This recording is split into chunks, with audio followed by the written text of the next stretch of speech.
Fight's getting ready to kick off. Got this last blasted fucking commercial. I hate how much Paramount advertises, even when you pay for the ad free. I need to make a note to myself to fucking follow up on that.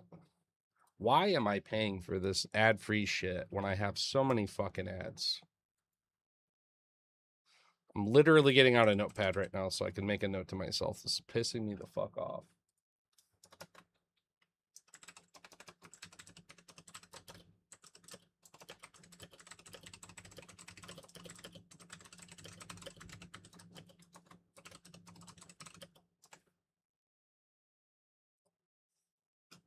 All right.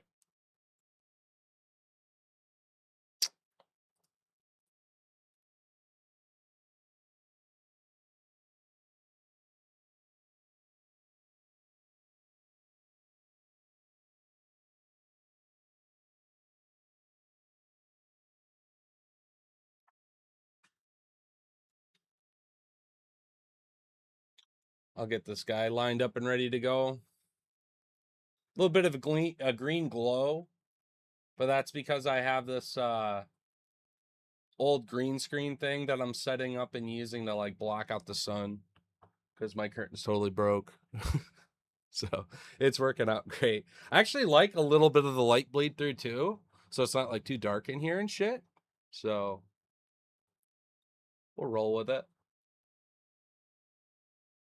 We'll roll with it. I don't give a fuck. It's fine. All right, let me update the title for our friends over here. You know what? This can actually go down here for now. We don't need that up there no more. Of course we don't. This can live right there.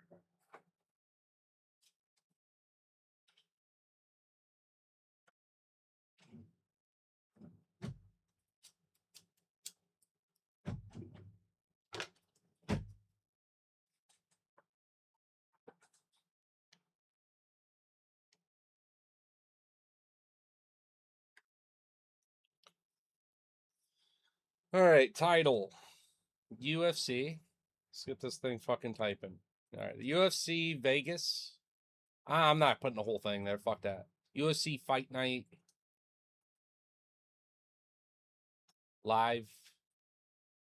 Watch party.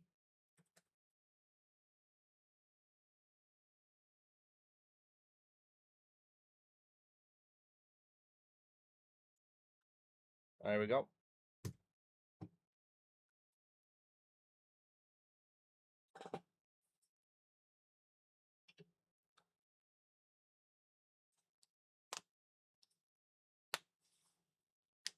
All right, what's going on? IG, YouTube, Twitch. I'm MMA Toad. This is going to be our live fight reaction to Vegas 118.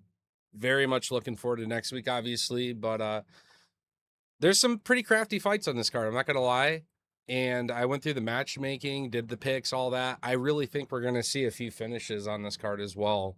So without further ado, first fight's about to kick off now.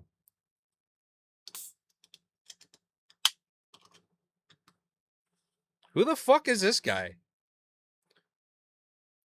The Octagon is open for business.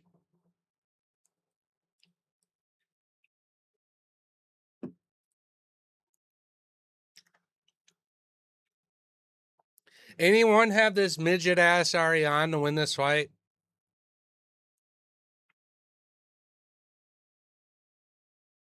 I mean, to be fair, she'll beat me in an arm wrestling match all day, dude. She's just fucking jacked. It's crazy, but she's also like 4 foot tall. I'm going to go with the one that wants to be the boy the most. I think Souza's going to beat the shit out of her. Hey, what's up, Pete?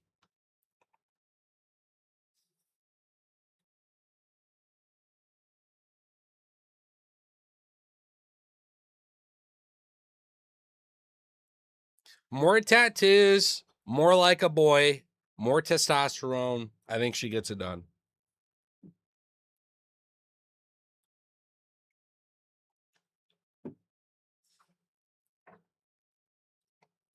Dude, Macau is a great fucking card. Holy shit.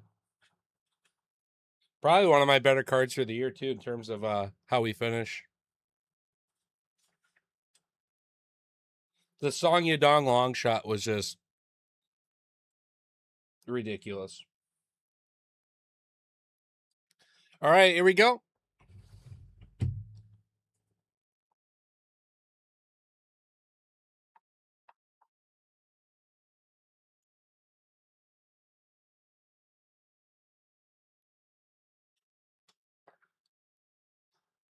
Conalosi coming out early. Trying to control the octagon. Souza backing up. Trying to find her reads, really.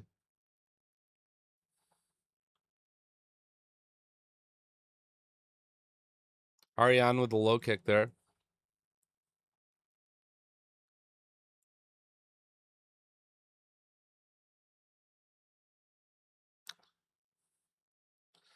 There's a lot of Portuguese flying around this room right now.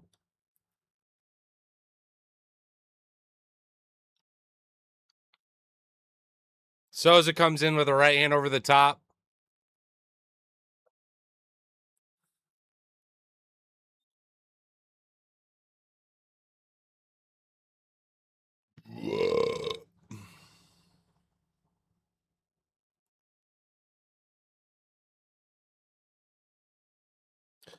All right. Carlosi's working these early combinations. Souza comes back. Right hand. Left head kick. She's done. Let's go, Souza. Double method cashes. Plus 350 or whatever the fuck that was. Let's go. Let's fucking go. Carlosi aggressive. Da da da da da da da da da. Souza finds her shot. Lands that shit. Follows up with a head kick. Right as she's trying to get up to her feet, she's done. Let's fucking go. Let's fucking go, Souza. Let's watch this again. Right hand, left hand, loads up the right. Oh, flush. Flush. Oh, yeah, after that kick. That was a good stoppage. She was about to die. She about to die. She's about to die. Let's go, Souza. Let's go, girl.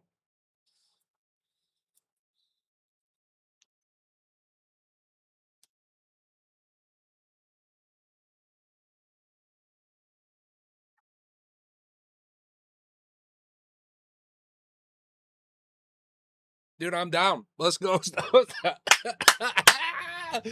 Let's go. I knew she was going to get the finish for me. Fuck yeah. What's going on? What's going on? No name. Yeah, she just got a first round knockout. Dude, her double method was like plus 300 or some dumb shit. It was a pretty good prop. We took it.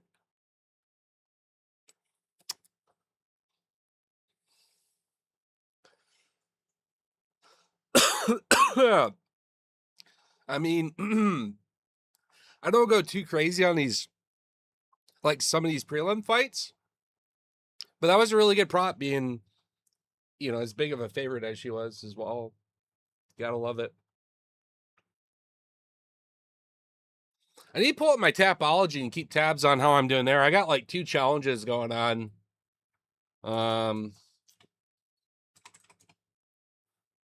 Yeah, let's do that right here. Yeah, hell yeah, bro.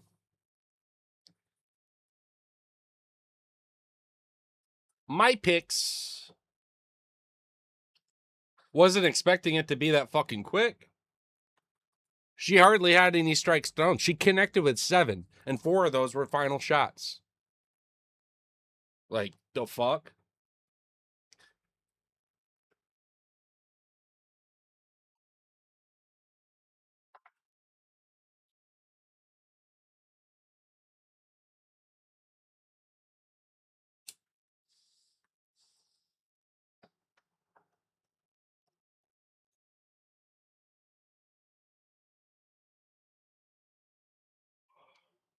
That dude's looks like a dude, swings like a dude.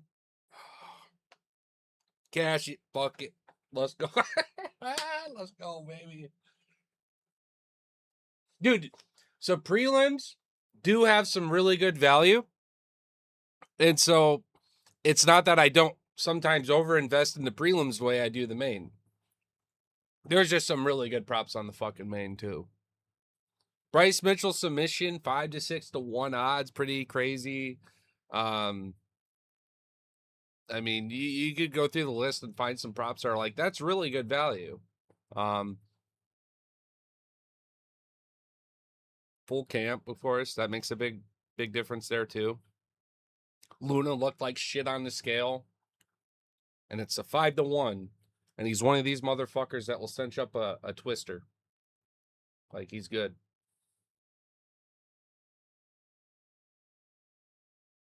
Yeah, Souza started to jump up on the odds once the fight started. Yeah, I could see that. I'm normally better about watching the live odds. I was pretty happy with the double method stake I had, but yeah, I could see that.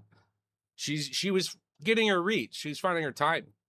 She wasn't just gonna go bap bap bap bap bap like old fucking Carlucci there. Swing with intention. Well, great win for Brazil, and that's the joke. I was like, God damn, there's a lot of Portuguese flying around this room right now.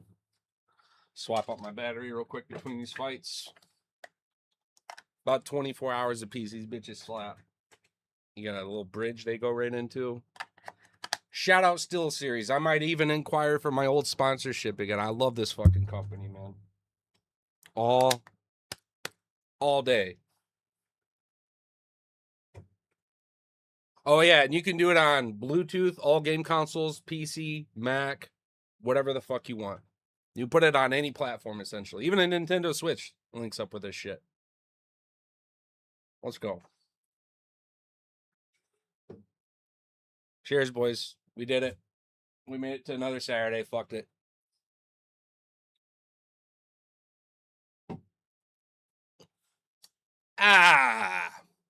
Let's catch up here.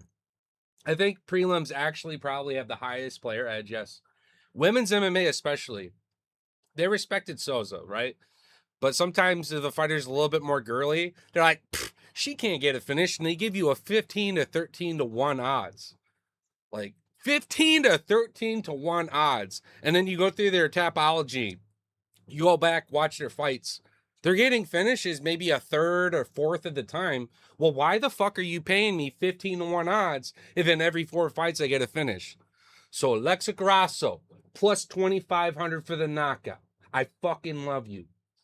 You changed my goddamn life, basically, in a night. Like, that was a really good play from me, man. Murat by submission against O'Malley. That was a big one, too. We hammered the fuck out of it. Plus 1,000. In 10 fights, is Merab capable of getting a submission? Sure, it's Sean O'Malley. That guy can't grapple. Oh, that's right. Tim gave him this false hope that he could. And he's going to give up his striking and try engaging the grappling with Merab. Like, I love it. And it's all recorded. You can go on YouTube and watch it happen before it does. And then stake. It's a beautiful thing, you know? It's a beautiful thing. Now, what I don't get is anyone who's doing the UFC shit like this, how are you doing it with basketball, football? It's a lot of tabs to keep. Especially with like all those other athletes. I feel like there's all these injuries and fucking player disability. Like a team's hot shit until their like starting roster dude can't show up, and then all of a sudden it's like, oh fuck. You see it in basketball, you see it in football. It's fucking Pacers, Pistons shit going on. I get into more basketball if we had Pacers and Pistons more, you know what I'm saying? Anyone with me there? It's hours and hours, man. Yeah, well, I guess that's why it's a full-time career, right? I work full-time and I do MMA full-time. I disc golf. I have some fun otherwise. You know, obviously, nice gaming system here. We had fun. Hashtag, we just 100% fucking Hades on Steam. About $400 played.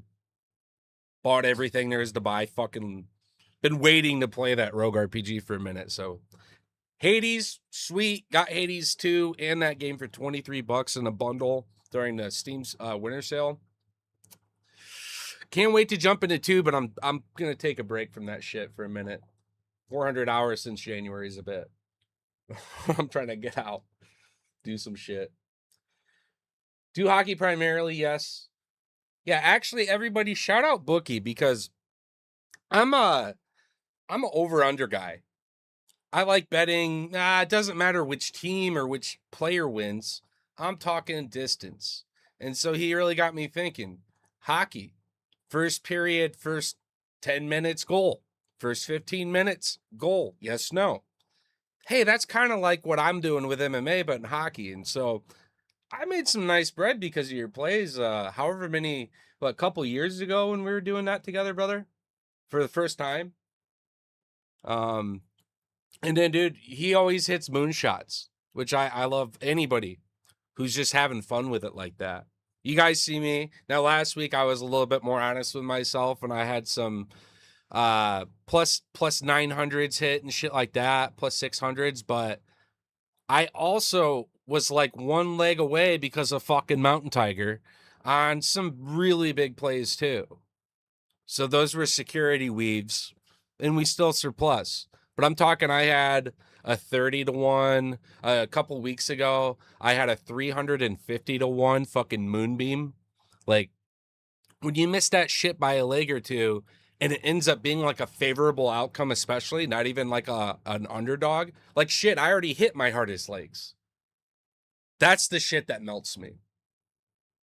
I've had at least now in the last 7 years, I've had various 7-8 leg moonbeams missed by one leg of a favorable outcome.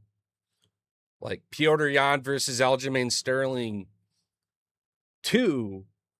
I had a 1,401 play cooking, and I didn't put $1 on it. I put many dollars on it. Because I didn't bet up and down the card when I first got into this shit. Like betting money for fun. I put my picks out there. And I always thought to myself, I want to get a 100% card. But I also want to be able to present a 100% card slip. And I also don't want it to be some dumb shit. So I started taking my picks really serious. And I was typically 12 for 14, 13 for 14, 10 for 14. You know, I'm knocking on that door and I'm believing that I can hit this. So I put $20 on that play. And I had Aljamain Sterling losing round 1, winning rounds 2, 3, and Jan coming back. And to beat the champion, you must prove it. I'm happy Aljo became champ, an active one, a fun one, and he gained my respect over time. But I swore up and down that Jan was fucked out of that second fight. No one really broke it down by points the way I did in that first round. But, like, Sterling wasn't doing shit. He had a little kick, was running away, mostly. Yeah, thanks, bro. A 1,401 at $20. $20 to win 30 G's would look like a pretty good profiles, like, thumbnail, you know? Like, hey, guys, who wants to come throw moonbeams with me? We'll hit one eventually. Just stick with the system. We'll get there. Anyways, brother, yeah, shout out, shares, salute, hop on whenever you want to. I'm probably going to do more on YouTube with collaborations on my own space and invite people on to talk the game with me, so you're welcome. If you got time next week or something, you're very welcome to do the White House card. If you got some plays, predictions, whatever the fuck you want. I'm not going as crazy on this card because I'm more so looking to triple up on the next one. I'm very invested in this next card. It's going to be a crazy dopamine of emotions and fucking bets, just like 300 was to me, just like Noche was.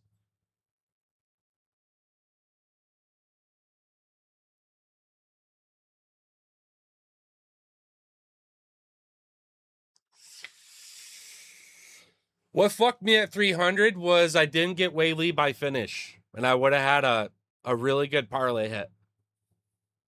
I had Wei Lee by submission or knockout over 5 rounds against Yao Shonan. And I'm in that crowd, and I see her wobbling her ass up to the stool after I thought she was out cold. And I thought they were going to call it. I thought they were going to say that she was out cold for a few seconds or whatever that was right after the bell. And I didn't know if they were going to continue or what. Or she was just simply not going to get knocked or subbed otherwise. And all I needed in the main event between Jamal and Alex was fight to end by knockout. Rounds 1, 2, or 3.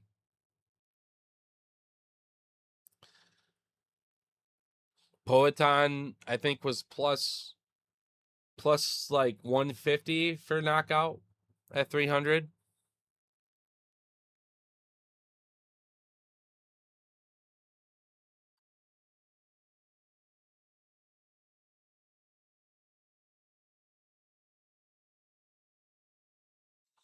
All right, second fight, y'all.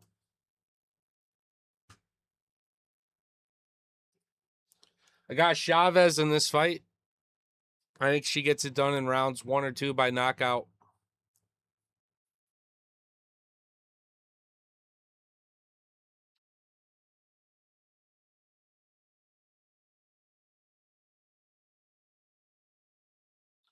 Started working a new job. Don't have time for all this sports shit. Yeah.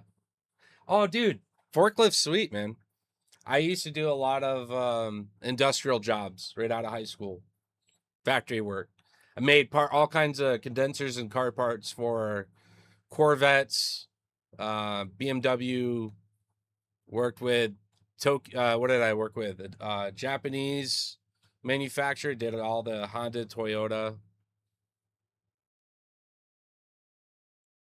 But I was just trying to get my associate's degree out of pocket so I could do IT.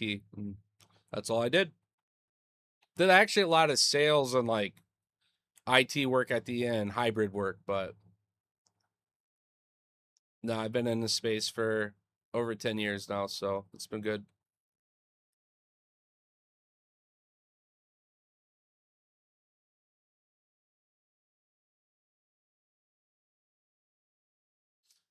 It's fucking stressful, but I'll tell you it's good.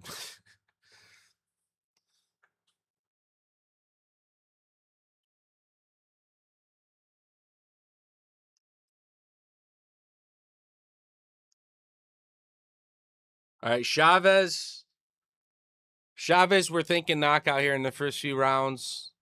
See if she can kind of add to that spark that Souza started us off with. You can be good about throwing her kicks here. Dubin's trying to meet her in the middle, though. Props there. Ripping that jab. Trying to go to the body there. And see, Dubin's getting caught out with this low kick. Chavez is coming over the top of that right hand. The accuracy has to be noted as well. We're about 8 out of 9 strikes connected by Chavez. Definitely the better striker.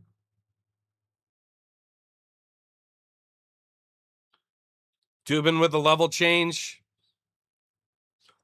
She's working for that takedown, but shout out Chavez. She actually worked herself to the cage and is already posting up to her feet. Yeah.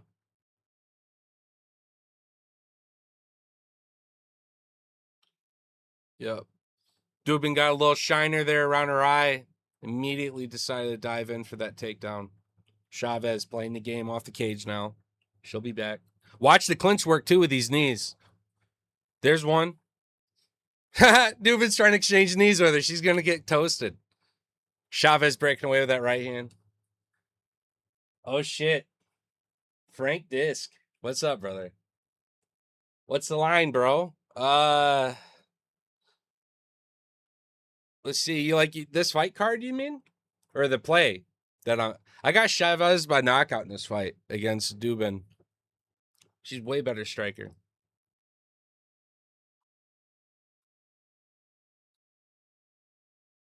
Dude, if any of you guys like disc golf at all, check out FS Disc, IG, and I'm sure other socials. Frank Disc, Frank Smith. He's a fucking launcher, dude. And he's got a couple really cool discs, some really cool stamps and shit you guys should check out too. I got an Element in the mail that I'm geeking for because I am throwing Buzz, Hex, all these mid-rangers right now. So I have not thrown any from this developer.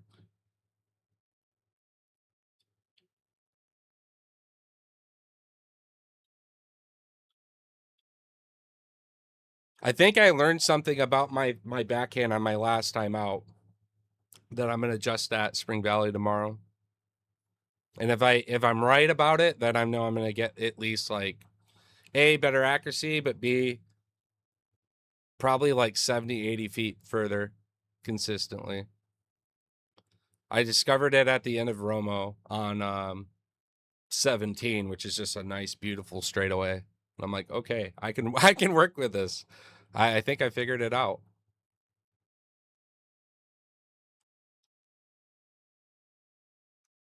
I have a problem with slicing up, and so I started my pull through higher up coming out to prevent me from slicing up because I can't go from higher to higher, right? So it still comes closer across where my chest is in the end. I think the only issue I may have now is I may be throwing a bit lower. So I'll have to adjust my shoulder to help kind of work with that. But I think the pull through is going to be better. Oh, yeah, there's a fight going on. Hey, 40 seconds left. Chavez is throwing shit her way. Dubin's getting dinged up here a little bit. But respectfully, she is stepping back, sending her through the octagon, trying to engage. Her volume's not super far behind, but she's hitting like a third of her shots, where Chavez has hit half. So she may tire. Chavez is looking very fresh right now, and this is just the first round. So second round live by knockout. I took her round 2. I took her round 2 on Tapology by knockout. So Chavez round 2 is live. We're in a couple challenges right now, so that's fun. Hey, can I ask you a UFC MMA hypothetical? If you put Alex Pereira in a 20 by 20 room with 7 average American men, we're all trying to kill him. What's the number of successfully to defend himself against? You need stats on the dudes. Give me like pick a average height or the height and weight, because I've seen plenty of street fights where one dude knew what the fuck he was doing and was just flatlining everybody around him. So I want some stats on these people he's fighting. So if we're going by average American stats, what, 6 foot, 108? Yeah, 5 foot 10, 180 pounds. I love this one. Hold on. Hold on. I'm gonna read your other messenger too. I love this. I love the gorilla one too. These are fun. We're gonna say that we're all set to kill. If one person gets knocked out immediately, they will not cower and back away. So yeah, is this gonna be a Bruce Lee movie where everyone's taking their turn, getting fucking flatlined, or are they charging in as one whole? Are they charging as one whole at the same fucking time?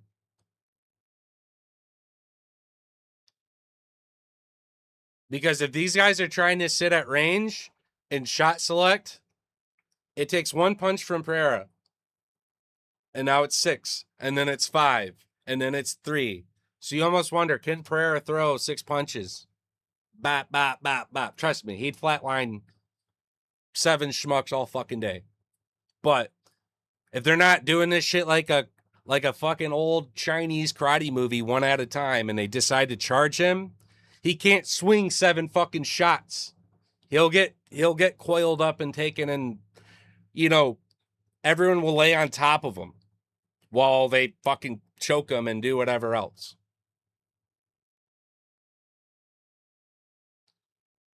So Hate to say it, but that's probably how that happens. Yeah.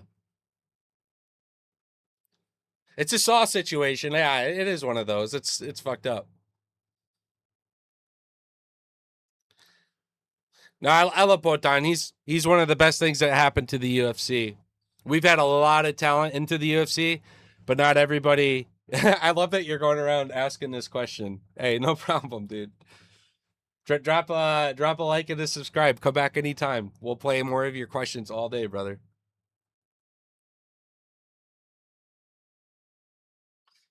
I like the games. All right. Second round, Chavez actually going for her own double leg here.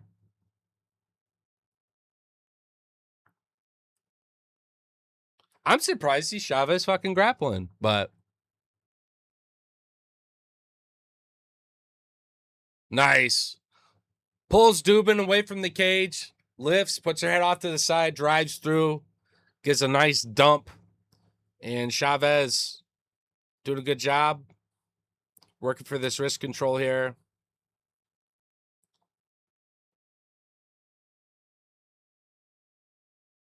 She's got Dubin's right leg trapped across her body. She transitions by stepping over, and we're taking the back. We're taking the back. Rear naked choke attempt here.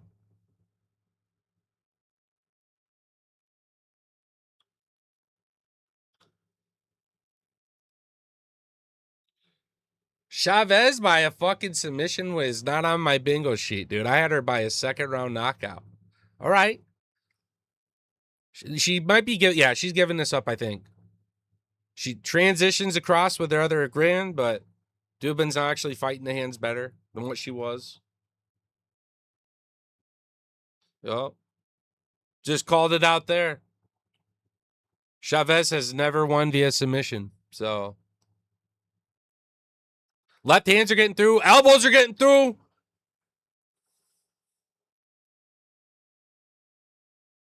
Yeah. She's being warned, watch the back of the head, stop swinging, trying to go back to grappling here.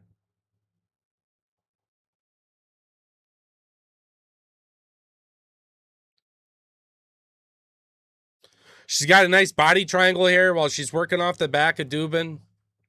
Dubin kind of just cowered up. If Chavez could just post herself up with her other hand and swing some shots through, I think she probably could get a TKO finish here. They're not going to let her just eat consistent shots. And she's struggling to hit this rear naked choke. She's not really getting the best squeeze here. But she is landing some nice shots around the head, elbows. Nice hammer fist there by Chavez, though. Like I said, right when she posted up. Finally giving up this stupid submission shit. She's let some shots go. Looks like we're going into a third round. You know what? Chavez looks like she's tired as fuck after that sequence. Dubin's a lot more fresh. But definitely a bit more damaged after that. She had a big shot to the back of the head. Yeah, Chavez is gassing. What's the live odds? I might fade. Get me in, get me in, get me in.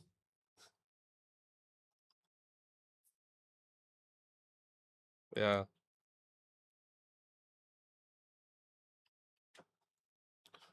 These live odds here. MMA, yes. UFC fights. She's plus 18 to 1. Oh my god, I have to. 23 to 1. $5 to win you 120. Chavez is gassing. We are playing this. We're fucking doing that right now. Dude, I'm doing it. I don't give a fuck. Chavez is tired.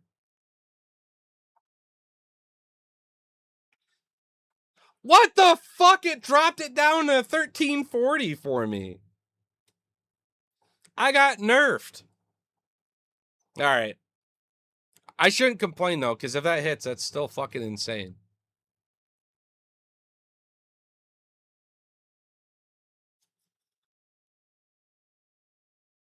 I still think Chavez wins, but man.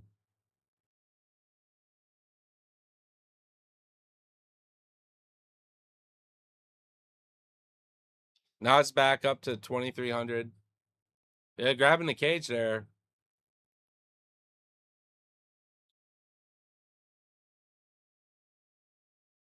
I worry about Chavez gas in here still, though, man. I don't know if she's recovered to initiate this. I really thought she'd open up with her striking more. But she's been on top of this grappling game heavy for the last 6 minutes or so. Yep. Dubin turns in. Live odds are down right now.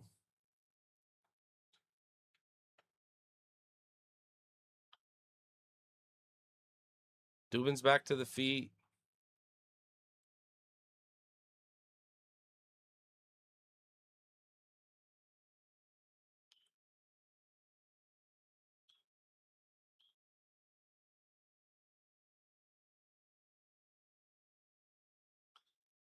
Big right over the top by Chavez on the release there.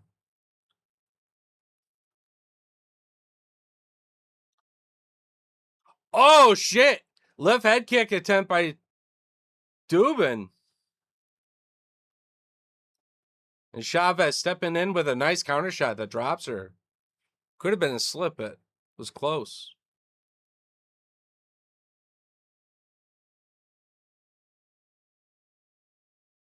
Chavez with another takedown attempt is wild. What the fuck?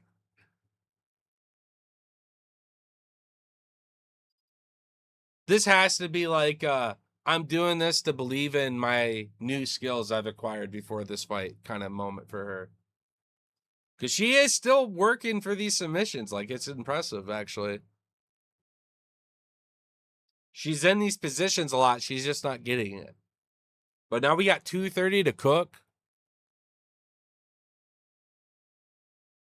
And Dubin able to turn. And she's reversed this. And she has Chavez, who is very tired. Very tired as she's grabbing onto this leg. And she's in around these legs for a double leg. And now she's off to the side. And Chavez has to be careful here about not trying to roll out, give up her back.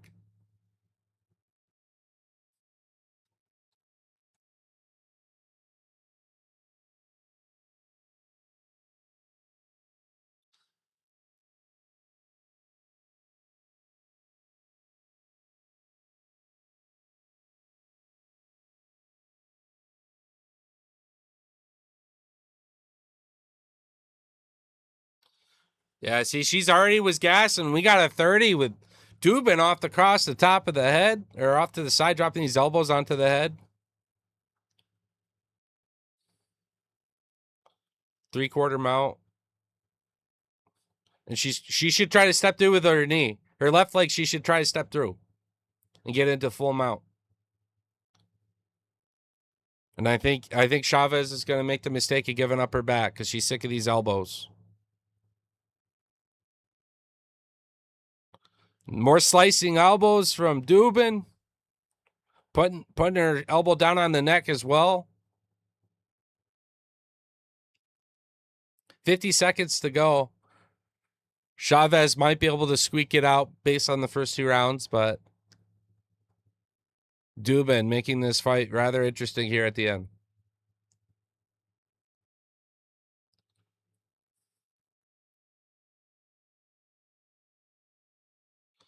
Dubin needs to try to advance the position here.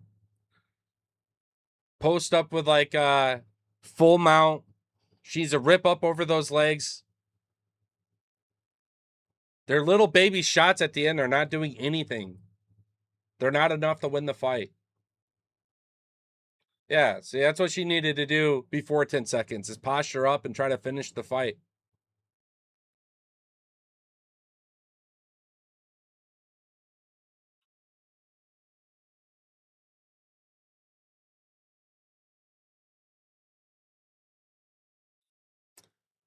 I think Chavez gets it done in the first 2 rounds and wins via decision, maybe split decision here, but I think Chavez did enough. Dude, I saw Chavez on that stool gassing at the end of that fucking round, round 2. And her prop was plus 2,300 live dog. And I'm like, dude, Dubin lost that round, but like she's good. Like she isn't gassing like that. So that was a fun little stab. The fights. Thank you, England. Thank you, Bournemouth. Thank you, Sky, Paramount. Walking up the press conference now. Incredible night. I'm gonna watch the rest of that Zuffa box. I was watching it before the fights. Some of them were actually pretty good.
$29-28 Chavez. $29-28 Dubin. Split decision is crazy.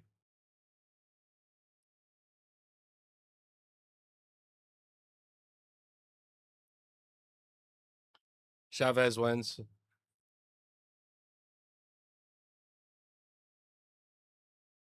I was saying, dude, like they still gave me 1,400 prop.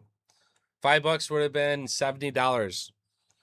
I had $5 spent $70 on a split decision there because of Chavez fucking just gassing at the end of 2. I love this shit, dude. That was a fun one.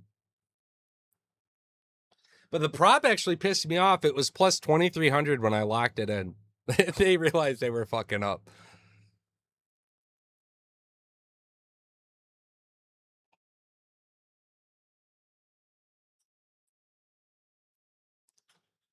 All right.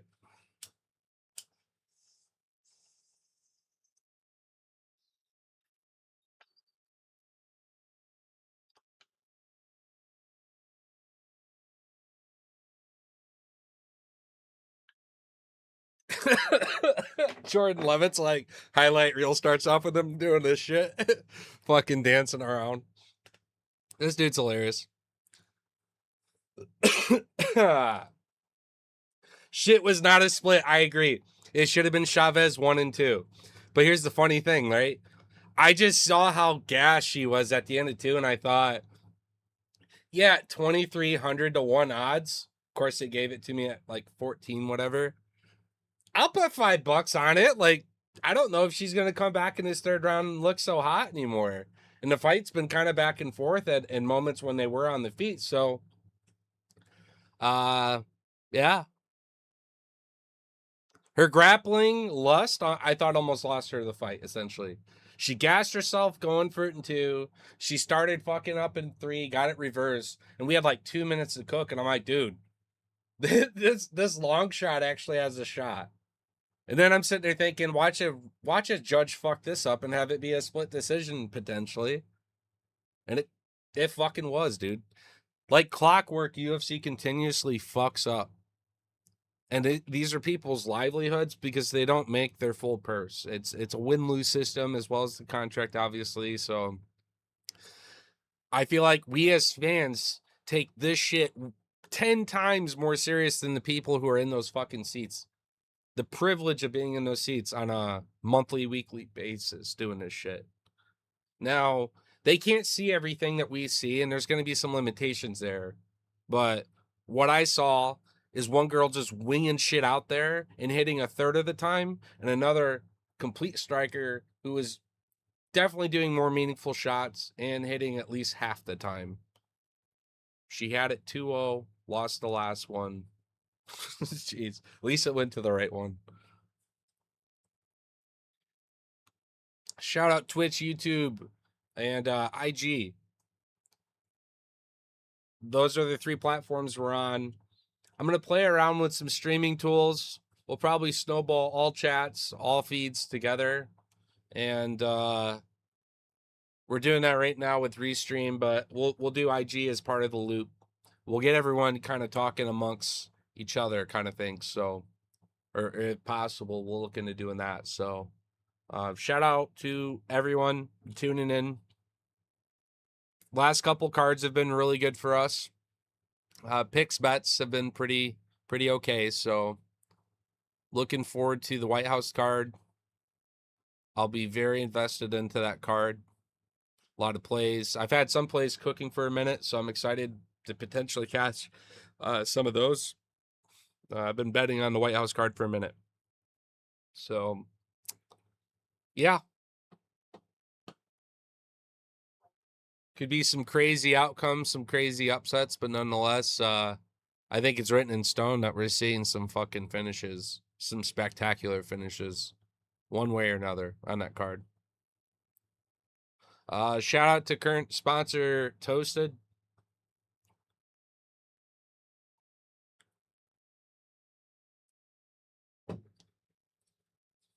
Can't wait for my re-up.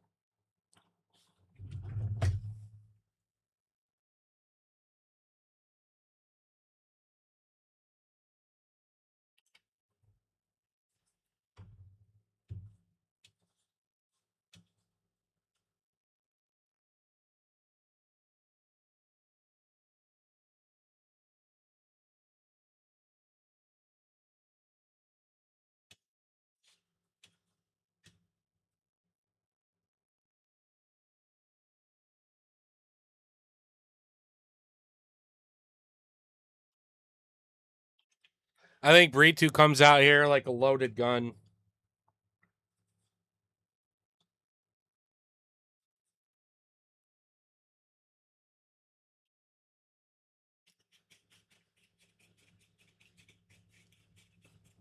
I think he comes out like a loaded fucking gun here, y'all.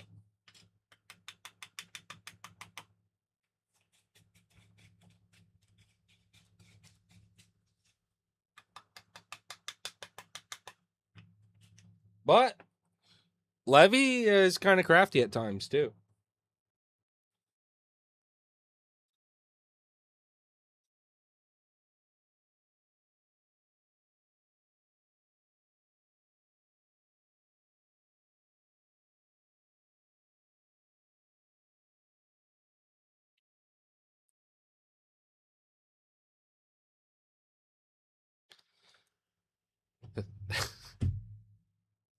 The Monkey King. Let's go. If he got it done, I'd be happy for him.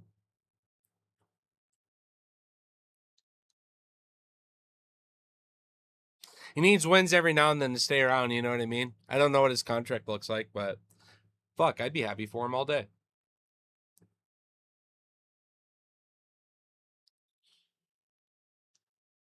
I just worry he gets clipped here. His wrestling, his grappling, his pressure, his strength, solid. Cardio, good. But I just worry about Britu clipping him.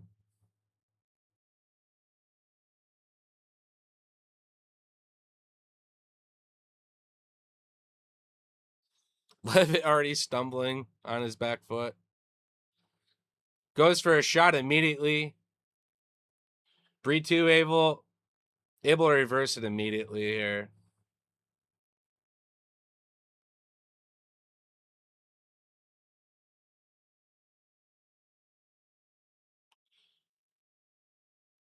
Levitt's in the guard right now.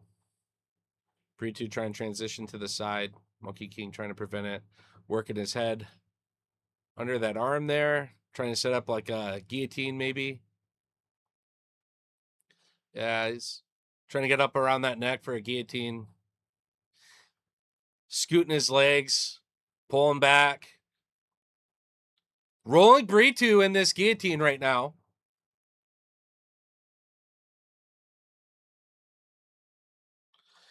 And now he's standing with this guillotine. Levy's going to rip it back, maybe. No, he transitions to a double leg. Dude, I love that he was crafty off his back there when he pulled guard and was able to do that. As a good opener for him. Going back to live odds here. I want to carry this watch.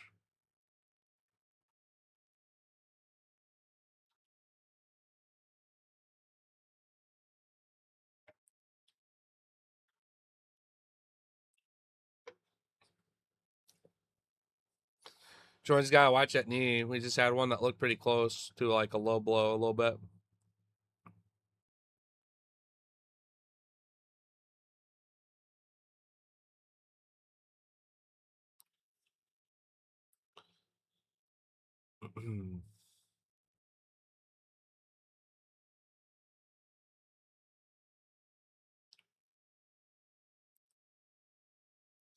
Brito able to break away, 250 to Cook. Jordan going for another takedown here. Brito's takedown defense pretty solid, but Jordan's still having success with the grappling as well.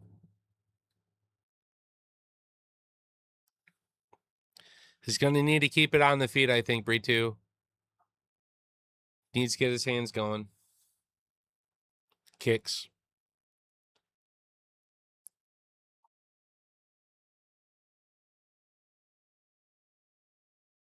Jordan's still sitting at 128 plus dog. And now it flips to negative 102.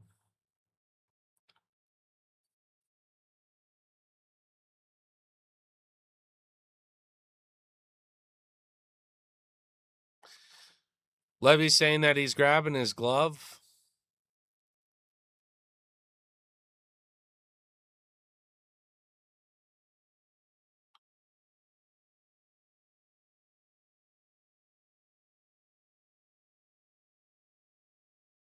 He's a vice, dude. That's how he got the nickname Monkey King for sure. He's very strong. He's able to keep Brito in this clinch while he's feeding some knees through. Brito able to get underhooks there, but I think he'd be better to break away from Levitt and try to punch. Get that boxing going. And he does. He does break away here.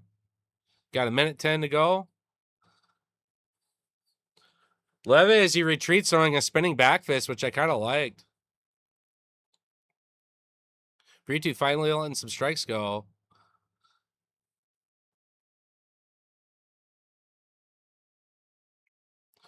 Oh, he's got the neck of Gordon. He's really tight around the neck of Levitt. He taps.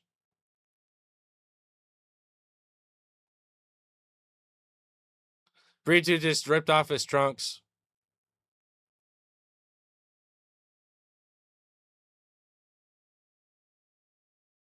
He rips off his pants immediately.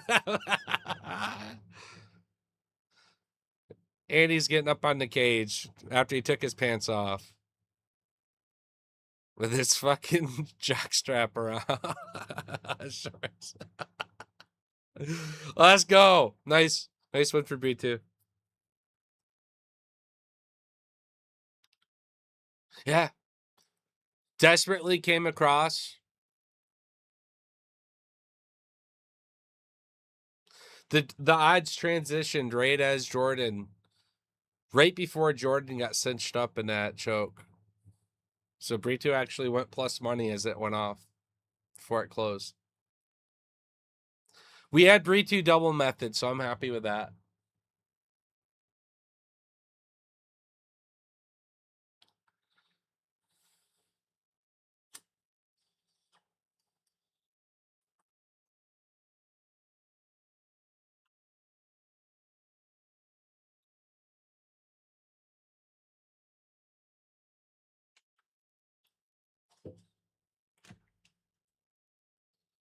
Pull my plays up here real quick.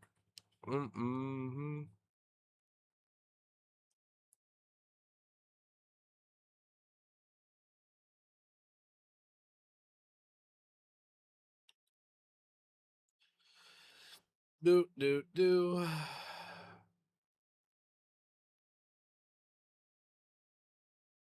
Nice.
He's taking off his gloves. I think he might be done here.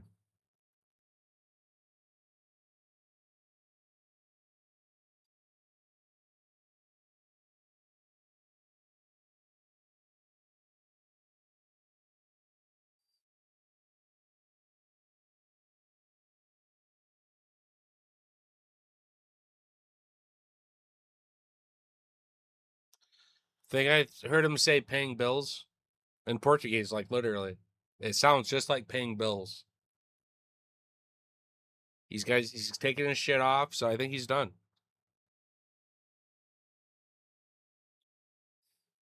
I think he's done.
He made the mistake. He asked for the bonus.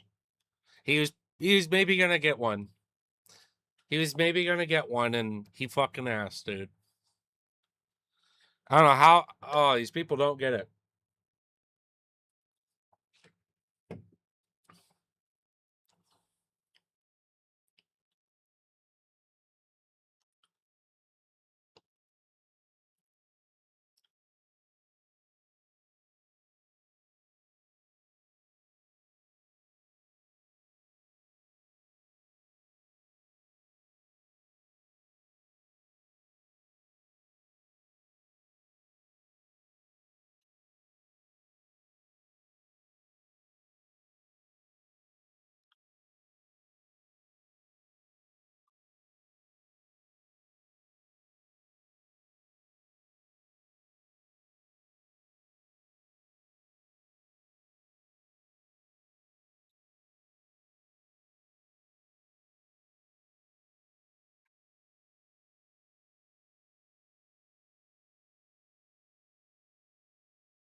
All right.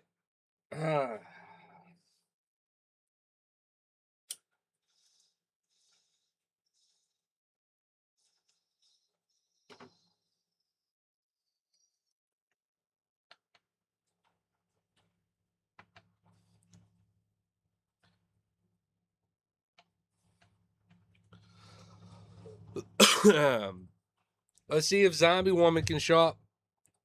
Good underdog on this card. I think so.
Yo, what's going on, Peace Taker? Shout out to EOOJ on fucking YouTube with the Saw question about Alex Pereira versus 7 American men in a room. Well, I love those, like, how many fucking men versus a gorilla question, you know.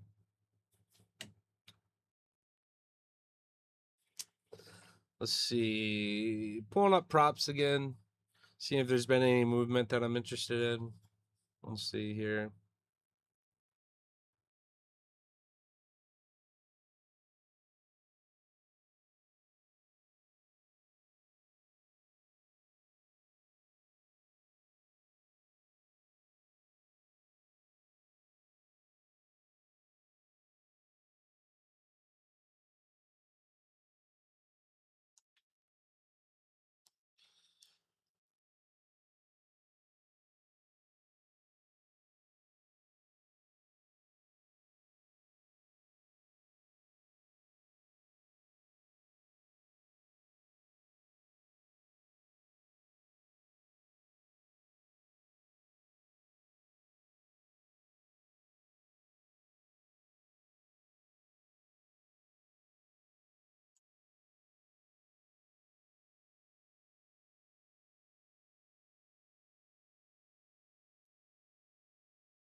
I put a little more on the Bruno knockout, and I faded with a little sprinkle on Shrez by submission. 8-1, 5-1.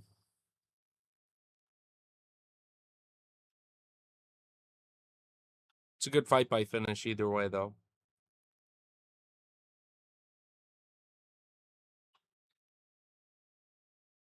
Will the fight go the distance? No, at 102. That's crazy shit.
Let's go, Zombie.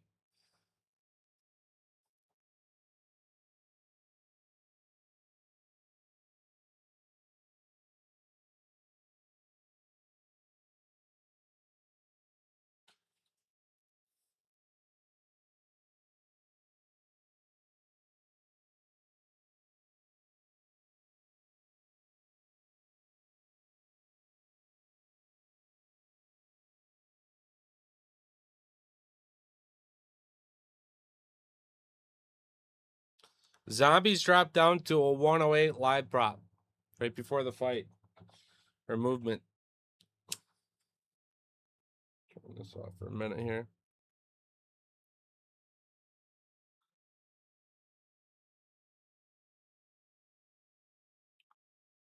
I like watching the underbite of Chelsea Chandler.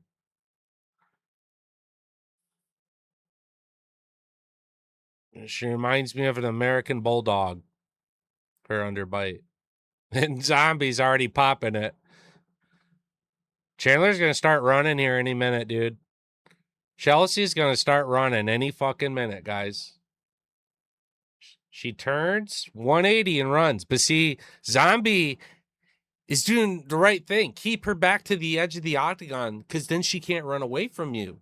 She can't 180 run away. Do I plan on going into Hades 2 after 100% Hades 1? I just 100% Hades 1 as far as Steam achievements, but I will finish up the rest of the game as far as like, shop shit I have to purchase and my Heat 32 run, which I just wiped on Hades the one and only time I tried, so I'm sure I'll get it. For the last Skelly statue or whatever the fuck that is. But yeah, I'm looking forward to Hades 2. Dude, Zombie is manhandling Chandler right now. Chasing her down, punching her. Chandler goes to jump up. Zombie just throws her to the fucking ground. Being warned, engage or let her up. Chandler's up to her feet. Good.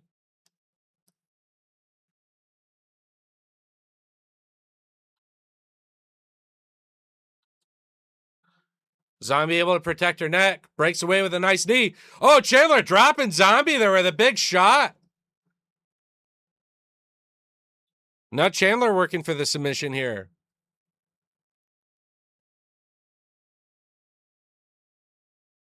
And Chandler's big, mind you. Like, she can grapple quite well. She's trying to get her hooks in here. And Zombie might be able to reverse this. If she get this wrist and is able to Continue to roll through and pry away with that arm. She might be able to get up, but Chandler working for this back control. Carter with a nice counter shot at the end of a sequence. Zombie gets stumbled, sat, and Chandler having a shot in this fight now.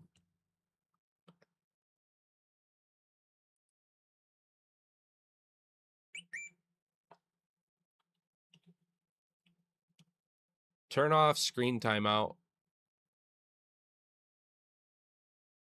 I've opened the display. Okay.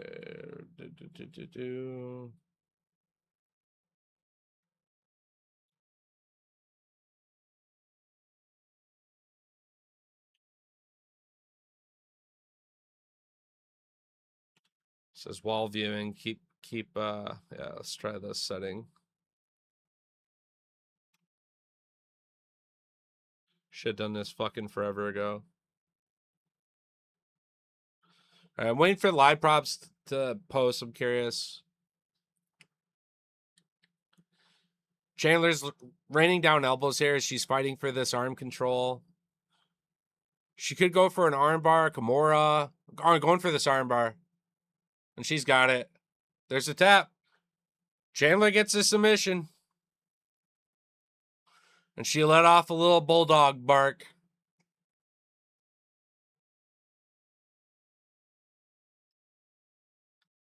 Zombie's pissed. She knew she had it.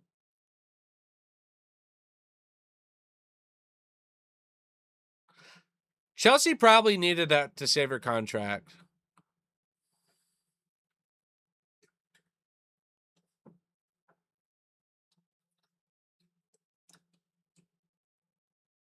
Yeah, I knew you were going to win, the corner says.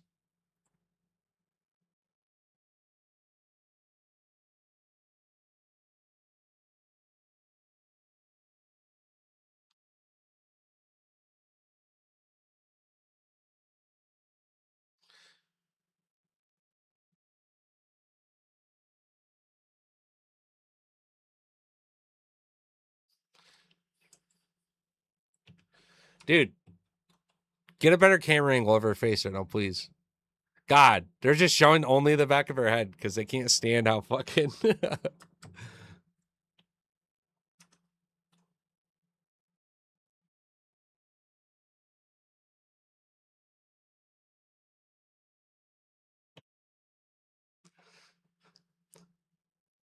I need to go back and get like a better screenshot of her.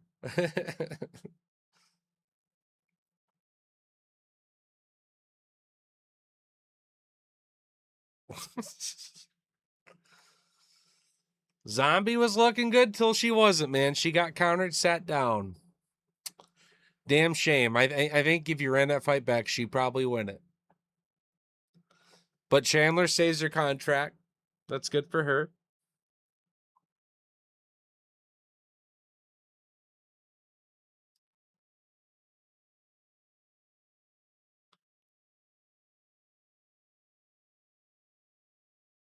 Yeah, Zombie's very disappointed.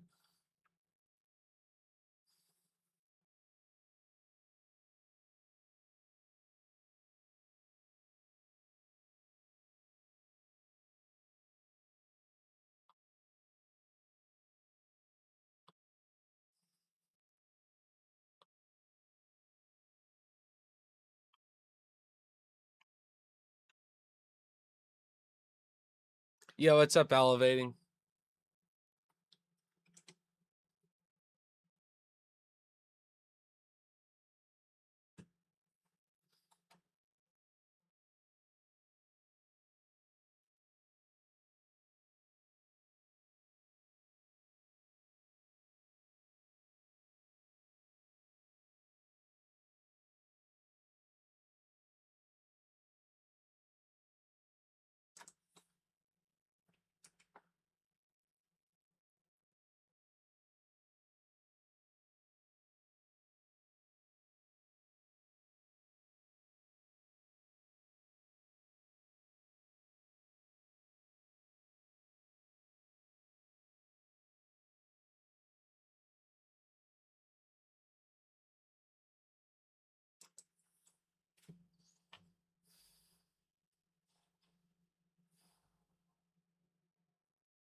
Pose. So happy. This. So happy.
I just posted on X congratulating Chandler.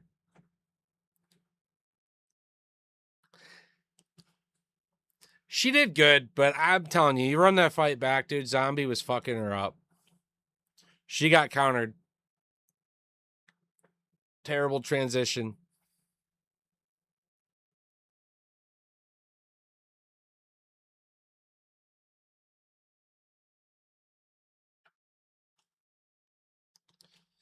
All right, let's see if Brito can cash me out here. Or not Brady. Fuck, he already fought. He already did. He already did. Looking for Bruno. Bruno has submission and knockout props are really good. And we faded with Shrez via submission as it's 5-1.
Ugh.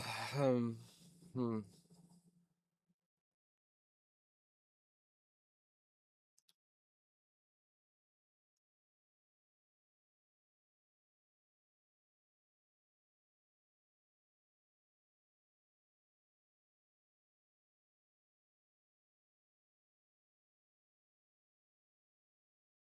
Mm-hmm.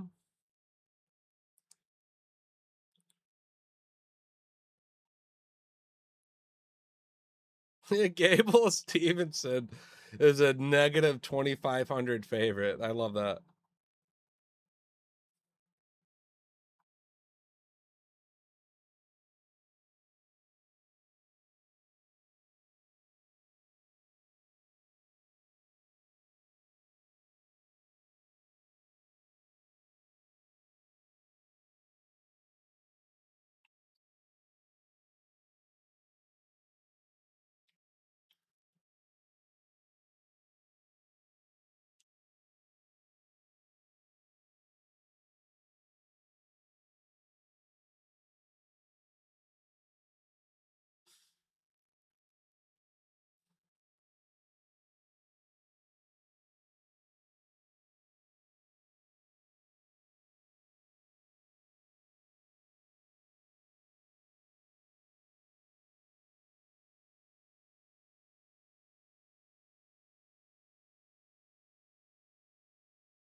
These fucking ads are terrible. Holy shit.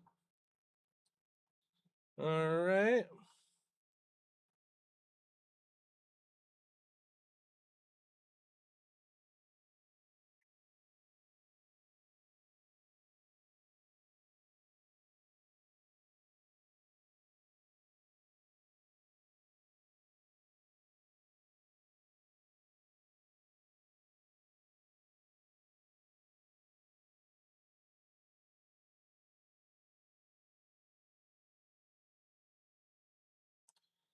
All right, I got a distance prop, under overs for you guys. I'm going to drop here real quick. Maybe before this next fight starts, it's part of it. Now, some of the sharpest plays on the card are actually taking some of these head on by itself. So, leg one, we're going to take the fight with Bruno and Charez, not to go the distance. Same with Marcus. Then we play the same play again and we take Marcus out of that. But let me go through the rest of it. Matt Schnell and Costa fight to end by KO. Distance no prop, not good value. So we're going to go by method of how it ends for either fighter. And same for Iwo and Tafa. Negative 230 prop. Iwo by knockout, Tafa by knockout. Obviously very live. And distance no with Zayem and Nolan. Negative 128. I think both of those guys are dangerous enough. That's probably one of the best props on the whole card, just a hammer. So that's where we're at. Am I in a weed coma? Nah. We're making money. How are you doing, brother? What's up, Donkey? I love it. Donkey smells like ass. I love that. Every time your name comes through, I fucking love it, brother. I get a good laugh. How you doing, brother? Also, what's going on, Knight? And yeah, I already said what's up to you, Elevate. How you doing? Hurley. What's going on, my brother, over on Twitch? Working on it, though. Working on it, Donkey.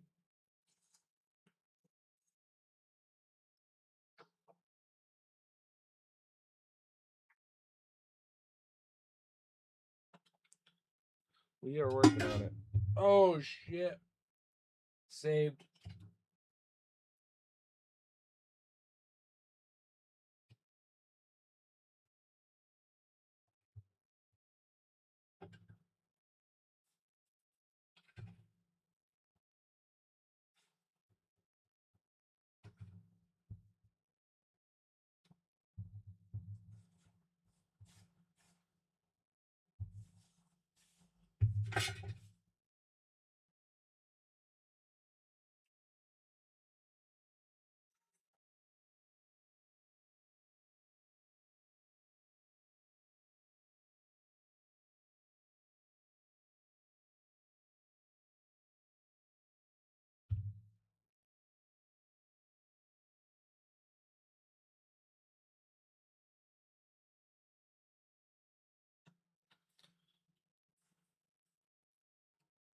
Fight by finish here. I really think it's live.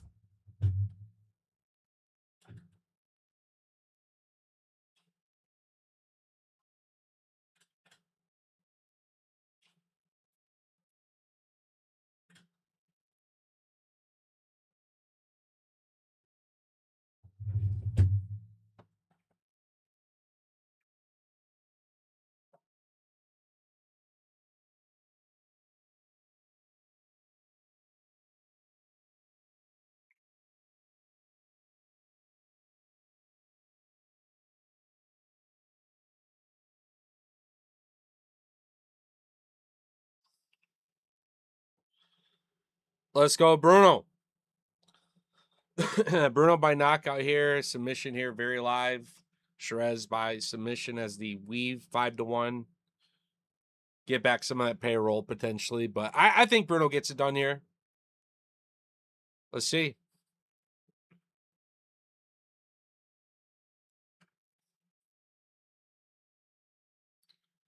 Shrez has always fought like a bunch of fucking random people on Noche cards and shit. I want to see him fight some tougher guys.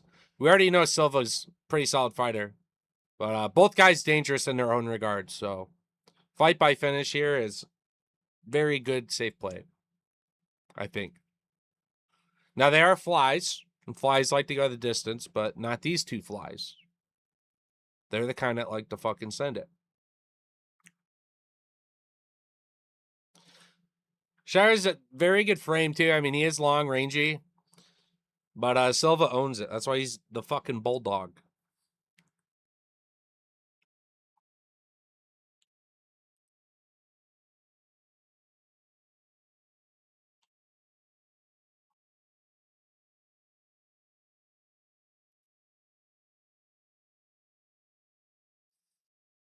Bruno tagging back with a nice one, too.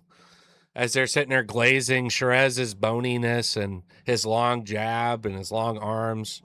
Bruno's just loading these shots up. Hitting pretty good so far. What's going on, Zari?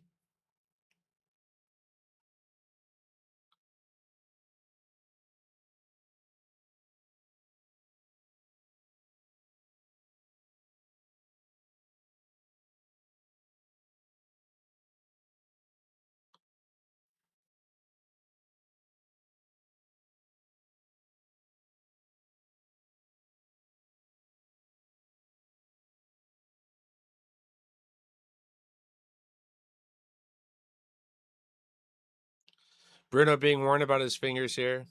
I want to see his output really pick up, too. Can't let Shiraz just kind of tee off. I want to see him find his shots.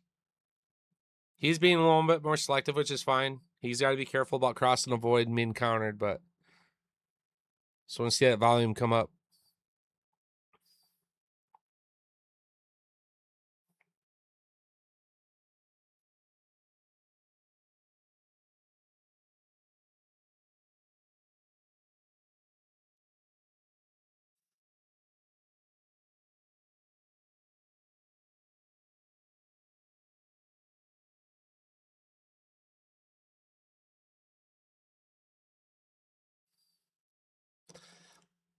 Oh, shit. Big right hand by Shiraz. Cinches up around the neck. Immediately started circling off and going for the back, and Silva throwing off Shiraz, preventing the back take, and back to the feet reset. Silva's got to connect with that right hand, baby. He's got to load up that right hand, find his shot. Catch Shiraz stepping in with that jab. Leading with the left, setting the right. Off a counter.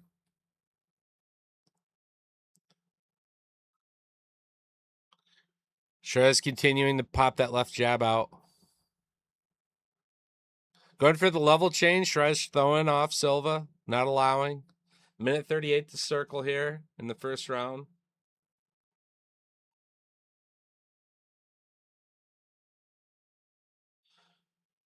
Shiraz is a negative 460 favorite now. Live odds are crazy.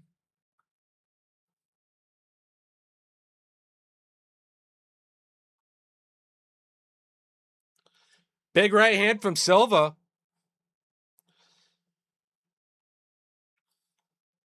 Oh, Shiraz dropping Silva with a big counter shot. Goes down into full mount with a minute left. Gives up his back. And Shiraz going for the rear naked choke. Blood pouring out of Silva's eyes. There's a submission. Shiraz pulling the upset with the submission. Crazy. First round. And the submission upset weave hits. Distance no hits. Leg one, yes. Crazy.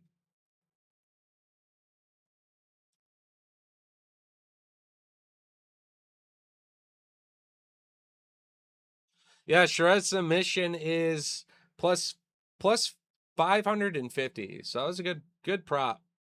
Good weave.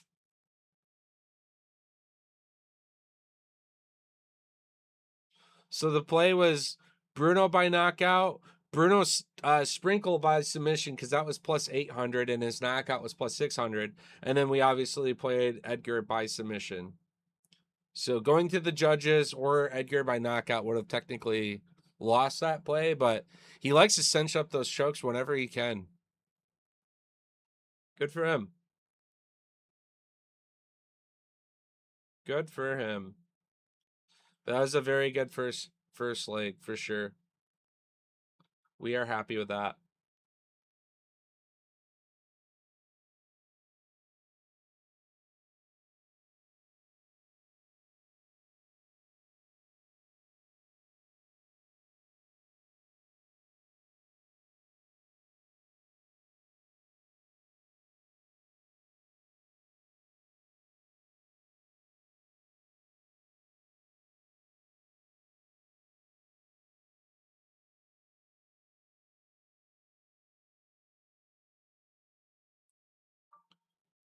Well, that not going to the judges is an easy first leg.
Nice.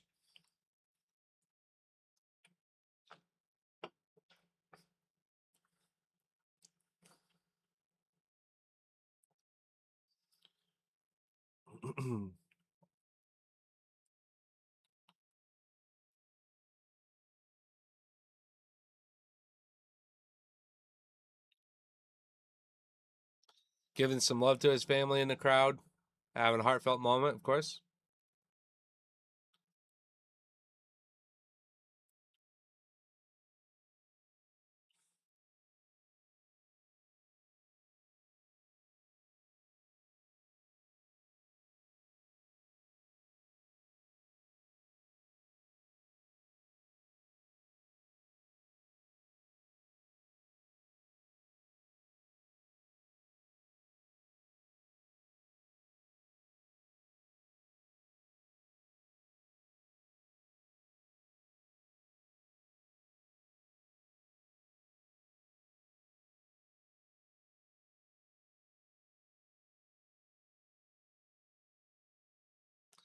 Yeah, he busted fucking Bruno.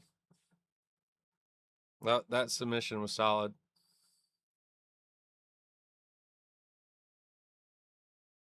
It's a good matchup though.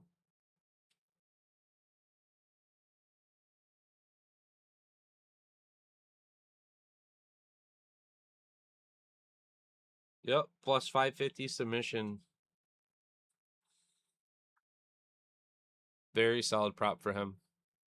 Probably won't get it as good next time. Probably like three. They'll probably put it at like 350 or something.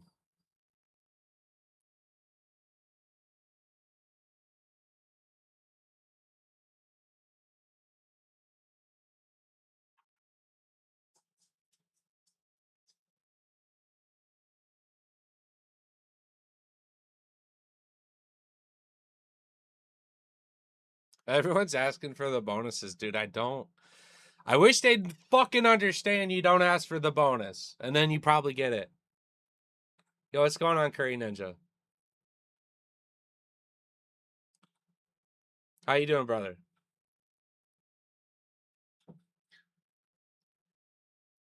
Oh, we're speaking English now.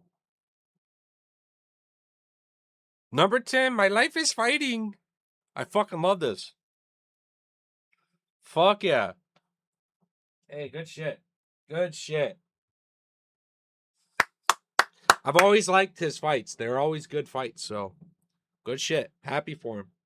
Bruno was a big test, actually, so that's solid. I mean, you got a flyweight that likes to go out there and he can finish you either way.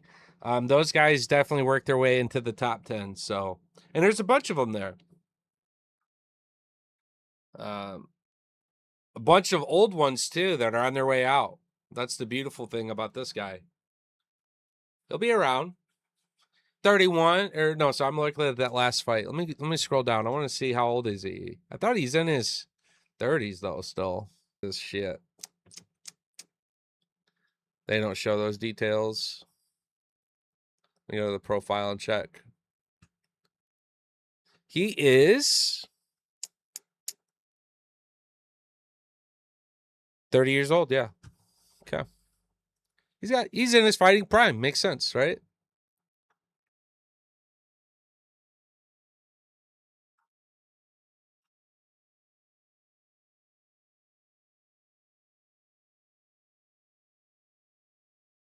You refresh the stream here so I can see the feed. Yo, what's going on, Anis? What's going on, y'all?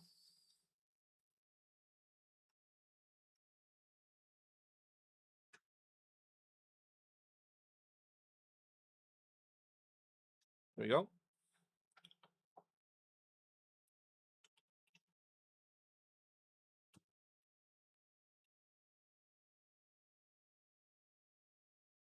I think my distance no play is going to hit.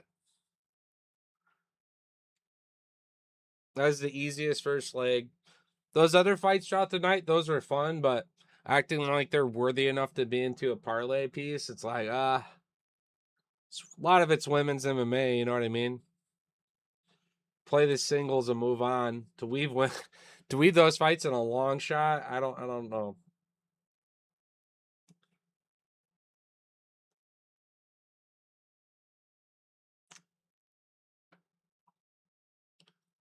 Also, for some of the fights not to go the distance, I do fight in buys, so actually a good call out. I'm gonna throw in my chat. Use my PC. So you guys don't hear me yapping basically. But I'll explain it.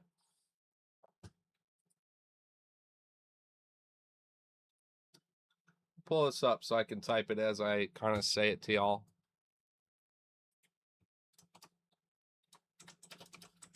So I also like fight to end by knockout versus distance no when I am watching two knockout artists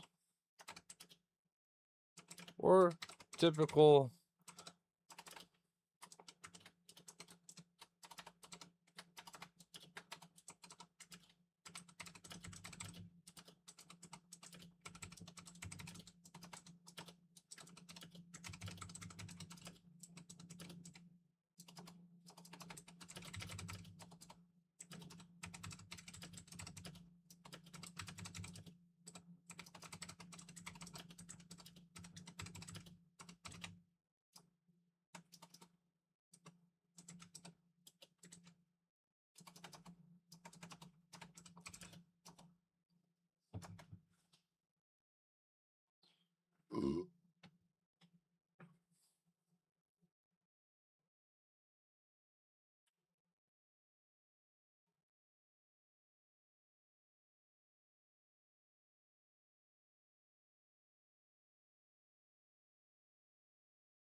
So yeah, you're risking that the fight ends by a submission if you say fight ends by knockout, vice versa, etc. But your props are generally better than distance no.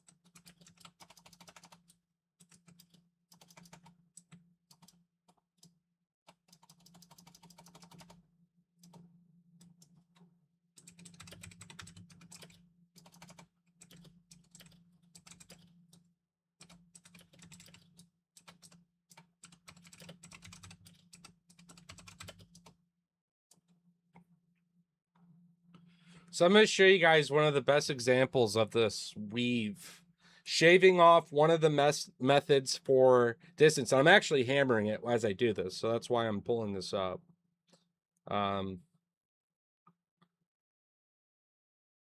So, Junior Tafa and Iwo Baranuski. Distance, no. This is going to be a joke. But I have to pull it up for the screenshot to like kind of prove a point here.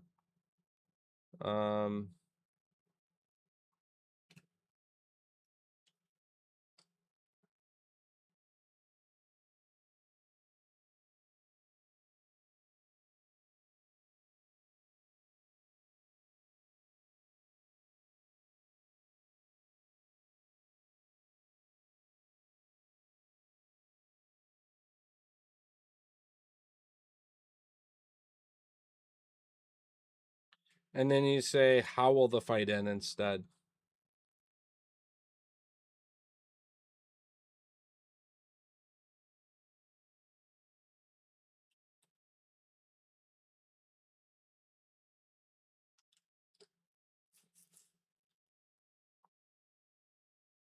Yo, what's going on, Daniel? What's up, bro? So here's the example I'm making here.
What's Iwo's prop by submission again right now?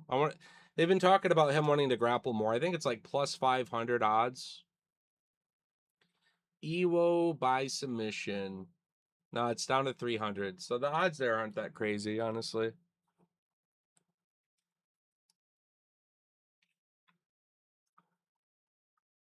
I'd take it if it was like 5 or 6 to 1, but dude, he's got hands. He hurts people too easily.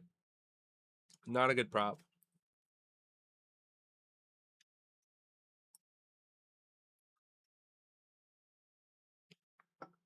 We're getting fucking commercials because we've had too many like first round quick finishes and shit. So we're ahead of schedule. We're ahead of schedule big time.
Dude, I'm going to grab my fucking sushi. I'm not sitting here listening to these fucking boons talk for like 30 minutes because we're ahead of schedule.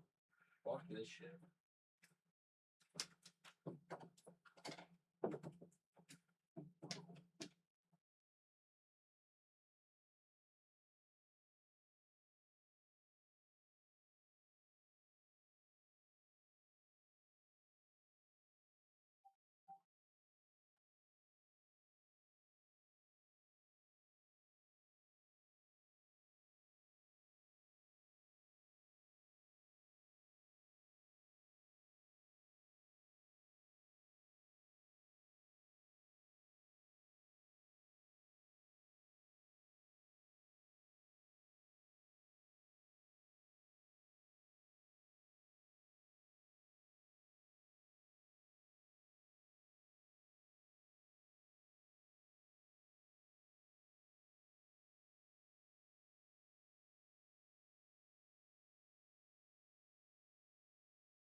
Let's go, Marcus.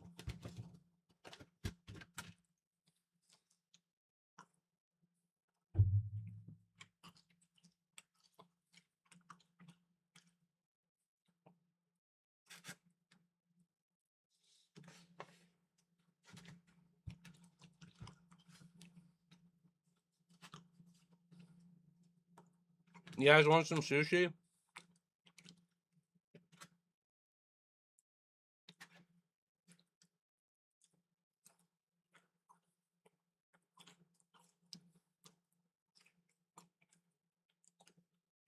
Damn, those are fucking money.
Let's go, Marcus.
Then we're gonna get a car crash here.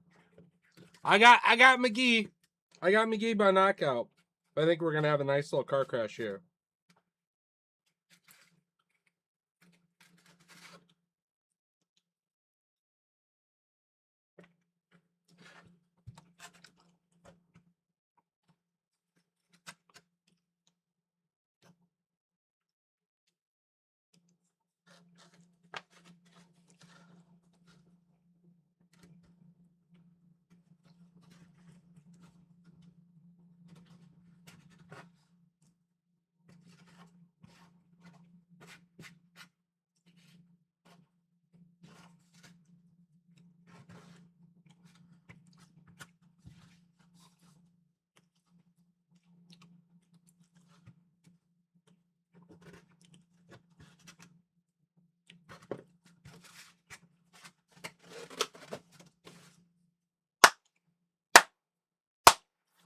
Let's go, Marcus. Let's go.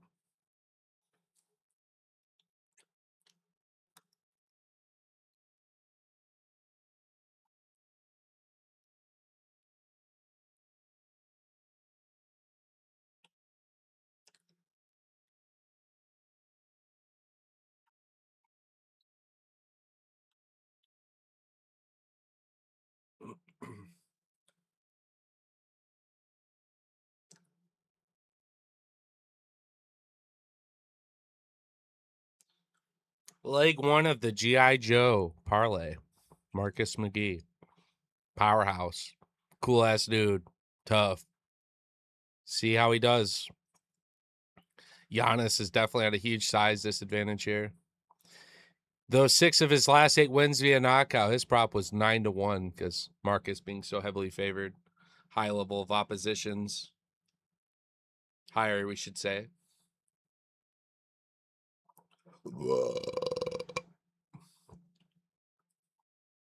Fight not going to the judges is the biggest play here for me. If Marcus gets a knockout, I want 2 and 3. Giannis with a nice kick. Follows up with a body kick as well. These left kicks having some success early for Giannis. McGee's trying to be measured, keeping that right hand loaded up. He'll send it here in a minute.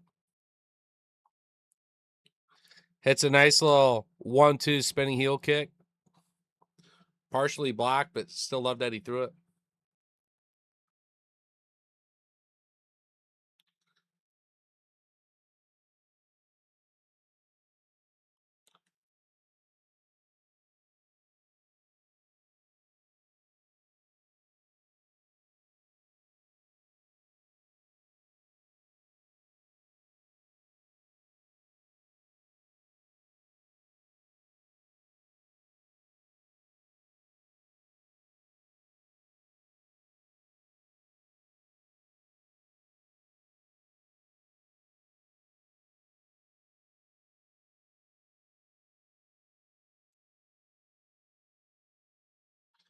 Giannis at a plus 620 live odd immediately early in this fight.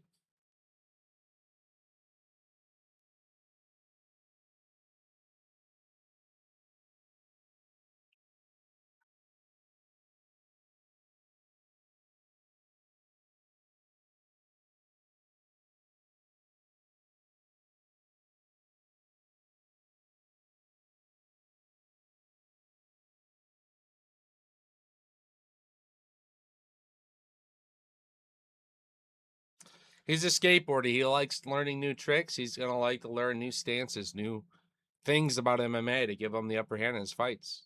He's pretty tricky to fight because of this. Giannis having a hard time making the adjustments. McGee's doing solid. He's up to plus 720 odd. Giannis is biting on feints, and yeah, it's not having good reactions to the things McGee's throwing his way so far. McGee with a low kick of his own, following it up top with a nice little sequence. Crowd rallying behind McGee there as he starts to pick up that volume.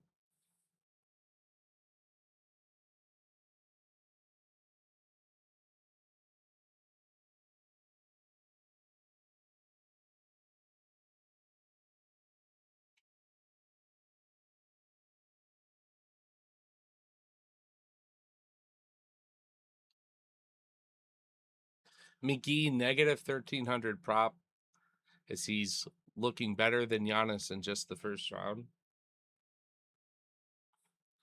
Still close in strikes, but McGee's finding his way and starting to shut down Giannis. Giannis is biting on these feints.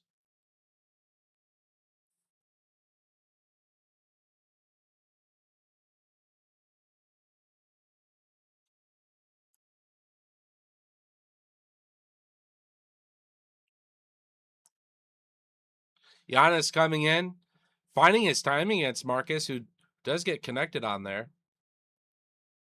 He is now a plus 920 dog in his first round here. Plus 1040 dog in his first round.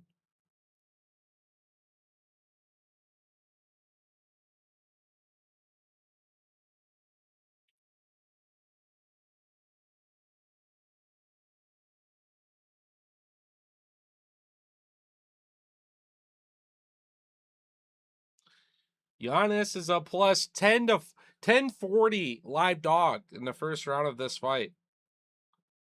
Crazy. But starting to get pieced up.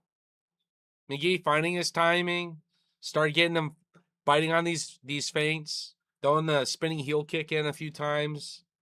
Had that nice little stance swap up. Starts hitting his own jab. That was busted. Telling him, don't blow that nose. Yep.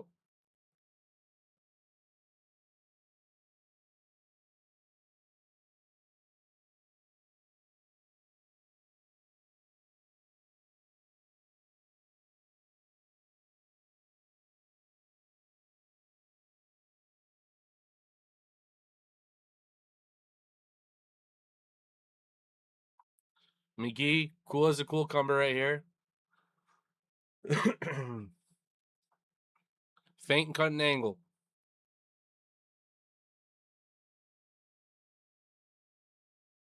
He's been executing that game plan wonderfully in that first round, Marcus McGee.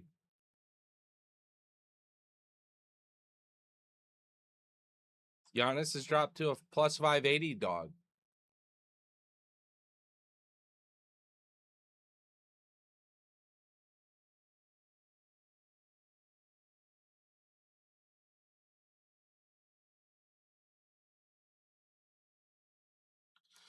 Nice little sequence of kicks here, opening up the first round by McGee.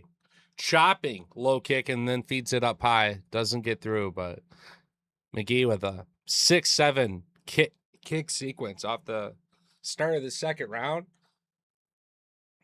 Leaps out with that right jab. Wonderful range control. Steps back in with a high kick. Follows with a 1-2. Pumps the jab. Giannis is yet to throw a strike in the second round just about, guys. This is crazy. McGee is on top of this shit. Shutting him down.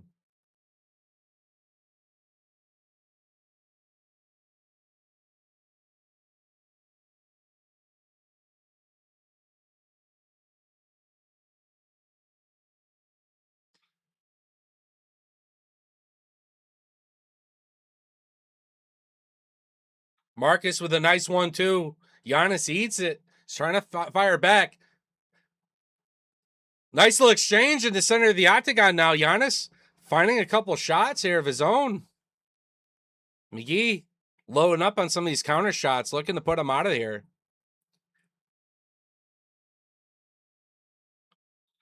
And the more Giannis gets his confidence is trying to march at McGee, the greater chance of him getting shut out of this fight we're going to see.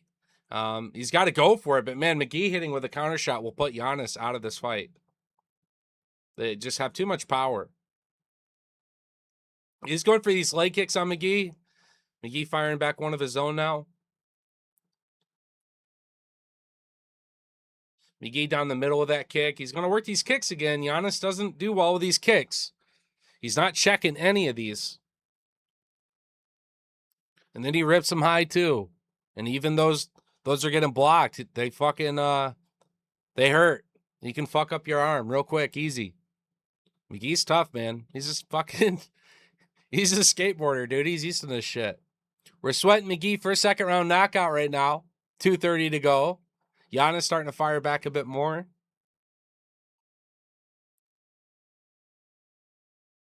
Nice little 1-2 sequence again from McGee. And Giannis trying to rip back to the body. Not able to complete the upstairs. Part of that combination as coach instructed. McGee's keeping that guard high. He's ready for it. He's ready for that counter shot. Still center of the octagon, 2 minutes to cook. McGee with a nice ripping shot to the body of Giannis. Fouls up with another hook that gets through. McGee with a nice shovel hook that time. Giannis ripping some harder shots here. McGee's either eating it or partially connected, but they're definitely, he's starting to fight back and bite down at times in this.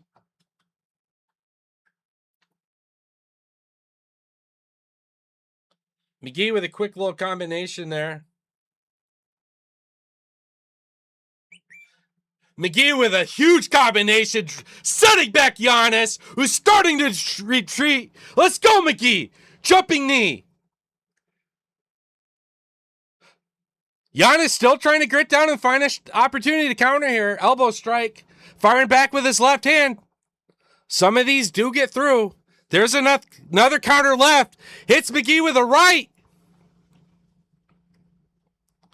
Another nice right hook by Giannis. He's trying to change the tide of this fight. McGee swapping stances, throwing a kick. Marcus trying to keep his light on his toes. Hopping back and forth, switching stances. Try to get his feet under him. I think Giannis stung him. Just a little bit, maybe. He looks good now. He looks composed. He's got that guard back high. Lean with that right hook.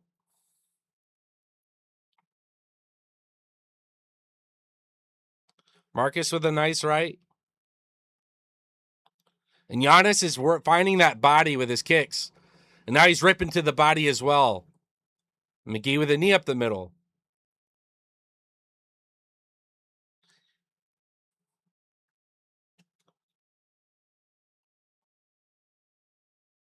Very, very good second round. I still got, it's tough. I still want to say McGee did better overall in that round. But Giannis was finally fighting back. Because McGee was definitely pouring on him too. Giannis didn't do shit in that first, but he definitely started coming back.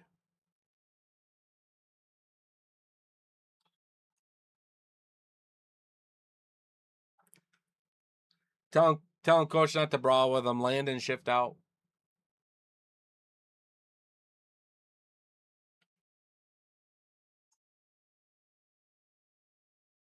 Yo, what's going on, Mr. Alexter?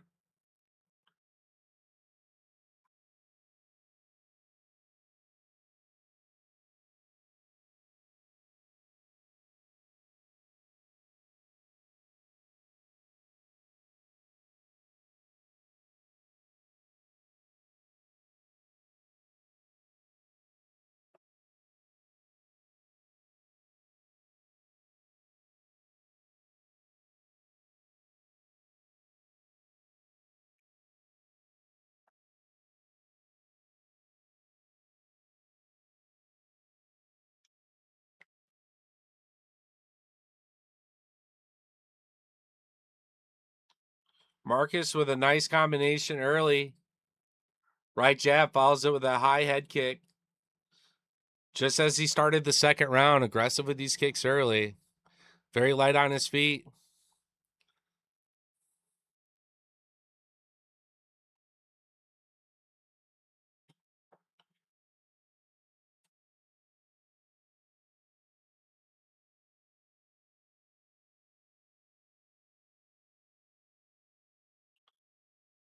McGee with another head kick. Not close at all this time, but I love that he threw it.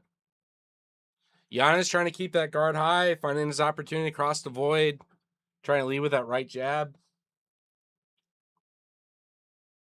He needs to find an opportunity to make a sequence happen here. He's got that left hand loaded, but ain't really sending it.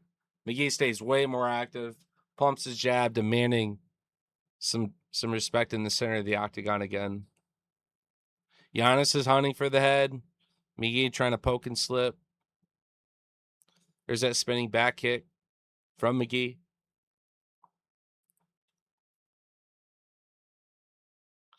Every time Giannis closes the distance, McGee comes firing back, resets it. Kind of baits him into some of these shots in a way. There he goes. Giannis kind of catching that now. Bites on a feint. McGee fires it anyways, trying to rip to the body now as well with these kicks. Giannis with a low kick of his own. Doesn't do much. Getting wild with a spinning back fist. And McGee almost looking like he was slightly eye-poked, trying to reach for his left eye. I think he's having a vision problem here. McGee might be driving in the dark here. Center of the octagon. Firing back a kick.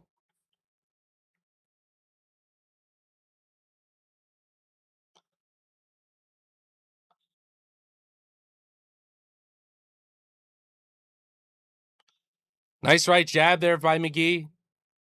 Still leaping into some of these as he does his kicks. Keeping Giannis guessing. Back to the head with a kick. Fouls it up. Giannis constantly on the back foot, retreating. Not winning any moments in this third round.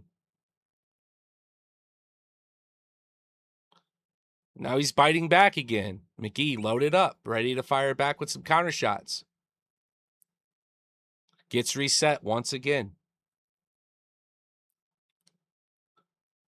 Solid footwork by McGee.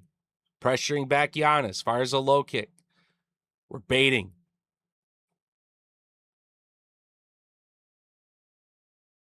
McGee via knockout.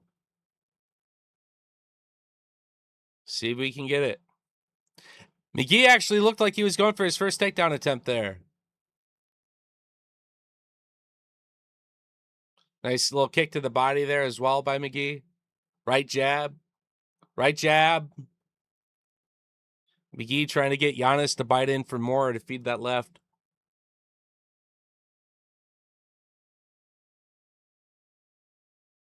Feints the spinning back rip there.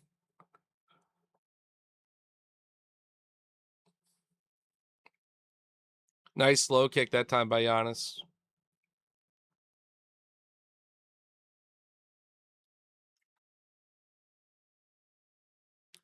Nice right hand by McGee. Giannis trying to throw the left still.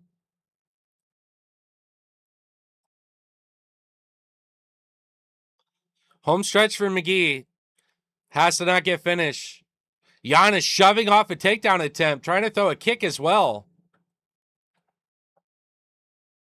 45 seconds. Giannis has to go for broke.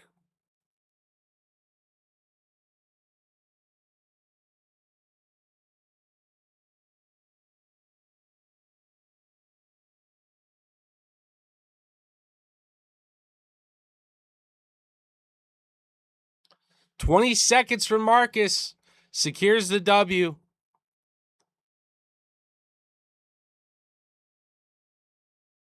Nice little ripping kick there to the body. Ain't too late to get a finish here now. Both men in exchange, and Giannis with a big combination. It's a big one, too, at the end.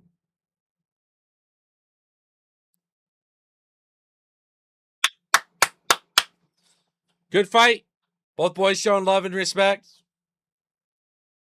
Marcus is a cool dude, so I could see that being a thing more common than not.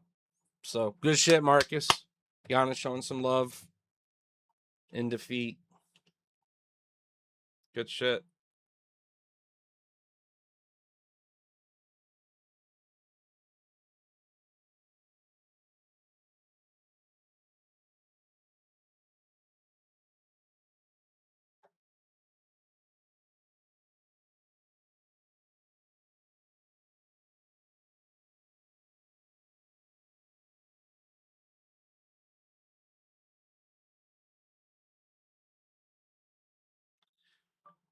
I'm happy he won by submission. One of my bets hit. Picks aren't bets, so I'm happy either way on some of these fights, brother. Congrats.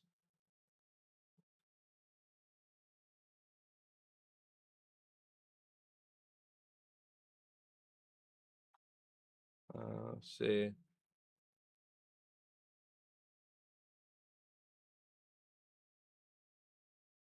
Replay this again. Congrats, brother. I'm happy he won by submission. Plus 550 prop was pretty good. Picks aren't bets, so I'm happy either way on some of these fights.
Let's go, Marcus.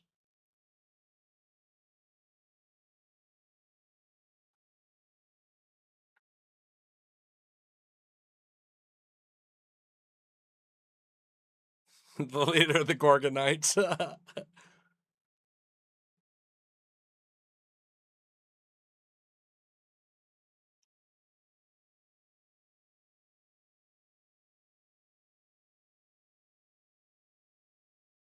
Yeah, fuck yeah. Let's go, Marcus. Let's go, homie. Let's fucking go.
Good shit, Marcus.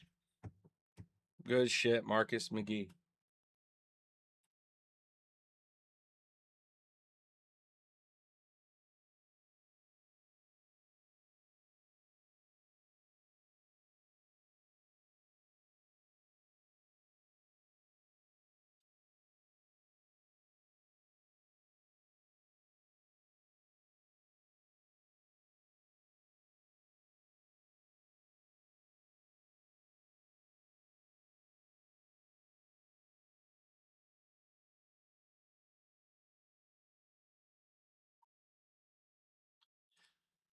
So remember earlier when we made our distance parlays? We played it two ways. We took out Marcus McGee's fight to end by a finish, and then we put it back in. So that's why we split that angle. The 4-leg that's more secure is Matt Schnell and Costa that fight to end by knockout. Fight with Iwo and Tafa to end by a knockout. And then Fares Zaim and Tom Nolan not to go to the judges. So respecting submissions and knockouts for each. First leg already hit with Bruno and Edgar. Looking pretty solid.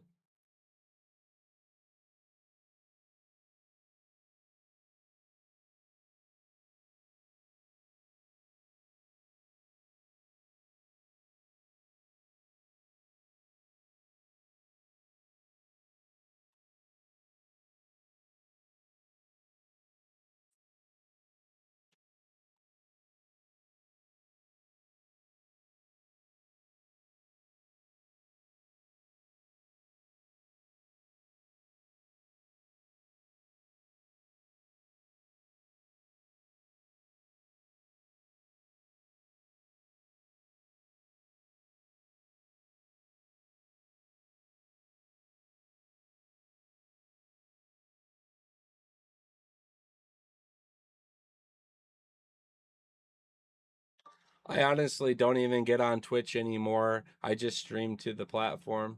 So who fucking knows what it looks like these days?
Yo, what's going on, Carlos? What's going on, EG's?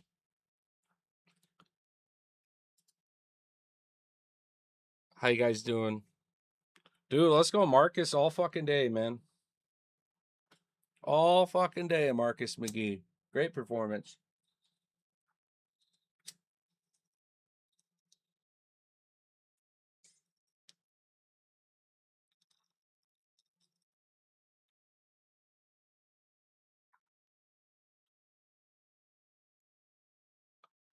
I took McGee, yeah, and by knockout.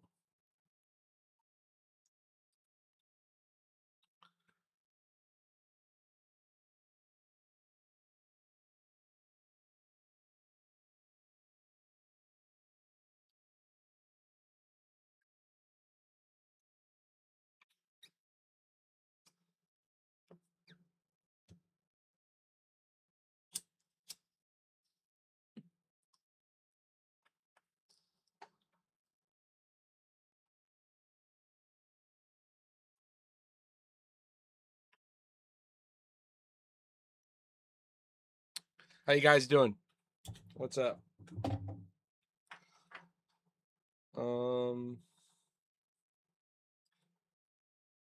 Really want Matt Schnell and Costa in by knockout, Tafa, Iwo to end by knockout, and fight with Ziem and Nolan not to go the distance.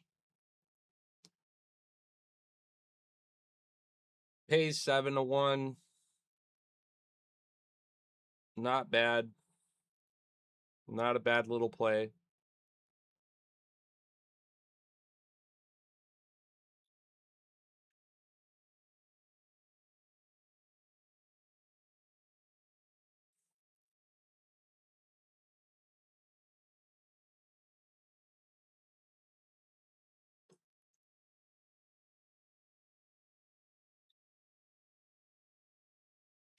Zaim by knockout's nice. Nolan by submission's a moonshot, but it's a solid one. Plus 2,200 prop via submission. He's got good jiu-jitsu. So that'd be a fun one to play. Reuse it. It's kind of a silly one, but honestly, it's a lot of dough. Now it's got me fucking thinking. If I go to MMA and I go Nolan and Ziem, and I go round one combo two leg. Let's see.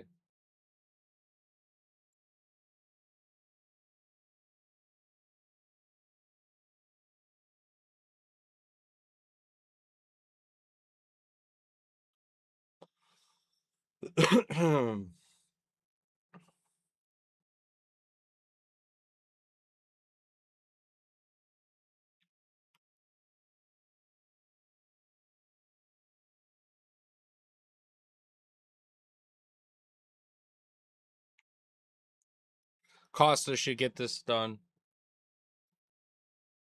Costa via knockout, baby. Let's go.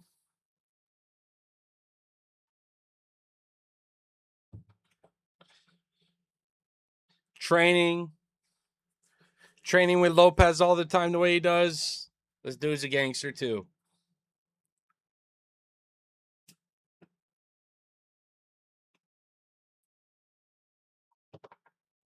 This thing's cash.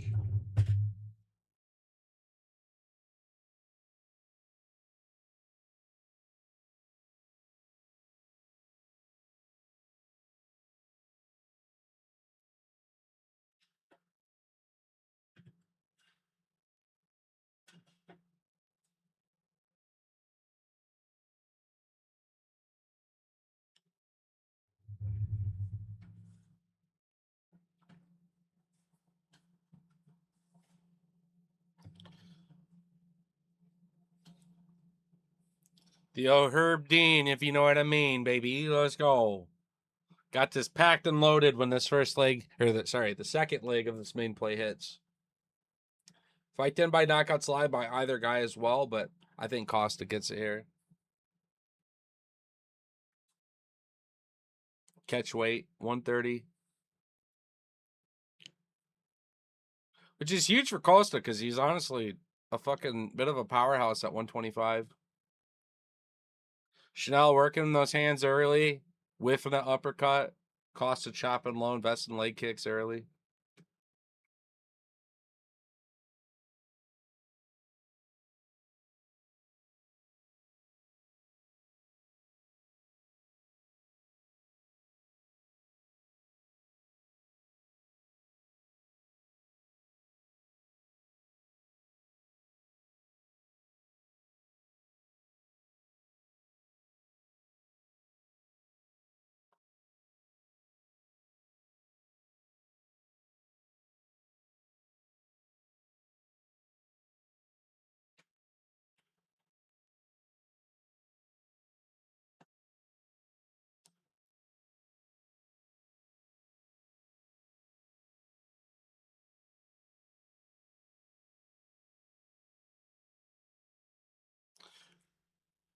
Costa whipping a huge combo. Chanel ducking his head, barely surviving the barrage.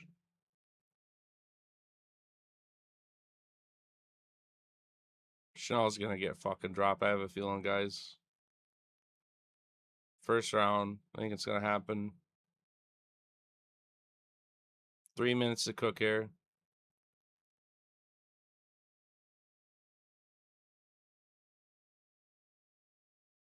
Costa with a left hand. Huge thudding impact. Fucking recoil from Schnell as he eats it. Hits a nice leg kick on Costa at a loud snap. Best thing he's done in this fight so far.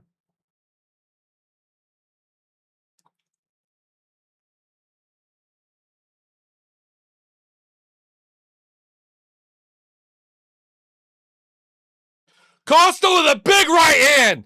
Dropping Schnell. He's out. He's trying to hold on. He's done. Costa round 1 knockout. Perfect pick on Tapology. Perfect bet. Obviously. Fight them by knockouts live as shit there. Let's go. Let's go.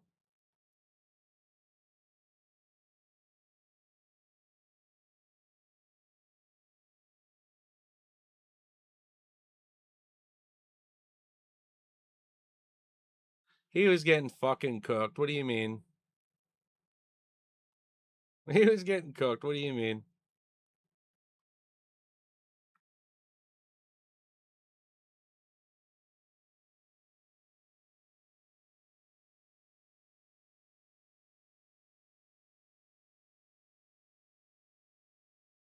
Yep.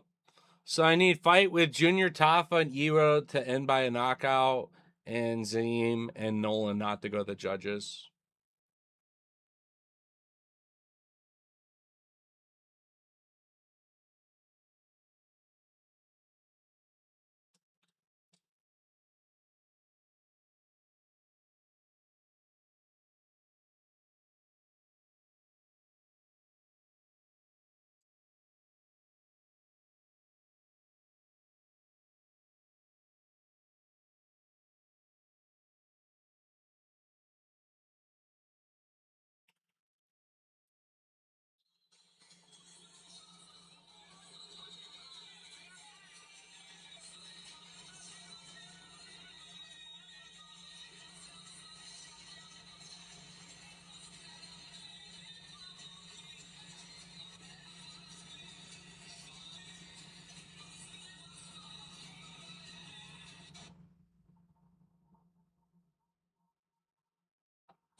Every fucking fighter has asked for the bonus.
Bilal's eyes. Guy gonna come in there tonight, try to box me? He's not gonna win. But I'm happy. Fuck it. All right, Bilal. Let's see, dog. What's going on? What's going on, MMA Jesus?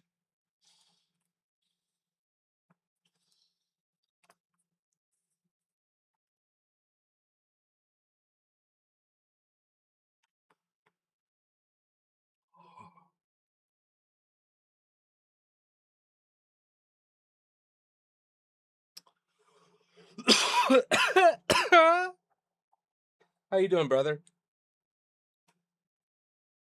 I'm sweating 2 fights to have a nice cash out. I need Junior Tafa and Iwo fight to end by knockout, and I need the Zim and Tom Nolan fight to end by a finish, and I cash out. About a 10x play. How you doing though, brother? Get this thing on the charger real quick here. There we go.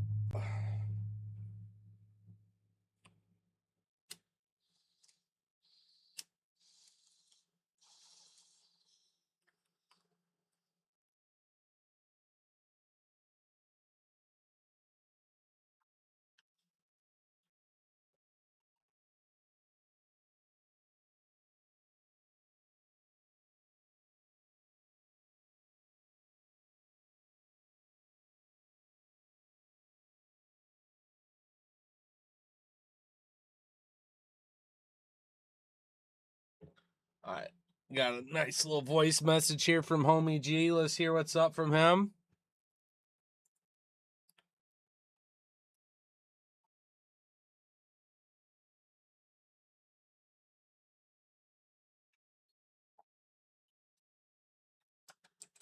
That is fair.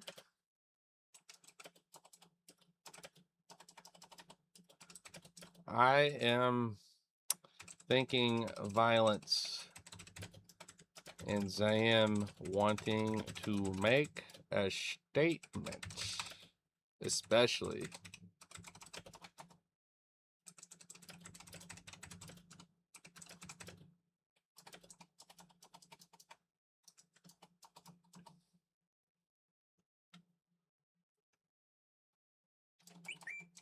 his training with Gaethje has been looking really good.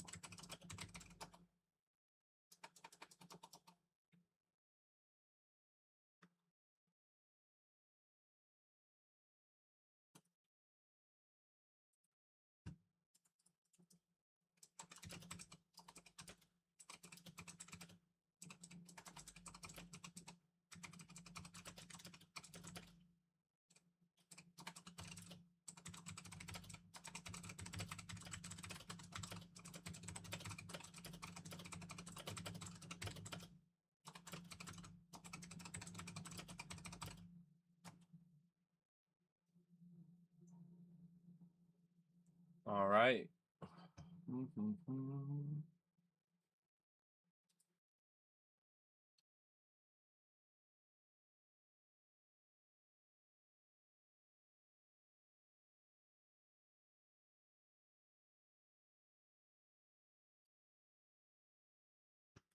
Now we're intermission for this main card now, right? Or we're just between fights still because we keep getting finishes. It's fucking ridiculous. No, this is the main card now. So yeah, the fuck.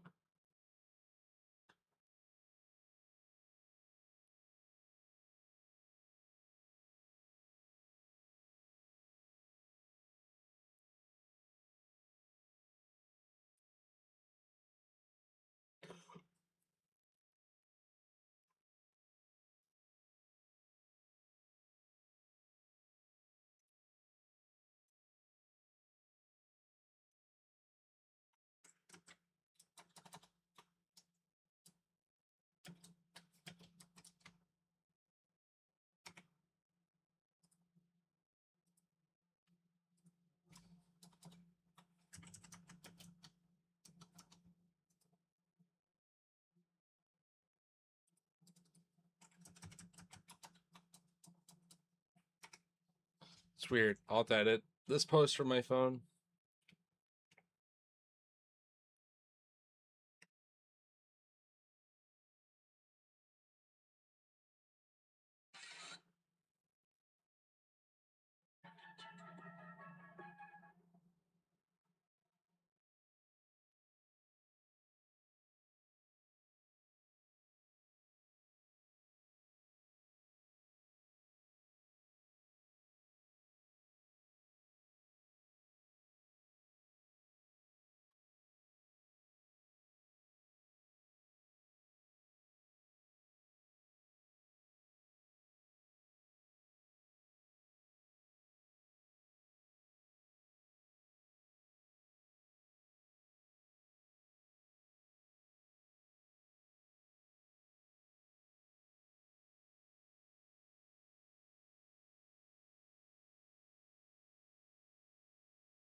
So much fucking interviewing.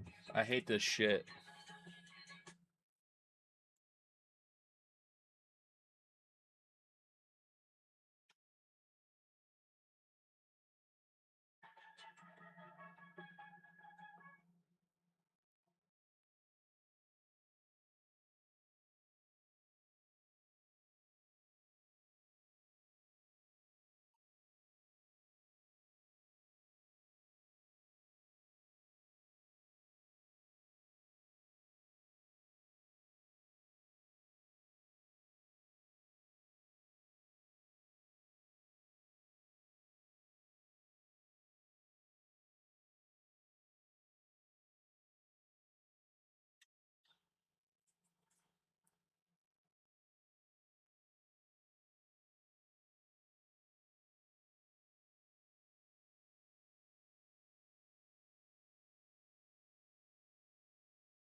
No, what I mean is I don't log into the website to interact with other streams. The software I use has my stream keys, so when I hit record and I have Twitch enabled or Kick or other gaming platforms, it goes to those streams. But I'm driving from a web browser where all the chats funnel to one, if that makes any sense.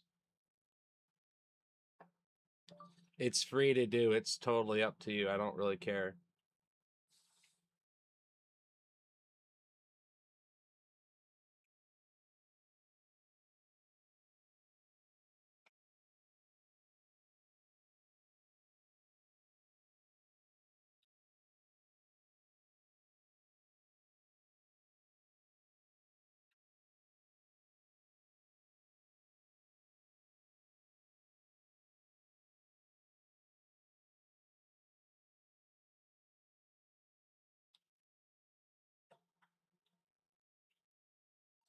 You have to manually do it every month, last I knew. And because Twitch takes half of the subscription, it's like literally $20 in a year. It's literally not a big deal.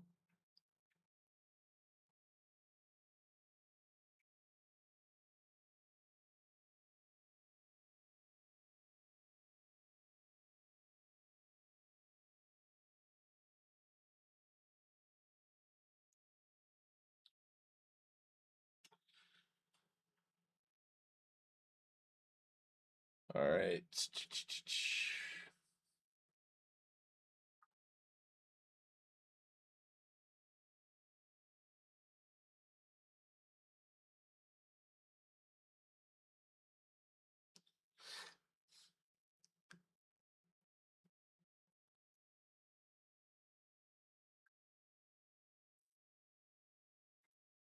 Had someone ask me, I got a computer now. You want me to hop on and subscribe to you on Twitch? I'm like, you can. I don't really hop on and use Twitch a whole lot anymore, and I sporadically stream to it the few times I game and whatever, so it's like very random.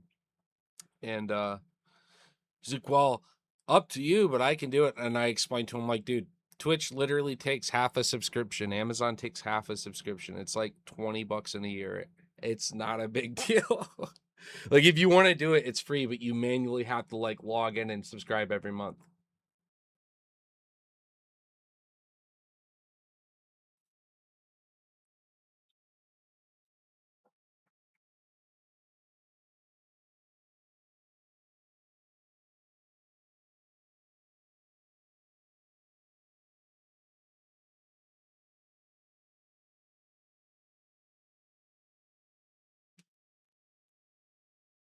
Let's take all fucking day for this fucking fight to ensue. This is ridiculous. God damn.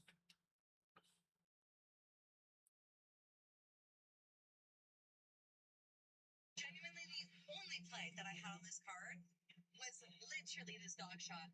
And I told everybody earlier in the week, I fucking did it. I told people online, I told people on the story. Guys,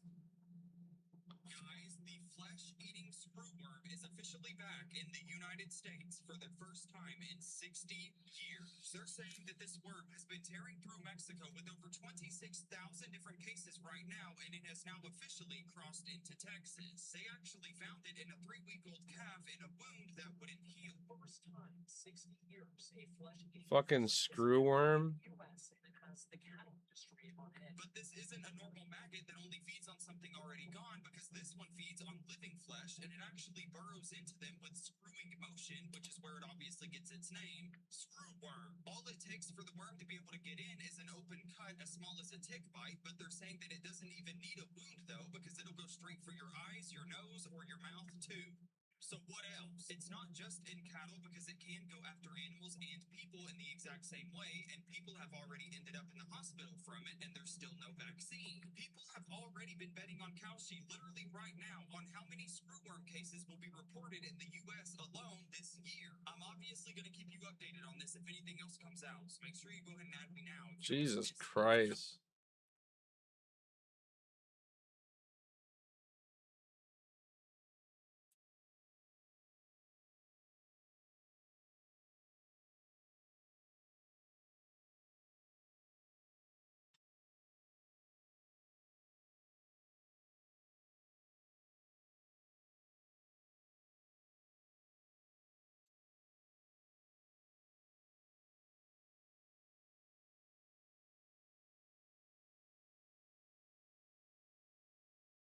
Genuinely, the only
All right. It's finally starting. Shit. I go grab a drink.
Make a page and Cap Weekly, and then we can talk, buddy.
Let's go, Ewo.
Let's go. Fight in by knockout. Fight in by knockout. Leg 3 of a 10x payout for me.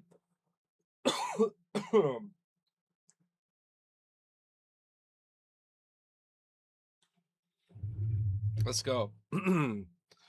Also, I have Ewa as a money line on another parlay as well. As like part of the weave. Justin Bernard. If I opened a fucking pack of UFC cards and I slowly revealed Voices of the Octagon, 1/1 auto, and I got Austin Bernard, I would fucking cry out like a grown man. Because it could be any of these other guys, and I'm like, okay. Obviously, you want Buffer, but Anik, that'd be a good one. Lorashenko. I wonder who they're including to that. Obviously, Megalevi's there. I got her. She's sweet. But I wonder if DC has that or Bisbee. Those are Voices of the Octagon now, I think. I may have a couple. It's been a minute since I've dug through my old collection. Definitely going to be geeking out on cards soon this summer. Reorganizing, packing up, cleaning up the inventory. Probably shifting the location of some of it. It's just too hot up here in the summer. I don't want that. Get it to a much better climate area. All right, here we go, guys. Fight to end by knockouts, my official prediction for this play. But nonetheless, Ewo fucking brings it. So we've been excited to see him ever since his last few times out. The legendary Polish power. Something about these strikers. He's got immediate chance in the first 3 seconds or so of this fight. People screaming in the crowd, chanting Ewo. And he's throwing a monster right hand that will kill a man if it connects. Tafa slapping out a straight kick down the middle to nowhere. Ewo going for, actually, believe it or not, looks like he's almost going for the takedown attempt, but nonetheless, he's engaged in the clinch. There's a nice little knee up the middle by Ewo as they break away.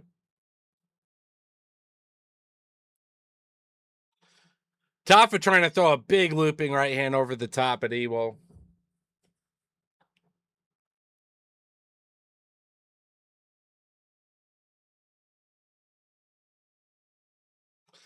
Ewo with a nice low kick on top of that lead left leg.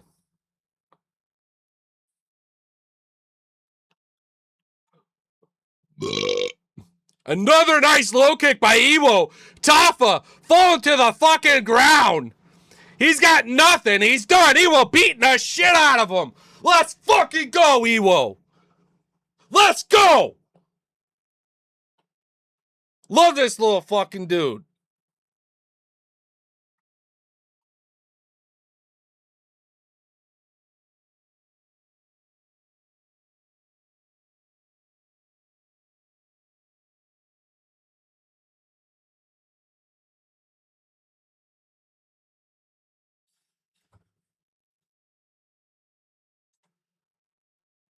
Let's go.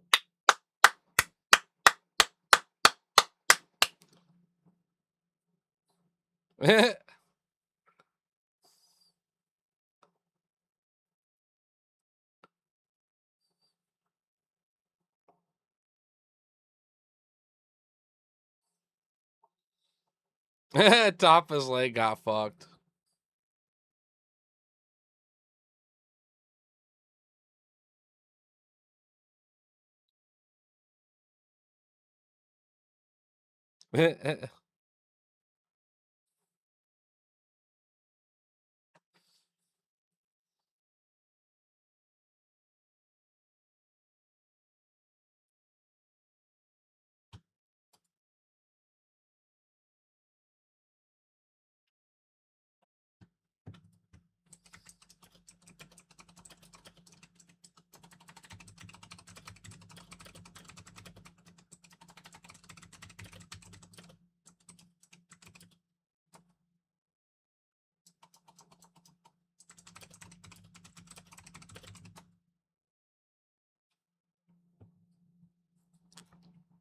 Last leg.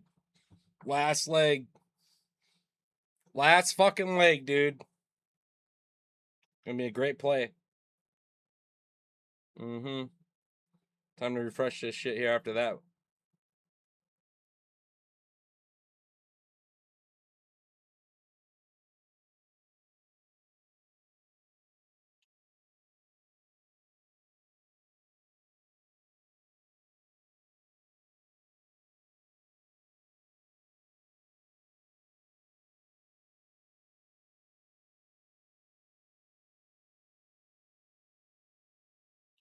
Fucking easiest play of my life.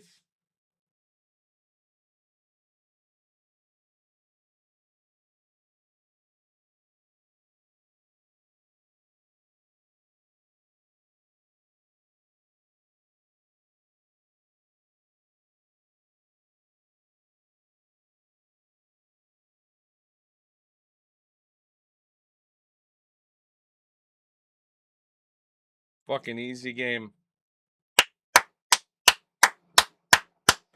Let's go, Ewo. Let's fucking go, buddy.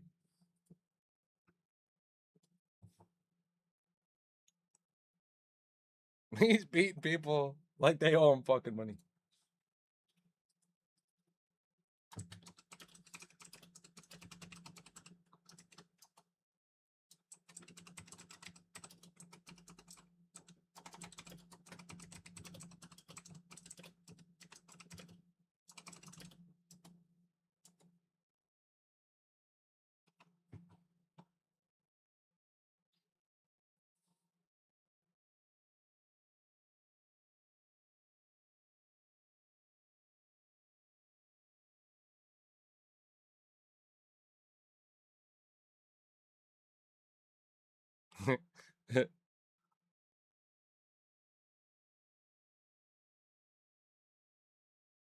Dude, I love Evo.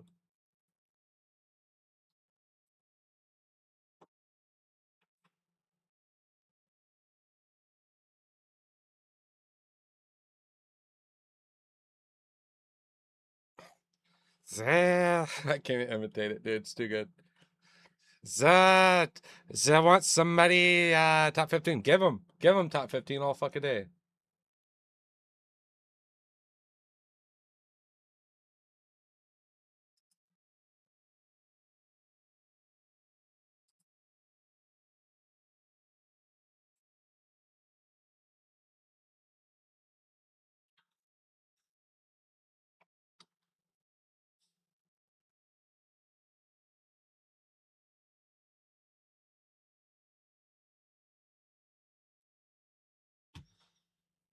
Let's fucking go, Evo. Pay up, FanDuel, you slow bitches. Quick to take it, slow to pay it. Pay the fuck up.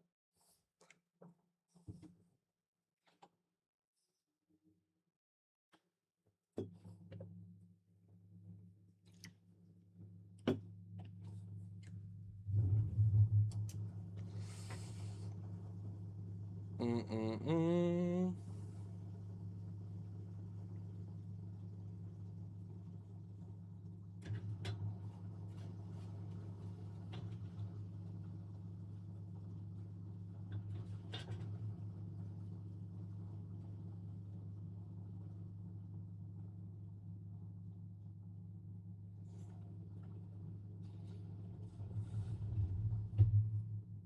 Got a little sprinkle on Bryce submission. Like 6-1 props. I like that. It's kind of fun.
I could withdraw it now, and 3 out of 4 legs pays me close to 4x, but the payout's close to 10x. So I'm gonna sweat the last fight with Nolan and Ziem, then by finish for the full pay.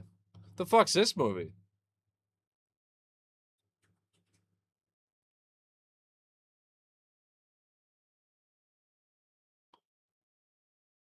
The Furious. Okay, let me look at this.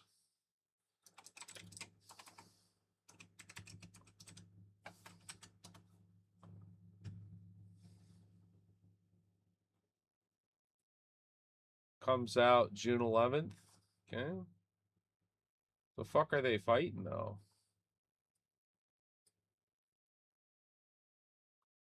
Watch this again.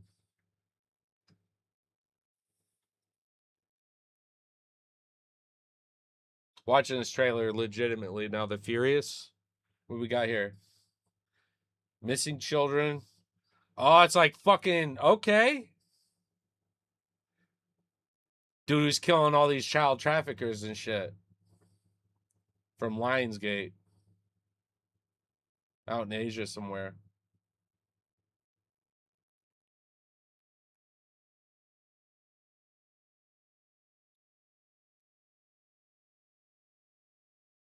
I'm gonna go see this.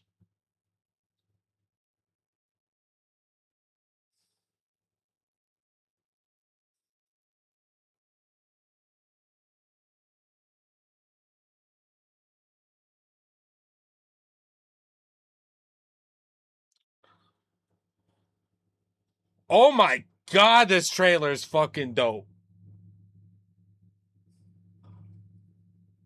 Oh, you got a hammer beating the fuck out of everybody.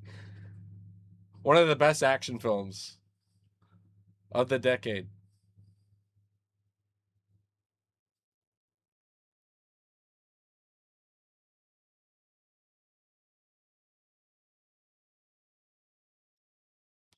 Well, I'm fucking spoiling the movie at this point.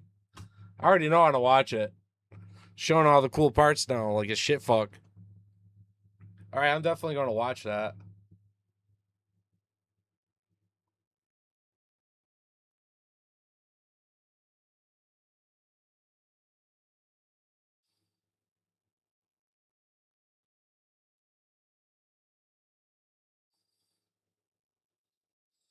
Let's go, Bryce. Let's go, Mitchell. Let's go, my boy.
Yo, what's going on, Chris? How you doing, brother?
Fucking 90-second ad right now. I'm just gonna refresh my fucking stream. Holy shit.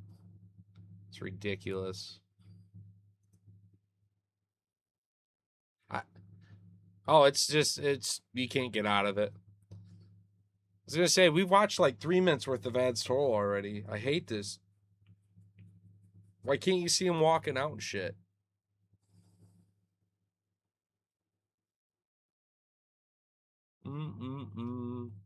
So yeah, my biggest sweat to end the night on my main play is fight with Nolan's I am not to go the distance. So MMA Jesus, or as you know now as MMA Almighty, thinks that it may go the distance. So let's see what happens.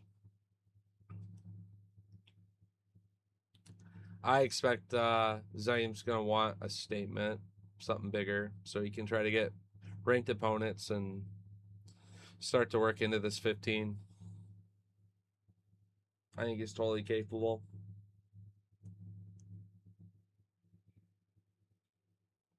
Plus, they love pushing these French guys, you know, so why wouldn't they?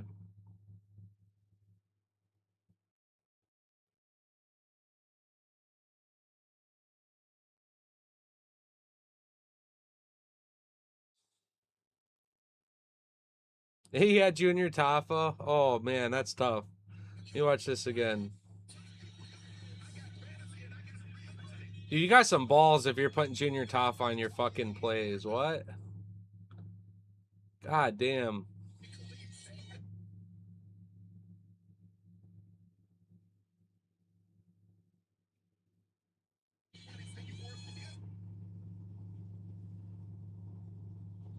So then he needs Zaim and Bilal Muhammad to cash that play at least. So that's cool.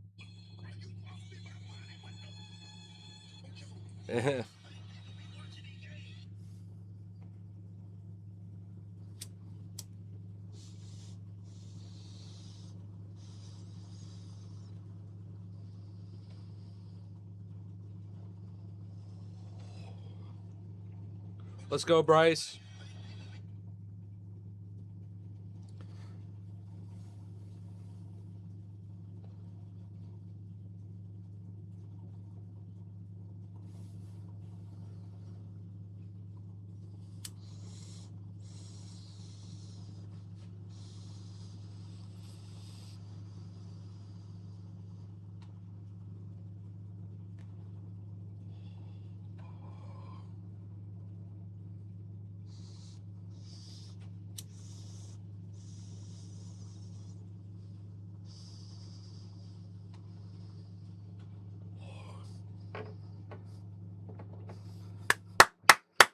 Let's go, Bryce. Crowd all a little quiet until one person started applauding, and then everyone joined in.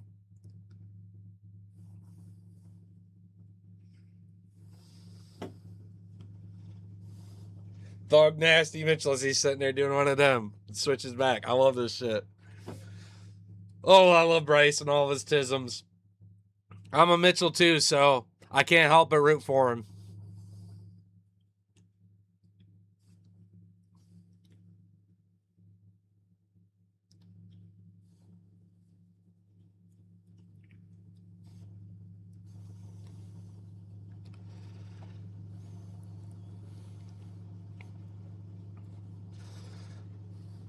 Bryce opening up with the side kicks. He's known to have some pretty crafty side kicks.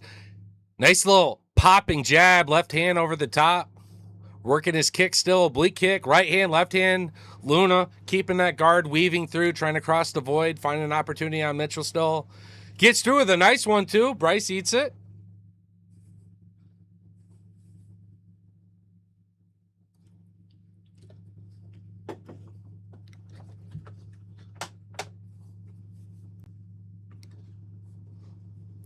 Bryce trying to go for a takedown. Luna trying to do a good job of keeping his lock. Try to reverse the position here, and he does. Luna able to reverse the position on Mitchell. And I think he's making a mistake of trying to take down Bryce Mitchell. Mitchell keeping his grip and able to turn and drive Luna right into the mat.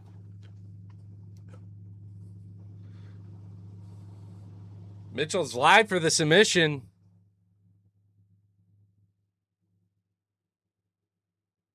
Mitchell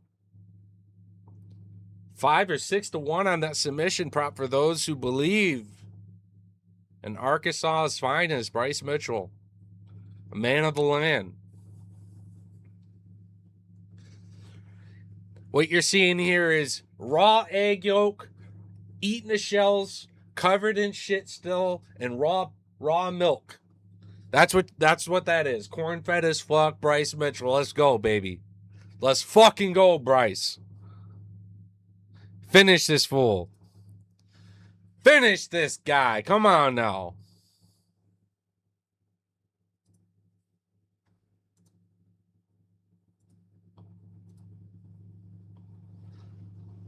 Bryce Mitchell working off the side still. Very much favoring position, not wanting Luna to get to his feet. Felder just literally said he's got that raw milk strength. After we just said all that shit. It's kind of funny as shit, actually. Mitchell working off the side control. He's there for a crucifix if he wanted to step his right arm over Luna's left hand. Would prevent all these little peppering shots off the side of the head, too. That right leg isn't really doing anything. He could just try to lift it up and drive it over. Right now would be a great time. That right leg still there for a crucifix if he wanted it. I think he's favoring the pressure instead. Luna stuck in the corner. Bryce still keeping that left underhook. Luna, that right arm compromise. Trying everything he can with that left hand right now. Looks like he might be trying to pull guard, maybe try to work a triangle or something here. But Bryce doing a good job of kind of keeping flat, keep his shoulder tight, working off the side, not allowing any looks for that triangle, keeping his body long. Bryce, minute 30 to cook here. I think he's already been cautioned to stay ready. Bryce gets, there he goes, full mount. He gets his hooks. Minute 17. Mitchell with the full hooks.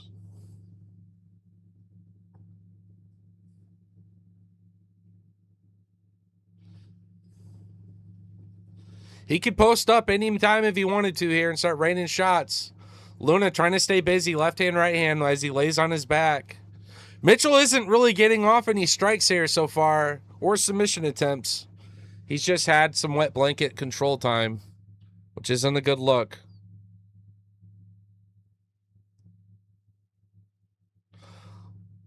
Maybe the strategy is to tire Luna out, see what he looks like in the second and third, less steam on the shots.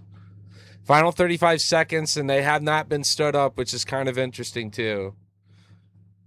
You think the ref would have warned them and stood them up since he's not advancing the position so much. Now he's trying to step through and take the back. But he's trying to flip Bryce over as well. And Bryce does take the back, and he cinches this rear naked choke in the final 12 seconds. Trying to flat out Luna with his choke. Now he's landing some final hammer fists and shots. Only strikes thrown just about in the last 3 minutes from Mitchell.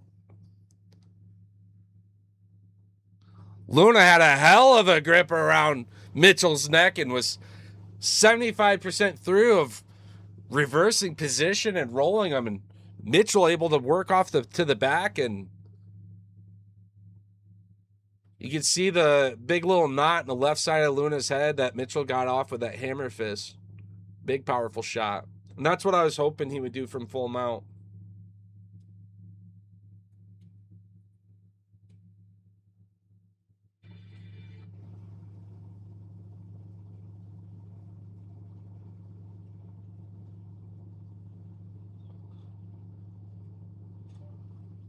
Nolan at plus 2,200 for the submission is a crime if you don't put something on that.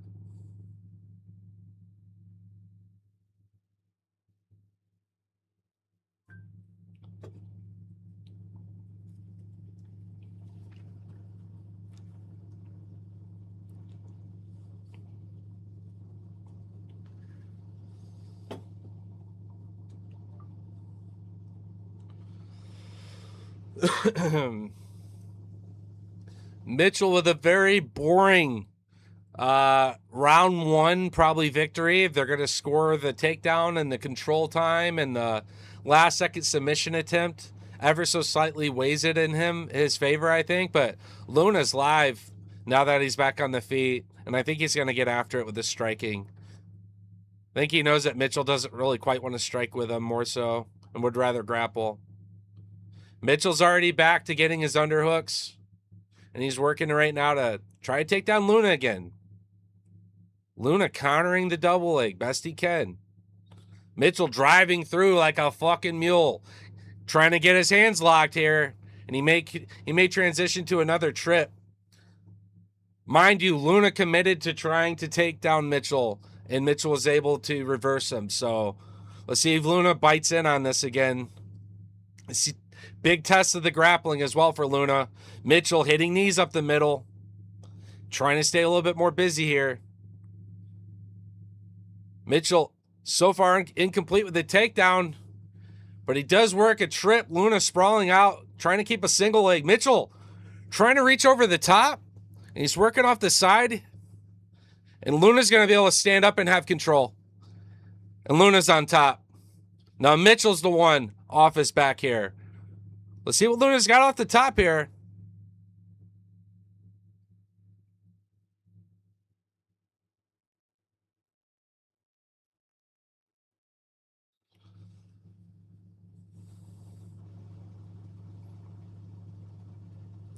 Back to the feet, Mitchell. 310 to work.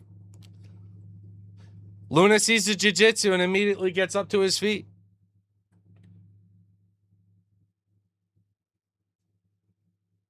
Yo, what's going on there? Quick little exchange. Luna smacking Bryce. Bryce swinging back.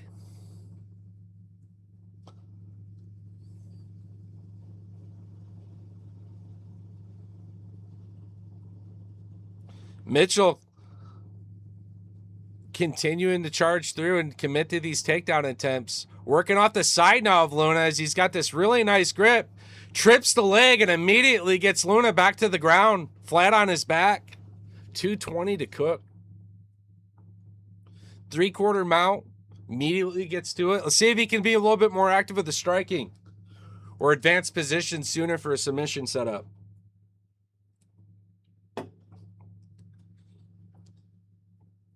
Would have loved to have heard a corner there, maybe.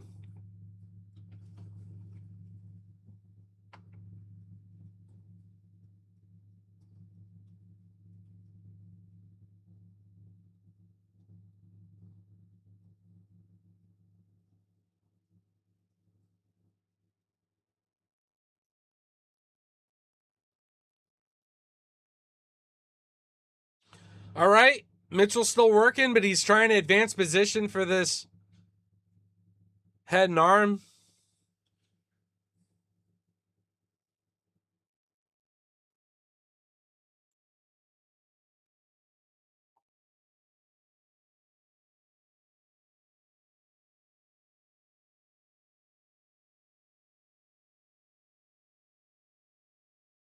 Four minutes and 8 seconds of control time in the first round.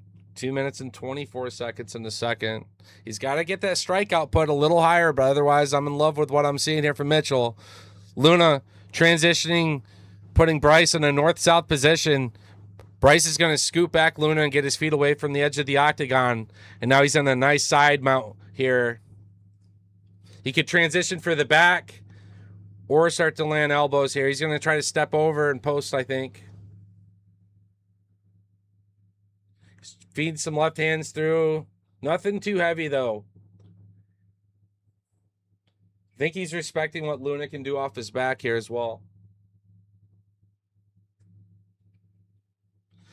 Mitchell trying to get a little busier with these elbows maybe. He's got 20 seconds to cook. He's more so grinding it into the chin and the neck of Luna, who's still off his back. Mitchell in complete control here. And he's finally laying a couple powerful shots off the side here. 8 seconds to go. We'll see a third. Love to see it for Mitchell. He's only down by about 10 strikes, but has about 8 minutes of control time. 2 of 4 takedowns. And I don't know why, but they say he doesn't have a submission attempt, but he was definitely rear naked around the chin of Luna for a minute.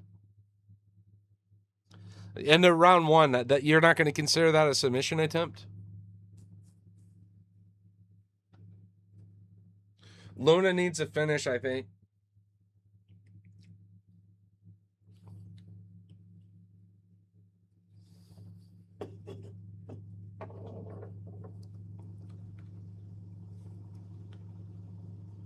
Yep. Says the difference in the Dan Ige fight is you're up 2-0 and you got both your fucking eyes. So I love that from Coach. Let's go. Let's go, Mitchell. Let's go, Mitchell.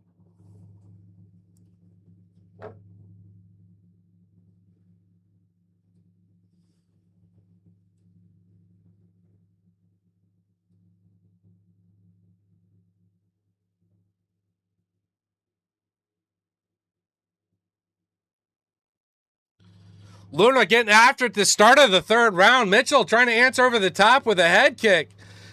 Both guys having nice little sequences here. Mitchell immediately driving for a takedown, and Luna able to get over the top of him and send him backwards. Now Mitchell trying to stay busy off his guard here, trying to rip that leg up over the head of Luna and threaten the triangle. Luna's standing up. It looks like he's throwing Mitchell down, trying to take up around his neck here. We'll see if he tries to circle his legs off to the side and go for the choke or not. Mitchell's still ripping his leg up over his head. Trying to keep his hips off to the side as well. Trying to post to his side. Gets his elbow up between him and Luna. Luna going to go for the neck here around Mitchell. Darce choke. Mitchell's up on his knees. It's a very tough position. Luna's sitting upright, but there's a little wiggle room for Bryce here. Mitchell's off to the side here, and I think he's able to fight this choke quite well. Yeah! Mitchell taking top control. Working back into full mount. 3 minutes and 30 seconds, full mount Mitchell. I'd love to see him post up and rain some shit. Or get this choke. Mitchell by finish would be sick. Luna's a huge opponent in the sense of up-and-comers. This guy's solid. He'll be ranked and doing his thing before you all know it. So I like this win for Mitchell. Crafty vet shit. Mitchell trying to walk up, put some pressure off on that shoulder. Left arm wrapped around the head of Luna. Keeping his hooks in as well. Continuing to walk up and put the pressure up around the neck of Luna. Full mount.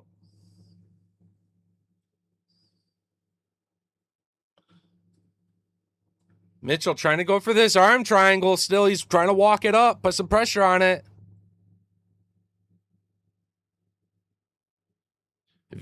If he feels like he can't get it, I'd love to see him post up, man. Luna's got to be a little tired. I'd love to see him post up, rain down some of those hammer fists again, like the first round, who got him knotted up at the end of the first round there. There you go. Going for a submission attempt. Luna trying to roll out. And Mitchell able to keep Luna pinned down is fucking crazy. This is my dog right here.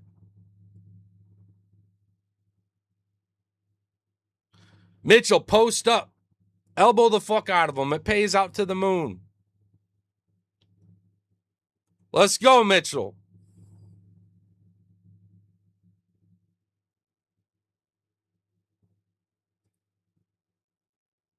Minute 40 to cook.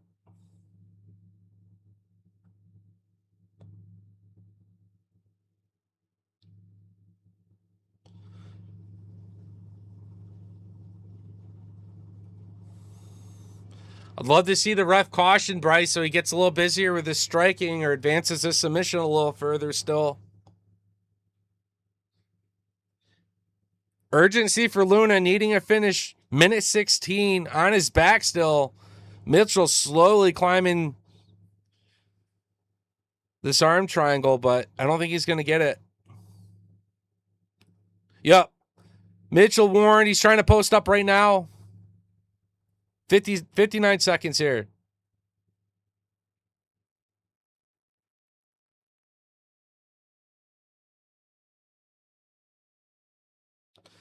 Nice little transition. Mitchell taking the back. Flattening him out.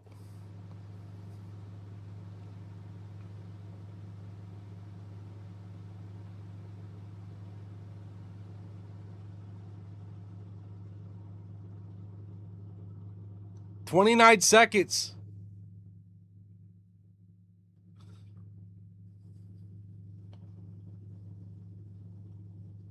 USA. Crowd chanting right now at the Apex. Mitchell off to the side, choking the shit out of Luna. And there's the tap. Let's go. Let's go, Mitchell. The submission prop hits. Woo! Let's fucking go, bro.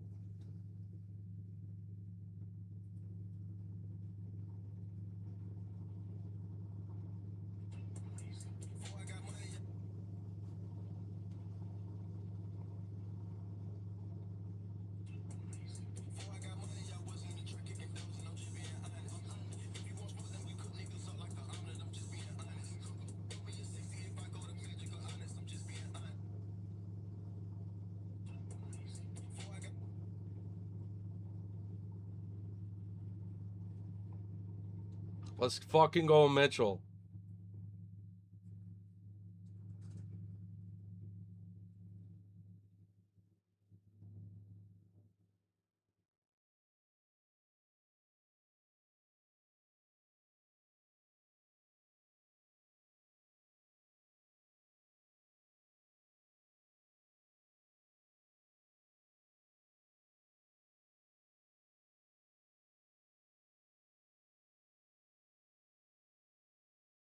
Yeah, plus 500 props, schmacks. Let's go.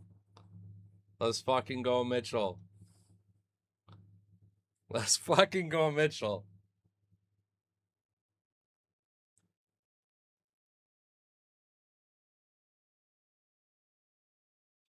I was sad. One time there was a card break of tops, UFC tops, I'm pretty sure. Maybe it was knockout. Yeah, tops knockout. I was thinking chrome or no, it was tops knockout on a break. And I saw the Bryce spot around like $15. And it's like a 2 case break. So I bid 20. It goes for the next bid up 21. It had just gotten beat on like the last second as it closed out. And that motherfucker hit a 1/1 Golden Treasures Bryce Mitchell auto right before his crazy podcast and everything. I'm like, God, I'd love to have that card. I do have the same card though, just not 1/1. Let's go, Mitchell. Let's go.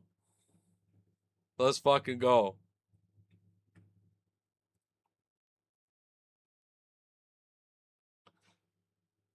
He's telling Luna he's good. Luna don't want to hear it. Walking away.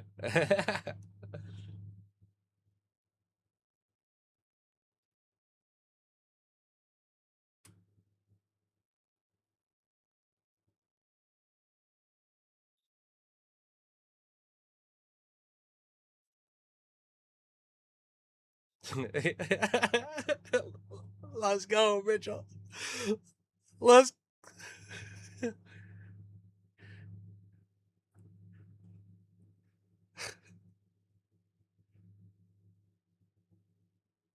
He's going straight into biblical scripture. Let's go.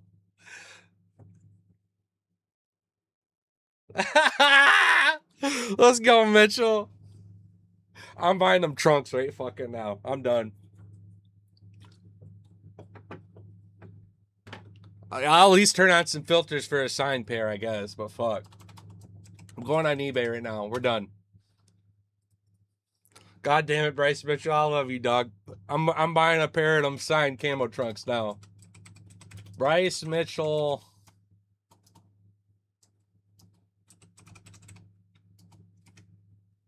Yeah, Bryce Mitchell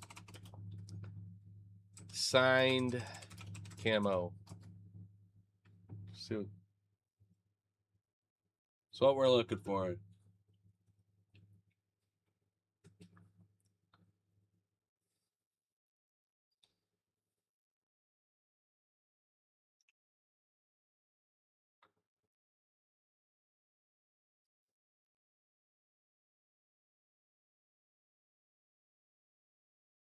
Where the fuck are the signed camo trunks? God damn it.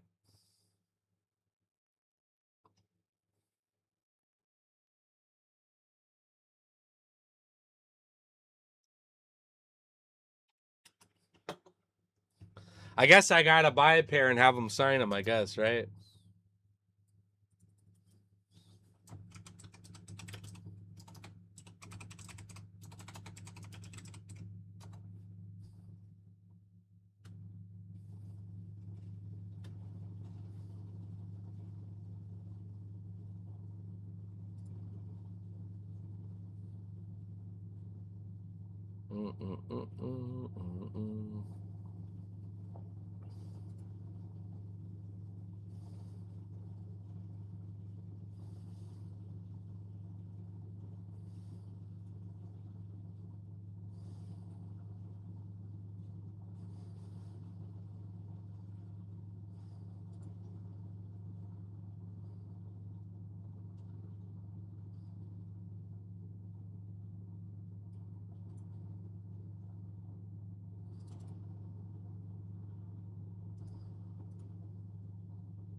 I just got a out of 299 refractor of his for $4 as well.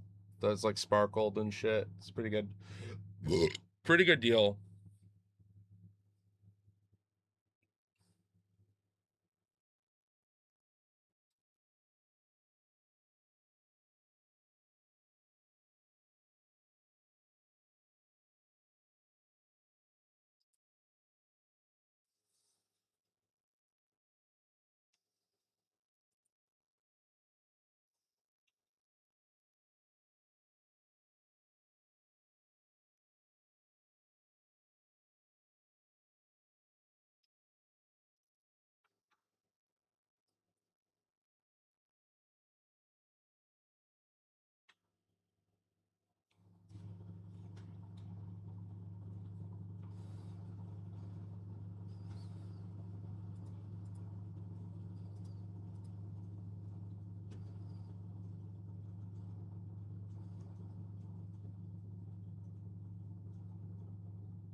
Well, that's a pretty nice one there.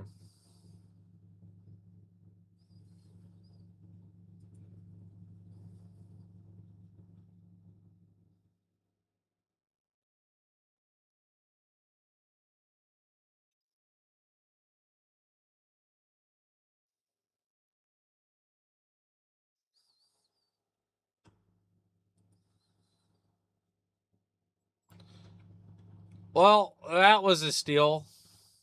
Okay.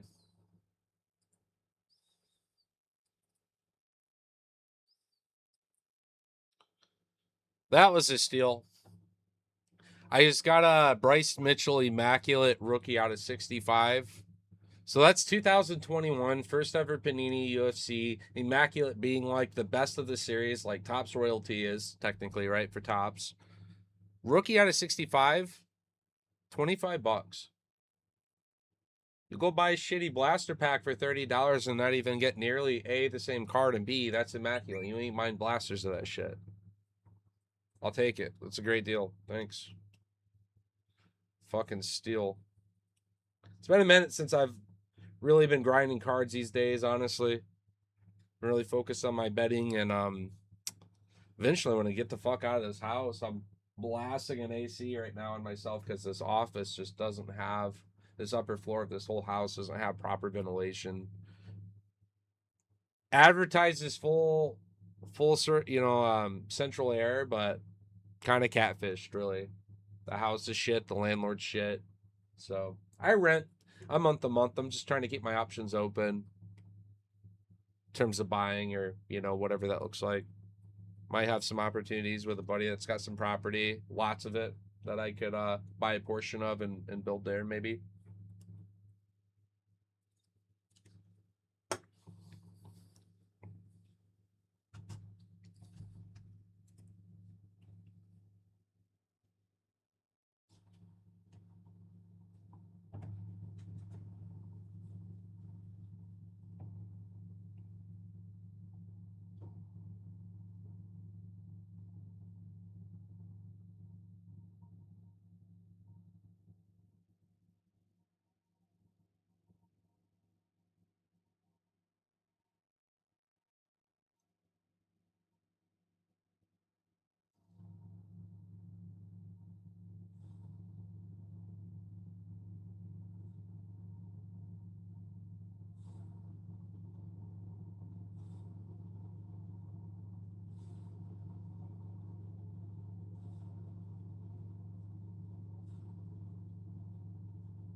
it's amateur fight MMA. Like these guys are going to war. I don't know why. I just feel like my heart's racing. I'm throwing $1,000 on Marcus McGee. Don't even ask me why. 1,000 to win $220. I'm taking my girl out to eat. No, I'm gonna take the boys out to eat after this. After they win, after Marcus McGee wins, I'm locking it in. I'm freaking nervous now. I got the boys going to war. I don't even know what to do, man. I'm tweaking. Let's get it. Marcus McGee. Let's go. This dude always throws like $1,000 on negative 400s and shit. And one of these days, he's just gonna look like an idiot because these aren't even like, I don't know. I think they're fights that they're not that one-sided all of the time. Or then I question the method. Like he did $1,000 on Sergey, but dude, we knew Sergey was gonna chin the shit out of Taliesin if he won. So having like a negative 300-400 prop, he could have like a plus 150 or something. So instead of $1,000 making 200, he could have like literally doubled up plus. But yeah, all my stake actually comes down to this fight right here at lightweight 155. I want fight by finish here. Zaim or Nolan. I think they're both dangerous enough to do it in their own regards. So I'm feeling pretty good. Feeling pretty good.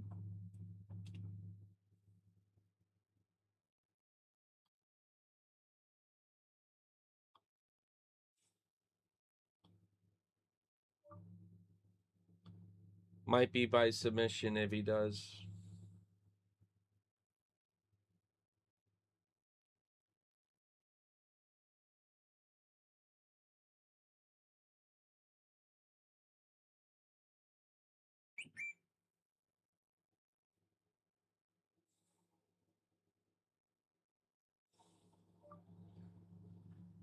If I could be done by around 12:30, that would work awesome. What time do you think you would need me there?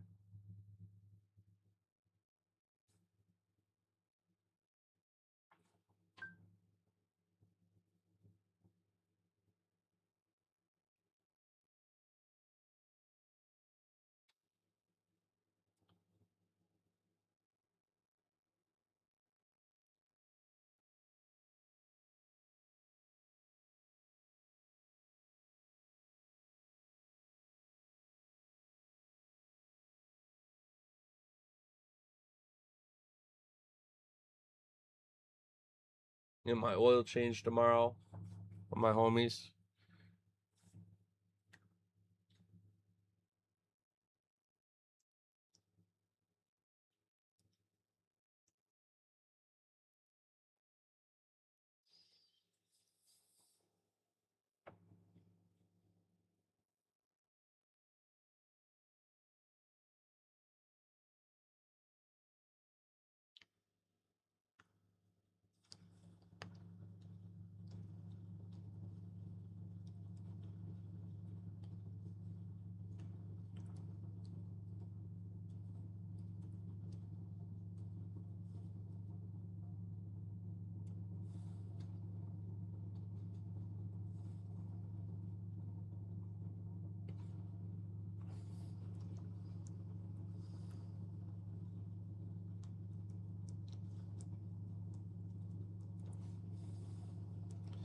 Need me to bring anything?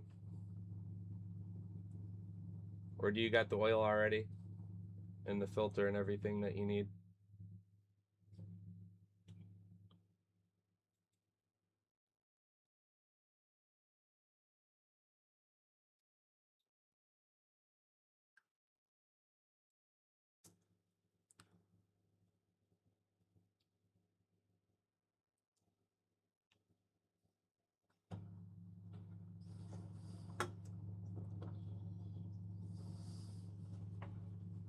Ready for this fight to start, man. Sick of these fucking ads. Holy shit.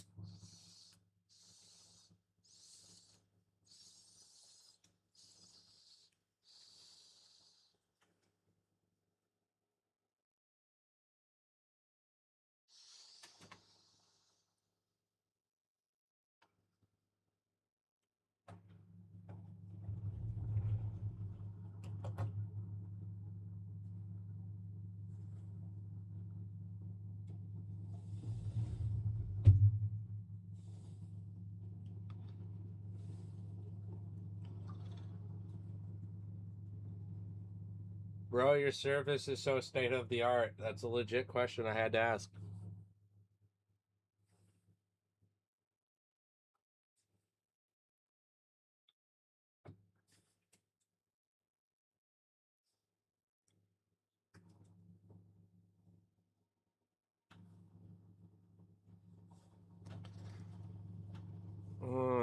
Fucking commercial breaks. Y'all know the famous rule.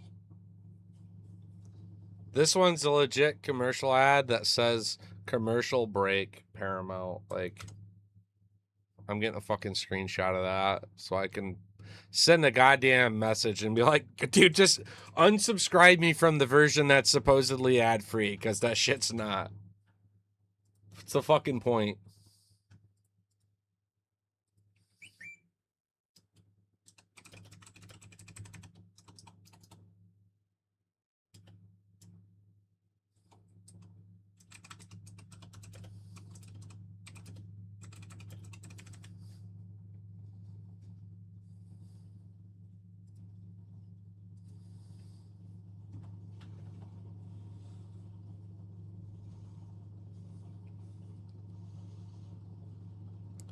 Tom Nolan, 10-1, 6'3", 155, which is fucking crazy.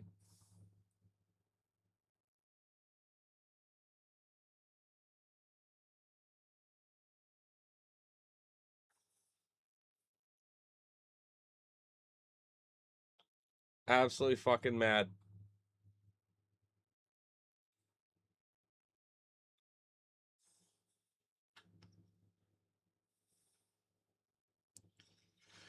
For the cash out, finish. One of y'all. Let's go.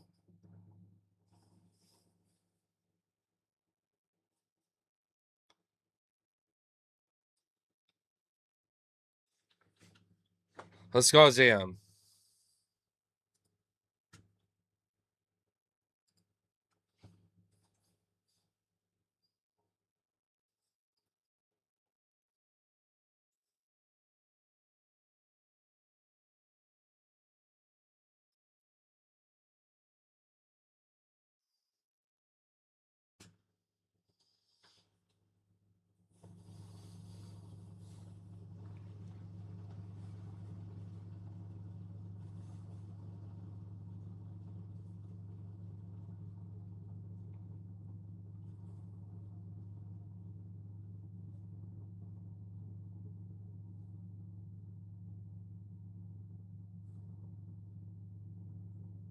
Just smile killer, keeping that guard high. Nolan working early with these kicks. Another long and rangy opponent. Zim going for the takedown early. And immediately going up around the neck and working for the rear naked choke here. See if he can get these hooks in. Nolan's doing a good job of holding the wrist control.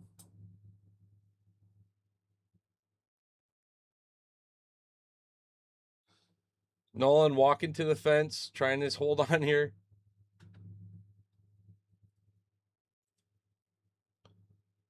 Spinning back elbow from Nolan as he resets to the feet.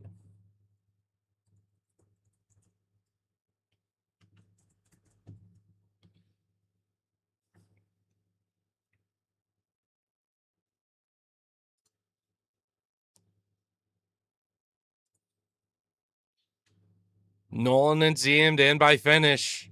Ziem going from fucking taking down Nolan to taking his back to hitting a big strike to Nolan picking up Ziem, throwing him to the ground. Nolan submission prop plus 2,200 as well. Final leg of the distance parlay. Distance no. Nolan working off side control in the first 2 minutes of this fight. But you don't see the smile killer ever in this position. So this is insane from Nolan. Very happy for him so far. Sam working out of his guard also. I like Nolan's grappling a lot though, so I'm only really worried for Nolan on the feet. I like Sam's clinch work with his knees. I think he's... Sam trying to post up to his side.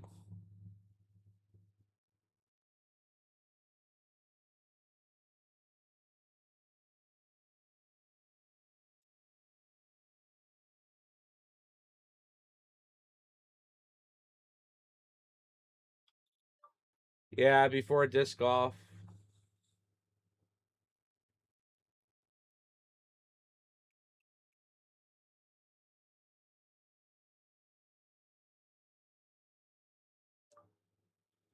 Before I go to disc golf league.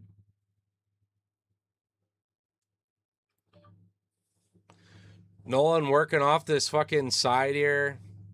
Zim doing a good job of getting back to his feet. Nolan picking up. Zayim again. Huge slam.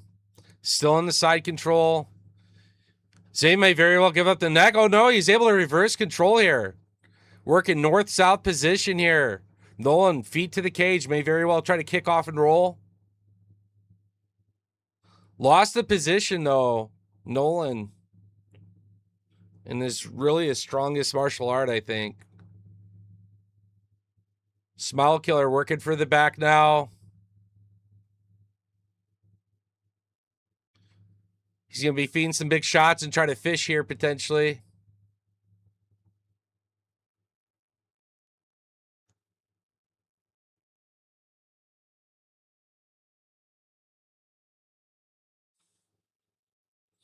Nolan 2-on-1 wrist control on that left hand of Zim.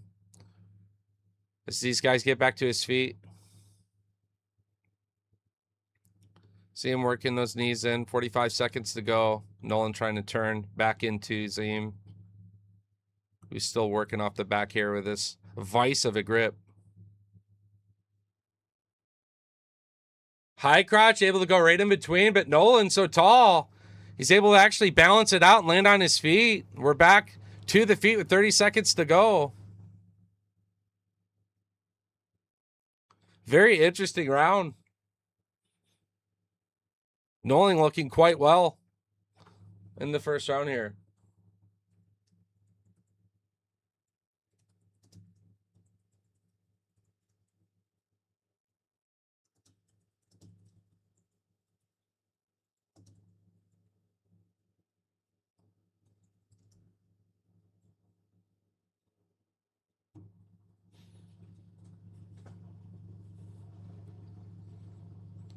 Back to another commercial ad, of course.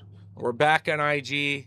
Those live feeds do expire after a long time of doing this, which, yeah, the last 4 hours, 15 minutes. But we're back. Thanks for hanging with us over on YouTube, Twitch. Appreciate you guys. We're sweating the last 2 rounds of Zim and Nolan. I need to end by finish for a pretty big play to hit. Nolan looking pretty live in this fight as well. Some nice big takedown slams. His submission props 22-1, which is absolutely fucking crazy. So if Nolan pulled the upset and did it by submission, it would be a huge fucking payout. Be my biggest plays of the night by far. Kind of like Song last week with his. These submission props have been kind of fucking nutty. But yes, the Smile Killer never looking so mortal in a minute from what I've seen. Minus like Terrence McKinney, right?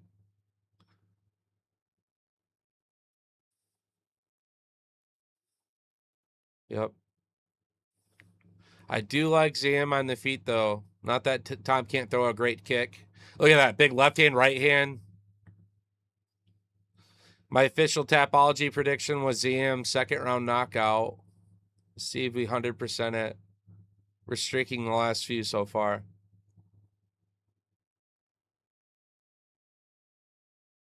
Zam's still trying to time that step in by Nolan and feed the right hand through. Big counter shots. And Nolan gets through for this takedown attempt. He's got his underhooks in, trying to grip around the back. These guys are very well matched. I think Nolan might have won the first round, yeah. I definitely give Nolan the first round. But the second round so far just started. And Zim's looking a lot better so far.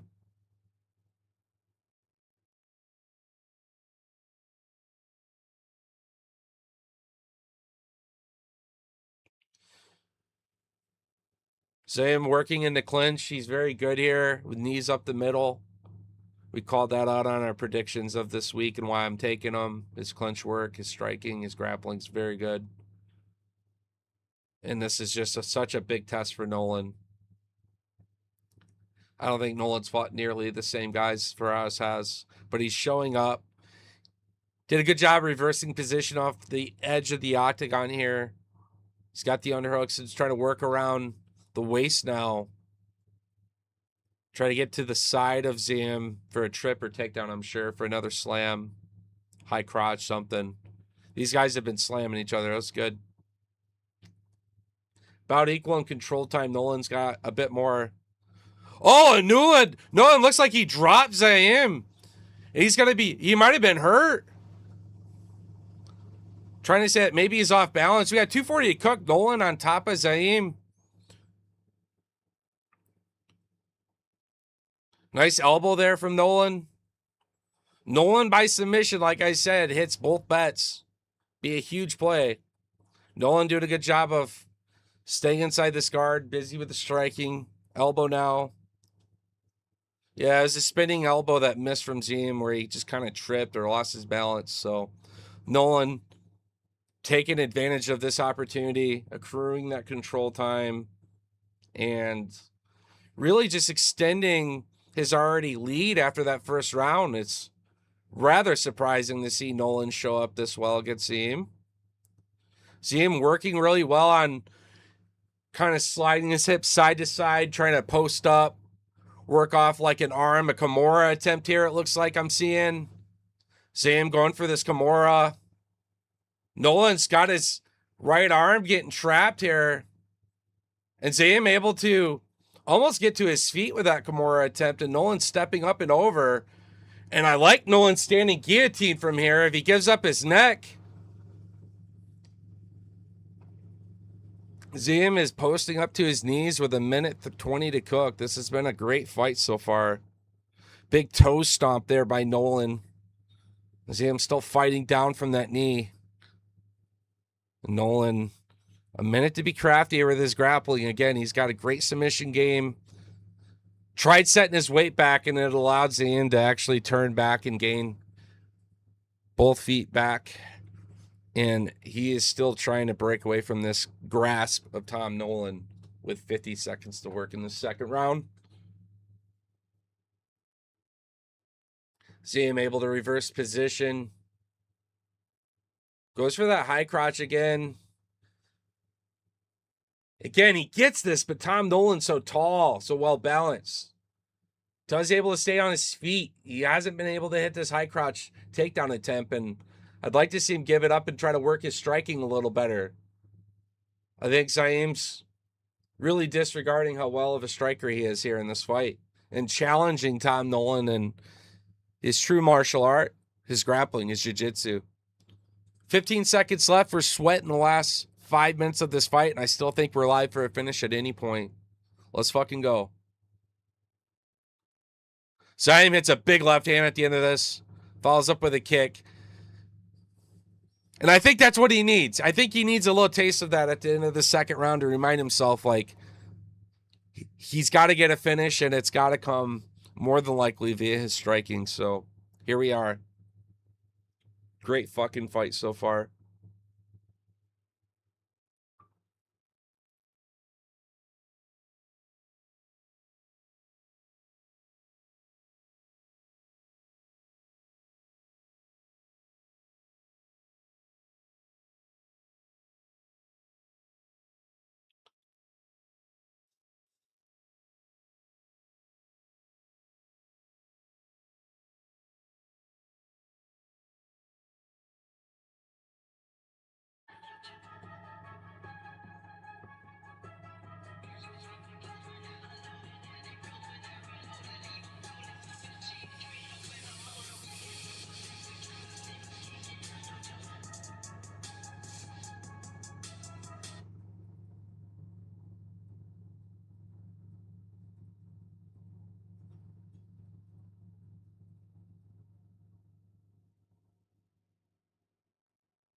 Let's go. 4:20 to cook. Third round. Tom Nolan taking an opportunity to grapple up immediately with Zayim.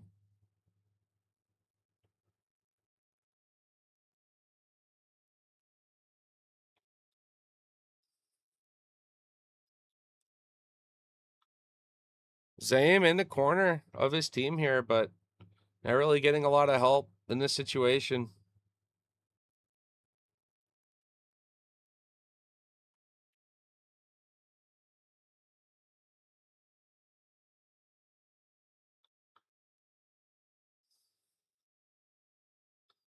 Zayim should know to break away from this grappling shit if he can't complete one of these takedowns finally.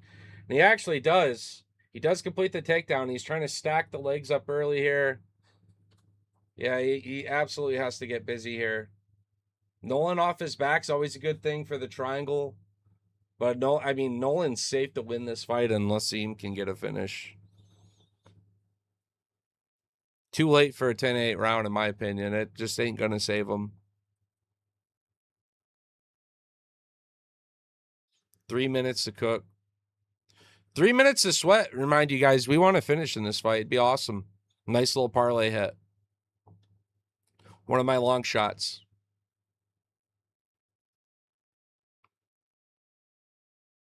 But Zayim's absolutely got to stay busy here. Got to break out of this full guard here. Nolan's very good here again. There you go. Stacking. Zayim stacking, but he gets back control in doing this, which is the beautiful thing about stacking. These guys go to roll out. But now Zayim's working off side control here, and he's got options. He could still work this Kimura. He could work for a rear naked choke, get his hooks in. And he is taking the back right now of Nolan. 2 minutes to cook, guys. Fight in by finish would be sick here. And Nolan tried to scramble and put Zayim in full mount. He loses it immediately. Zayim absolutely gassed into his mouthpiece, man. He's got to be exhausted. Loses the back. Nolan able to twist and turn. Nolan working off the top here. I'd love to see Nolan cinch up this submission if he could. See Zayim give up his back would be sick. Nolan keeping his head down on the waist here.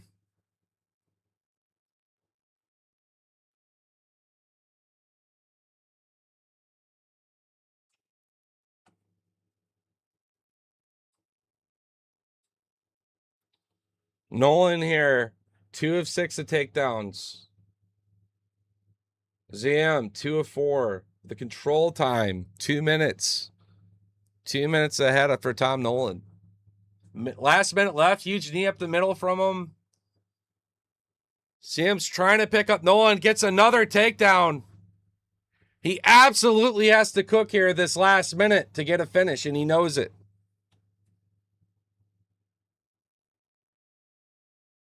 Nolan's going to do everything he can not to give up his back here, I think.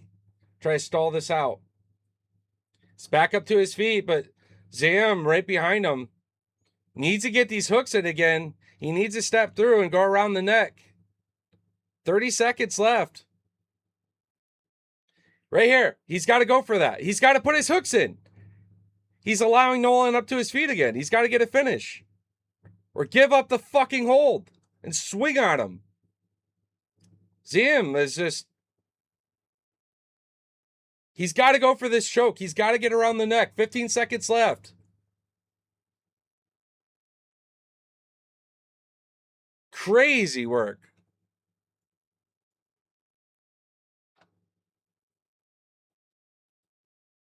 And Nolan should get it done via decision. Shit. Crazy. Crazy.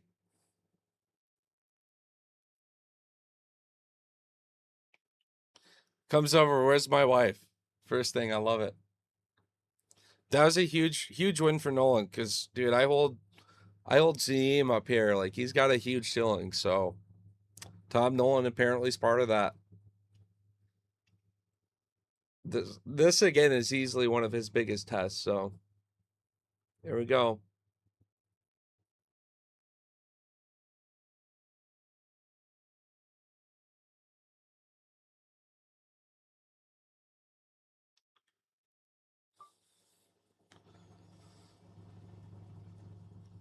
I've never seen, minus Terrence McKinney, I've never seen him struggle with an opponent before. That's crazy. Zaim outclassed hard.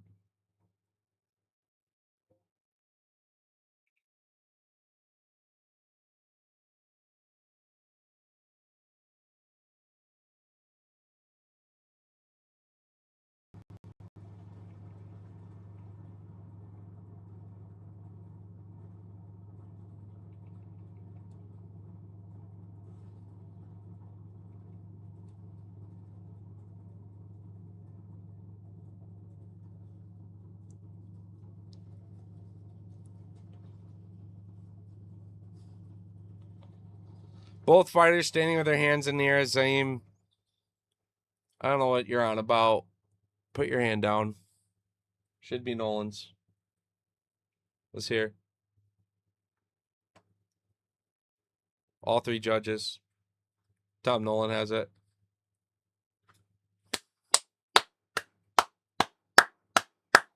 Good job, Tom.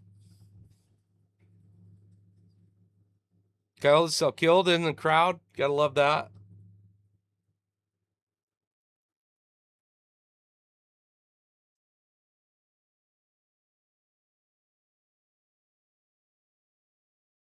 Good shit.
That's pretty cool.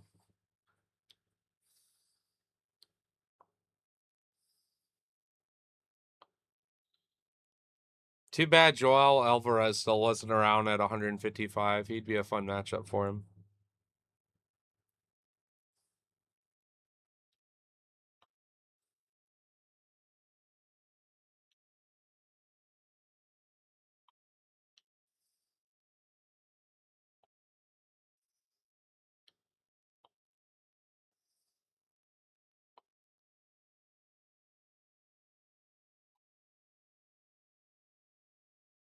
Good shit for Nolan. Nice. That's a huge win, dude. Again, I hold Zaim pretty high. Like, he's a good fighter and well-rounded. But you finally get a guy tall enough.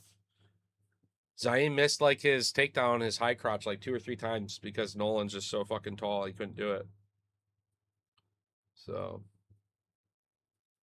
do.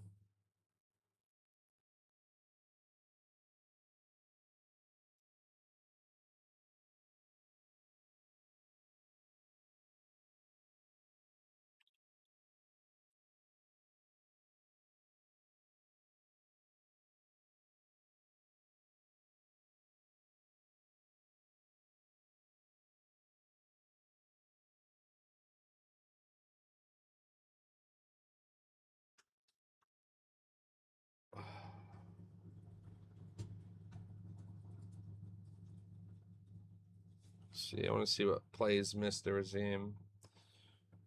Nolan submission I really fucking wanted, so that was sad.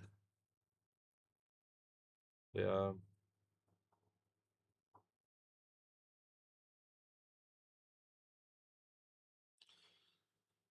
Had a little sprinkle on Nolan by submission 2 and 3 also at plus 40,000 prop.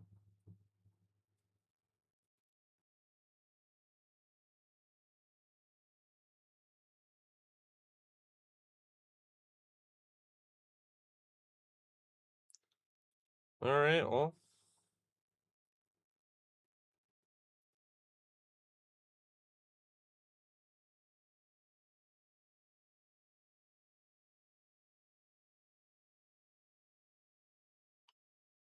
Mm-hmm.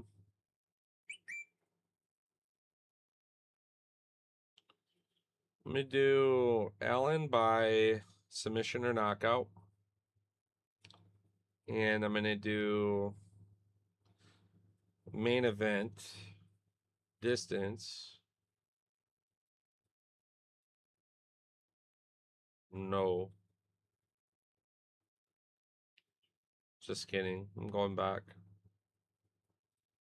Bilal. 328 prop. I don't mind that. But let me test something real quick. Versus the 328. If I went back to Allen here, I said Mr. Allen by the knockout. That two-legger says plus 1203. See what I'm at? So we're going to play it twice this way instead. Simple and sweet. 10 to hit 130, and then we just do it again with a submission. His prop only 230 for that. And then Bilal Mohammed again.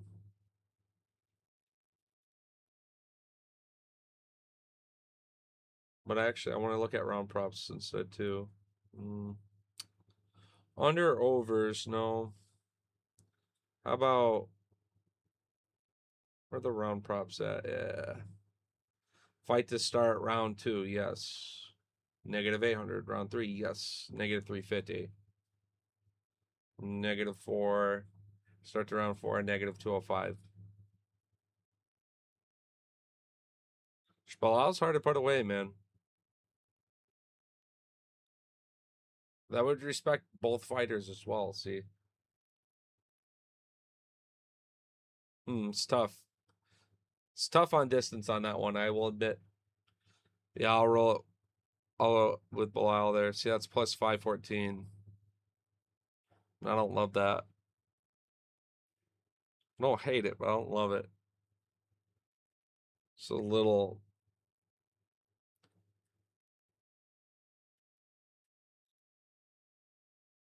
Five to hit 30. Yeah.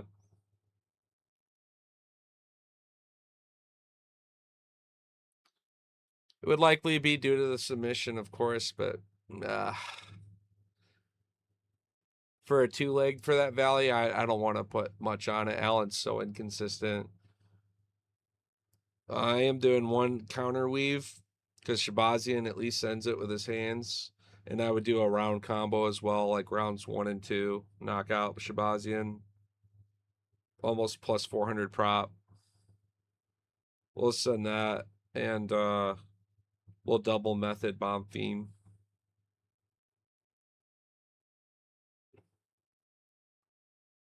Which is like a plus 200. I don't hate it. So that's another 1200 play. Small little sprinkle, nothing crazy. There we go.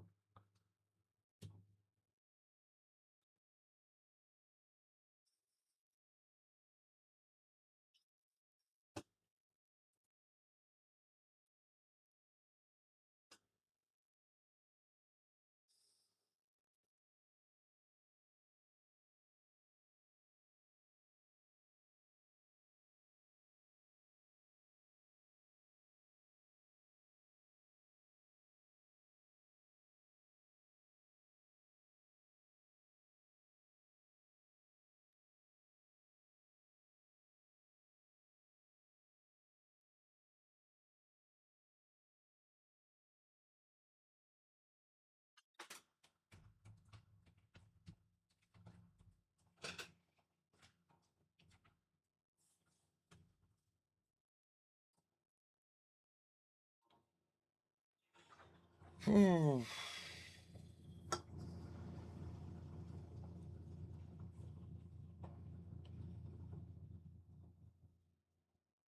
of people joining in. Let me catch up real quick here. Carm, what's going on? MMA betting addict and slept. What's up, y'all? How you guys doing? Last couple fights on an otherwise pretty decent Apex card, honestly. Couple pretty good scraps.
Should be Shabazian by knockout or Allen, probably via submission.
A good left hook, right? Oh, enough. Go right there, nigga. That's the motherfucking go. That's the motherfucking go right there. But I ain't even know Hayden had that defense stuff. That shit crazy as hell. North looking at him. That boy look like riff raff. Y'all niggas don't know nothing about that riff raff.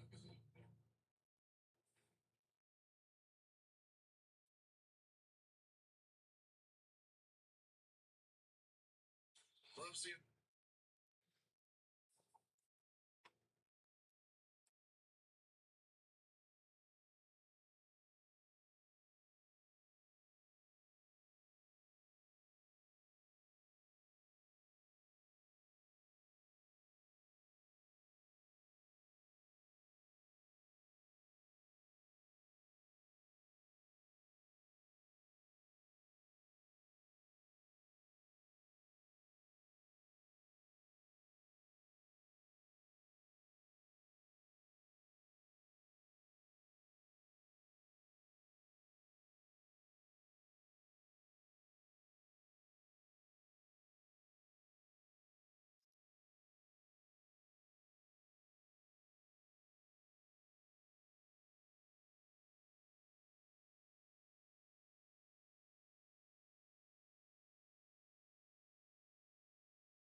Here we go, baby.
Come on, Alan. Let's get it, bro.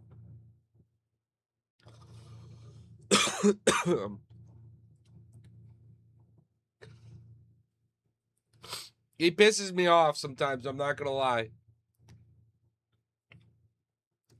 But when he's on, he's on.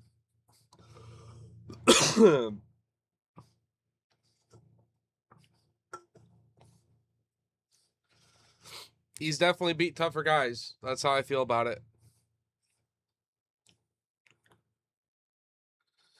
Allen by knockout sets up a huge play, like a 12-1, with just money line Bilal, which I think is the favorite there. So, all right. Start of the fight. Allen low kick. Gotta watch out for them hands from Edmund. He's got some fucking power. I think if Allen is a full martial artist, is grappling quite good. Due to this size and range, he's very dangerous with his striking. I wish he believed in it more, but I also know that he's susceptible to it too. There you go. Allen already with a nice 1-2. Edmund trying to find his timing, trying to find a counter shot to put Allen on his ass, quite literally.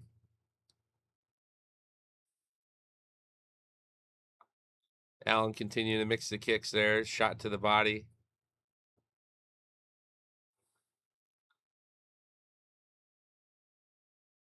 Her woman yelled, take a jab. It's got to be Edmund's wife.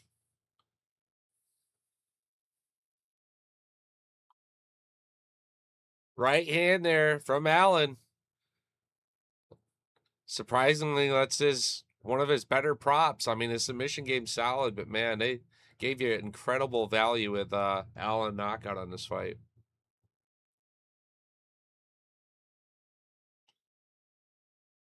Shabazian, meanwhile, not even ranked at all. Allen 4. Be one of the biggest catapults you could possibly do in the rankings. Allen with a big uppercut, followed with a left hook. Edmund just out of range, but definitely acknowledging what's coming back his way. Full fucking leather. Allen mixing that low inside kick to the inside thigh. And now missing a spinning back kick, very projected.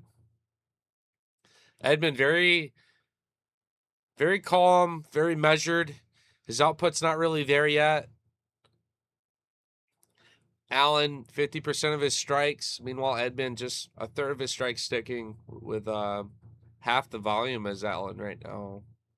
Liking the kicks by Allen. He's continues to stay busy with his boxing as well, having nice little success with his jabs, his hooks. Again, we've seen an uppercut already. I'm liking what I'm seeing here from Allen. Doing a good job keeping that guard high so far. All it takes one from Edmund is one, though.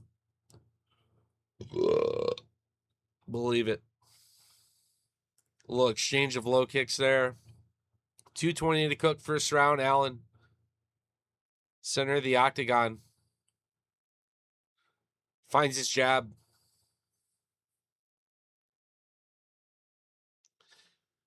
Allen with the braided up Patty Pimblett beads. Claims he's from Brazilian on his nationality for this fight. Goes for his first takedown. Edmund back to the cage. And Allen's in the clinch where he's quite, he's known to be here. Knees, little baby strikes, control time. Sometimes he'll work the transition to the ground, but yeah, Edmund pushes him away, which is smart. It's mostly the knees from Allen that I like from his clinch game on the feet. Minute 20 to cook now, center of the octagon.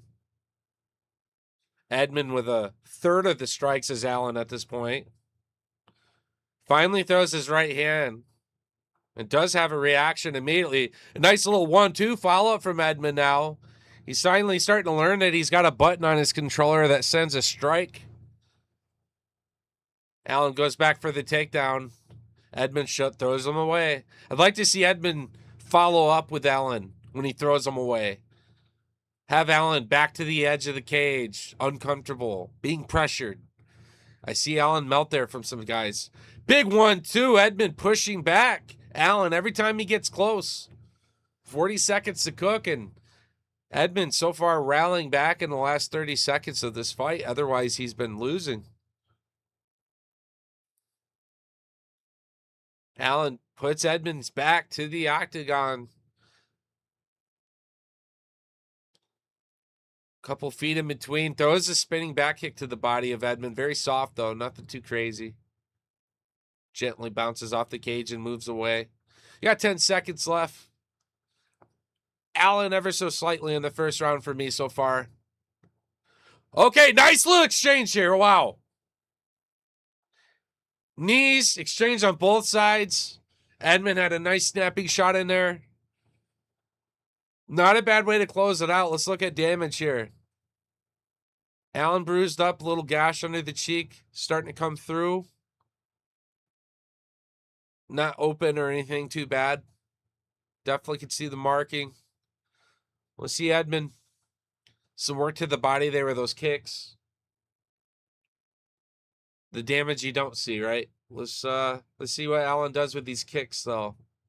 I do like his kicks.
Left hand gets through clean from Allen. Edmund continuing to shove Allen back every time he goes to get close. Does want to be in the clinch and the grappling exchanges. Wants to be able to be at range, throwing his hands, but volume only ever so slightly started picking up there. Started coming back at the end of that first round because first 3 minutes I had Allen easy.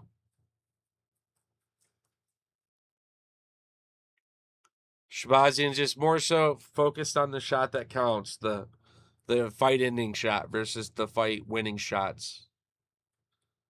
Allen gets really close in these exchanges, trying to throw elbows and big wind-up shots, driving with his head down to the side of Edmund. He cannot get a takedown on Edmund, who's shoving these takedowns off. And we talked about this earlier on the 10-7 show. I've said it in chat. We talked about it a little bit on the podcast. Allen puts his head off to the side and drives for takedowns sometimes when fights are going all over the place. But here we are, a huge exchange back and forth. Both guys connecting, elbows, power shots. Finally just reset. Apex getting loud. These guys are starting to throw some leather on each other here, finally.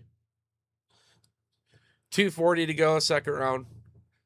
Edmund with the nice left jab. Allen, 2 left jabs. And there it is. He answers back with that low kick. Outside low kick. Allen gets through with an elbow strike as Edmund puts his head down, fending a shot. And this is what Allen needs to keep doing. He needs to keep firing these reminders out and mix these kicks in when appropriate. Keep that guard high because Edmund keeps firing back sporadically. Allen ever so slightly strike lead. Accuracy's near even for both fighters as well.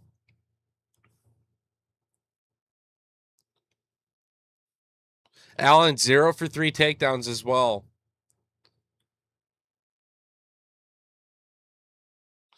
Allen with a quick smile to Shabazian as he absolutely wobbles Allen with a big 2-piece, but Allen, tough grit, eats it, continues to walk through at Edmund. The unranked Edmund Shabazian loading up this left jab. He needs to send that right home more. I think he hits it. He's got a great piston. They're fast. Allen's head movement isn't always there, man. He eats some of these. He's tough. Leans on his toughness, but Edmund's the kind of guy to punish you for it. Huge shovel left uppercut. And Allen trying to chase back with 2 peppering jabs that don't look like they hurt much of anyone. And Edmund with another powerful right hand. Left hand, Allen watching these big, long legs of his to see if they go jelly at all, and he's eating this shit. 50 seconds to cook now in the second round. Allen finding his jab on Edmund, causing a little bit of a bloody nose now, it looks like, as he grabs and pats his nose.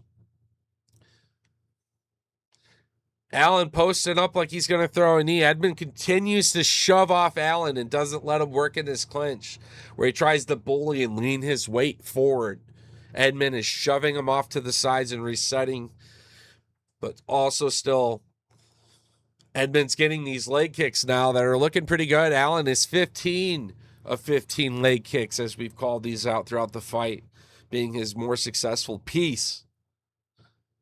Superman punch gets barely missed from Edmund to Allen. They kind of have a quick little entanglement and a quick little chat and a finger point there from Allen, but a smile.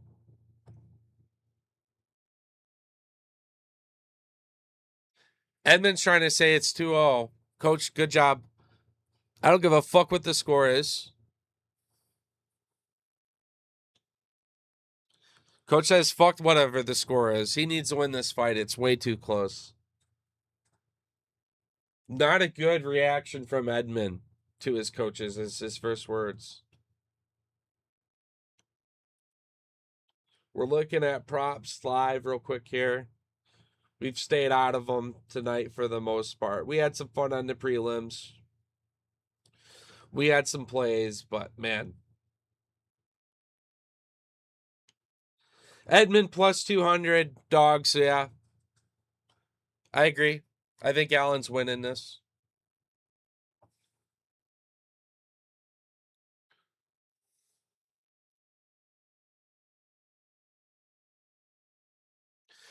Action going in on Edmund at plus 180 right now. 5 seconds wasted because we wanted to hug. Allen back in with a quick 1-2. Big right hand from Allen now.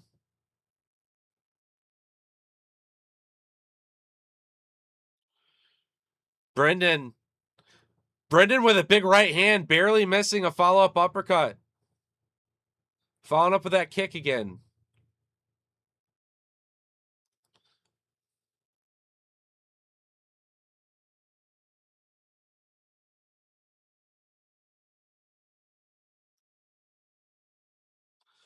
Big uppercut, elbow strike from Allen. Get home. Edmund eats both of them. Left jab and a big right hand from Edmund. He does fire back with a few counter shots. Left hand, right hand. No follow-ups. Just pokes his ones, his twos. Never in sequence, Edmund Shabazian. Loads up single shots with power. Elbow strike getting through that time from Edmund. Looks like Allen's mouth got busted up a little bit there from that. And Allen getting through with a right hand. With a kick to the body there from Allen.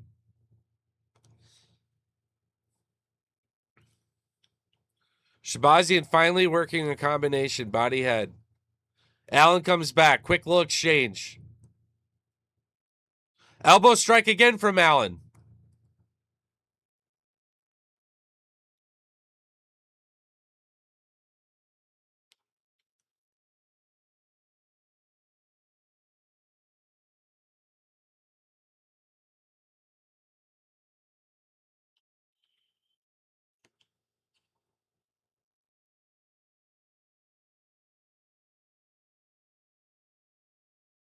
Strikes are about equal. Damage is split.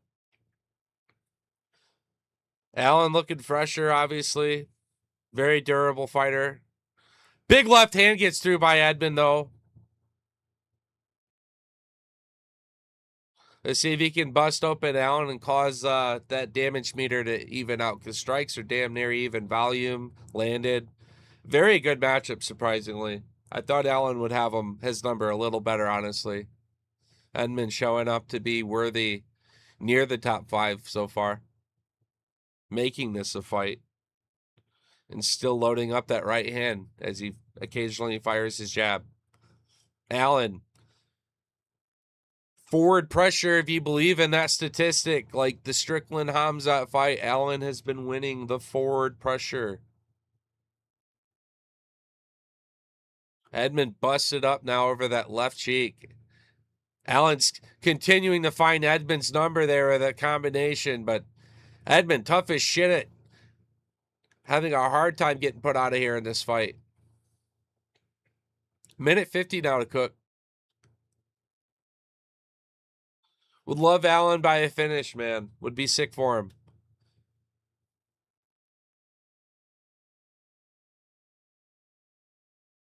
This is definitely getting fight of the night so far.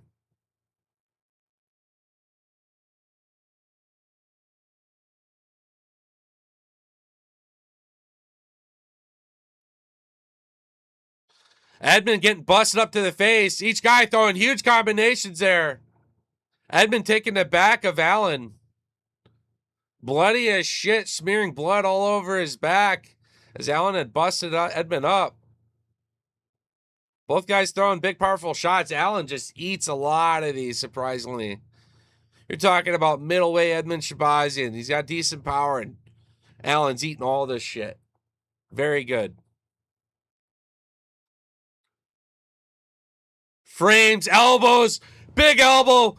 Busted the eye of Edmund Shabazian with 40 to go. Can Allen smell the blood in the water and put away an otherwise tired and ferocious opponent in Edmund Shabazian?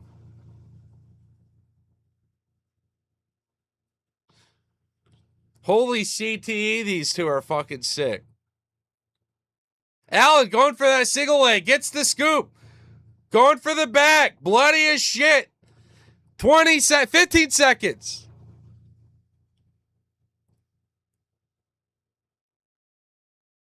Huge uppercut from Allen. Edmund swinging hard. And that's the fight. Holy fuck, what a fight. Both guys covered in blood. Have a seat together after that one, I agree. Wow. Let me go back 10. Get a picture of this.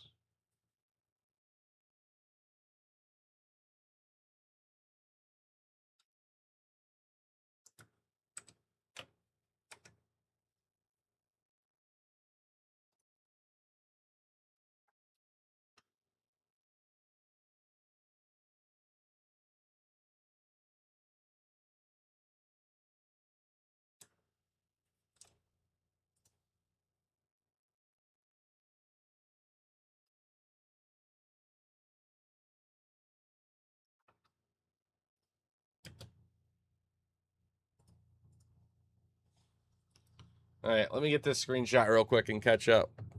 What a fucking fight.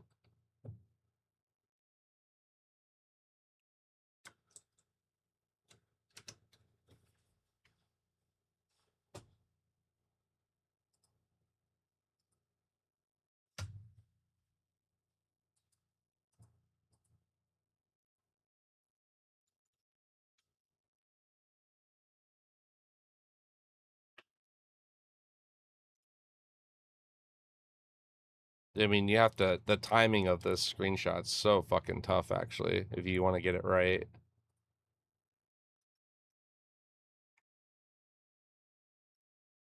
Oh, I got it. I got it finally. All right, this is sweet.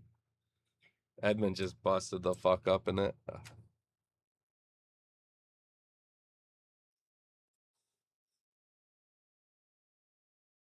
All right, let's catch all the way up. Fuck these ads. There we go. I just got called.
Yeah, fuck.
Dude, what a fucking fight. That was a nice one, guys. I'm sorry if you weren't able to see it.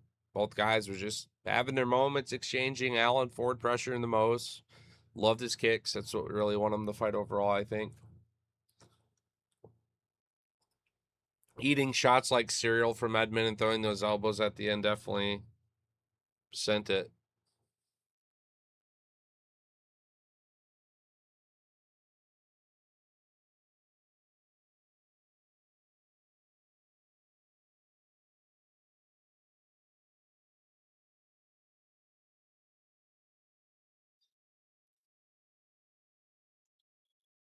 All right, guys.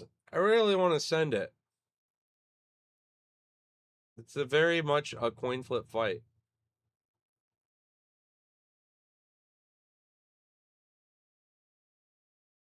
I'm going to say distance, no. I'm going to say distance, no. It's 5 rounds of bullshit.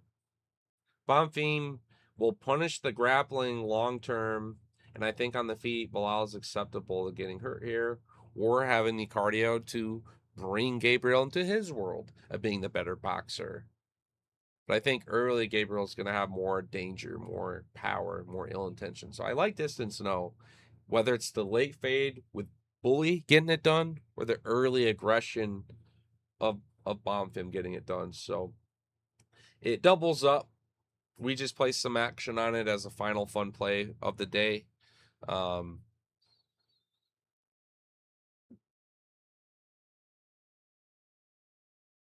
I do have a long shot rolling as a FanDuel promotion, which was pretty good value. I faded Zayam and Nolan. Does the fight go to the distance? Yes, with my main parlay that would have closed out otherwise. I parlayed that with a Bonfim special at 20-1 odds for a nice little play. So he needs at least 80 strikes, which I think he gets because Bilal's tough. And then the prop is under 4.5 via submission.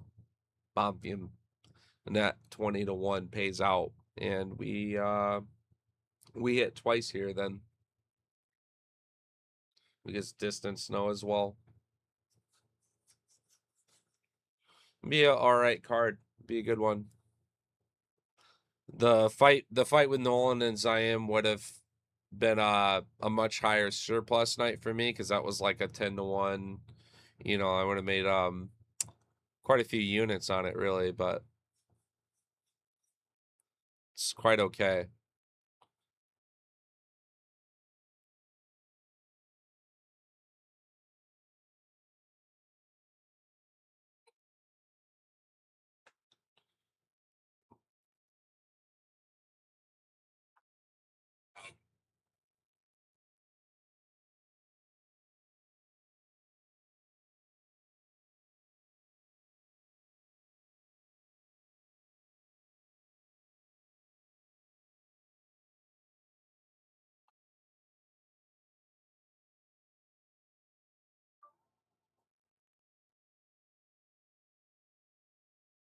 God, God bless you for carrying the Mitchell name so well, brother.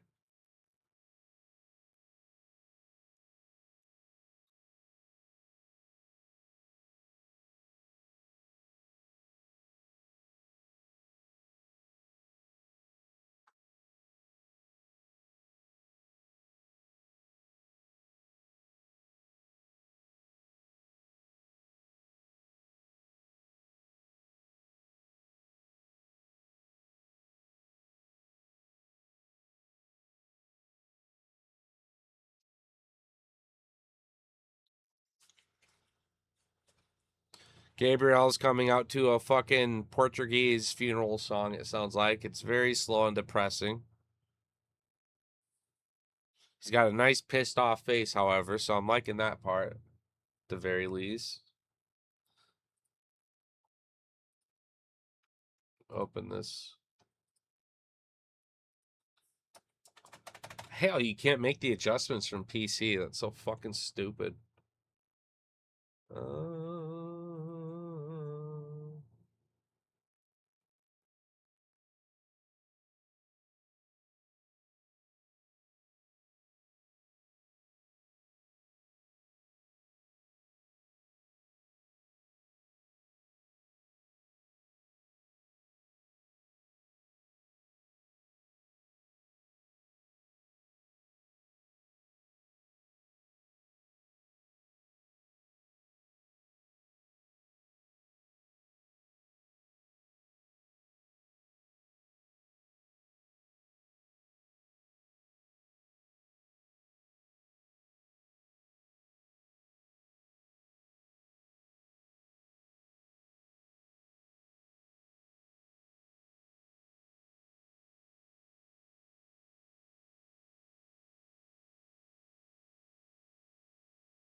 Bilal's such a troll.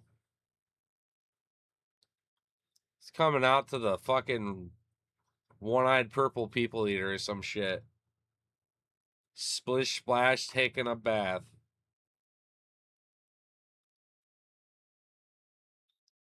God damn it, Bilal.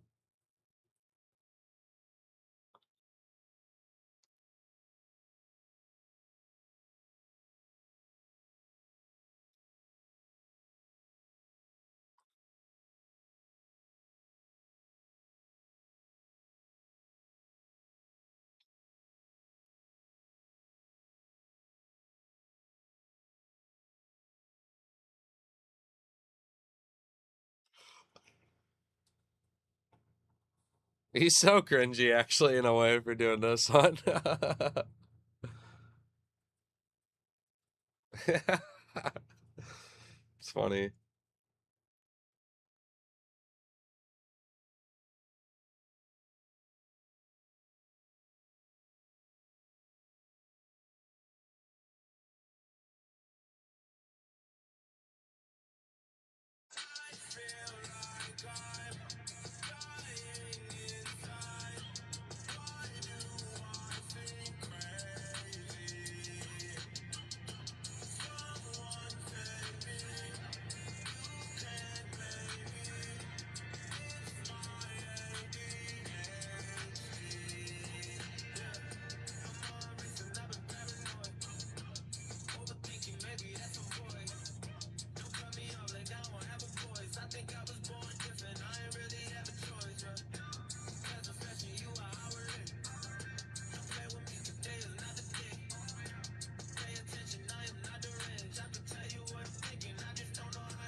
We go.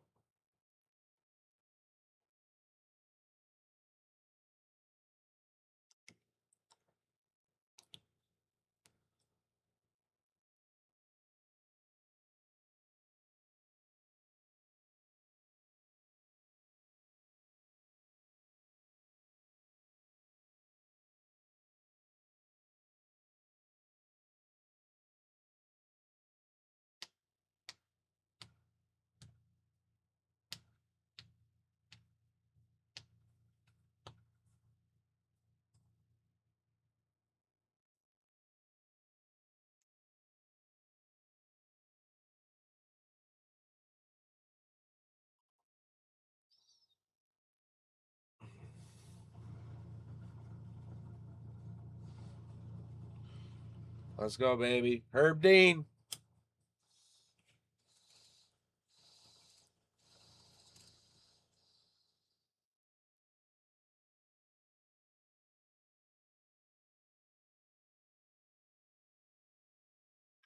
It's about to go down. This dude's got his own signature.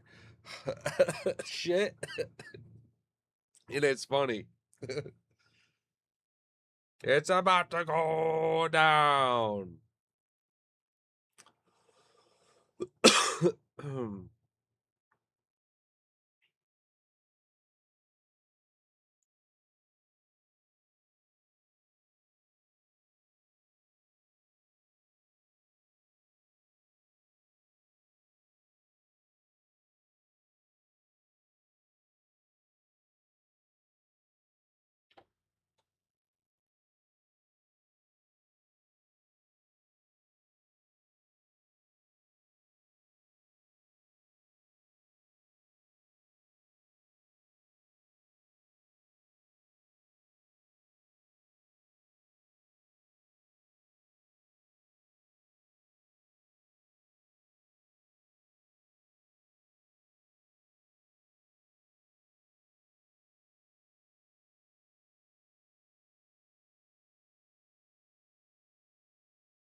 No touch of the gloves.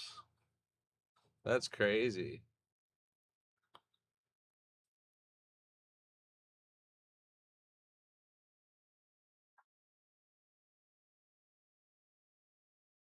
Daylight limit reach? What? That's sad.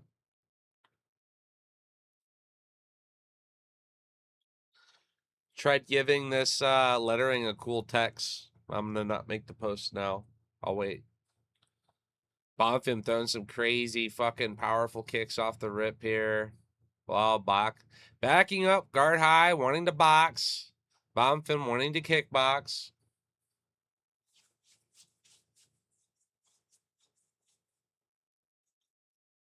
And yes, Bonfim quite a big boy indeed.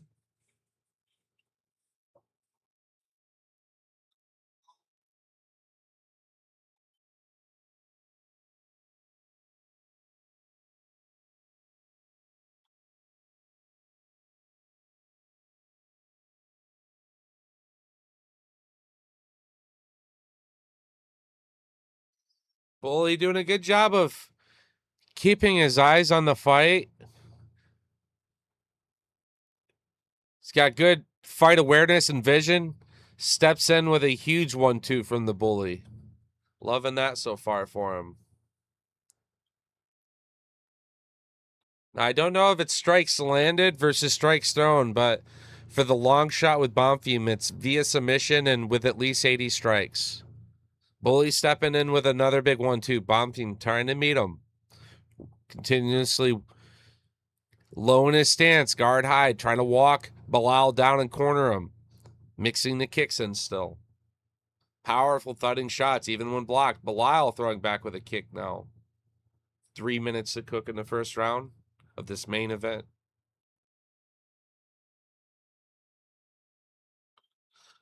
Bilal the 1-2.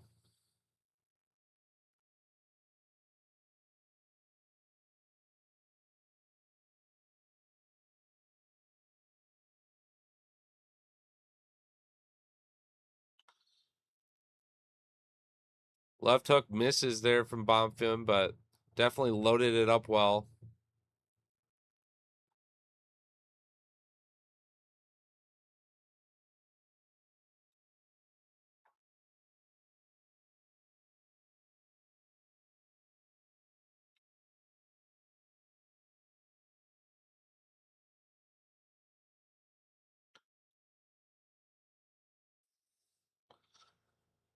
Both men meet in center of the octagon, exchanging hard, top shelf with the hand so far. Both with about 20 thrown, half connected. Bonfim definitely opening up fresher in terms of connectedness and the power of the full shots. Bilal getting back, but it's the power that's seen in Bonfim is looking good. Bonfim.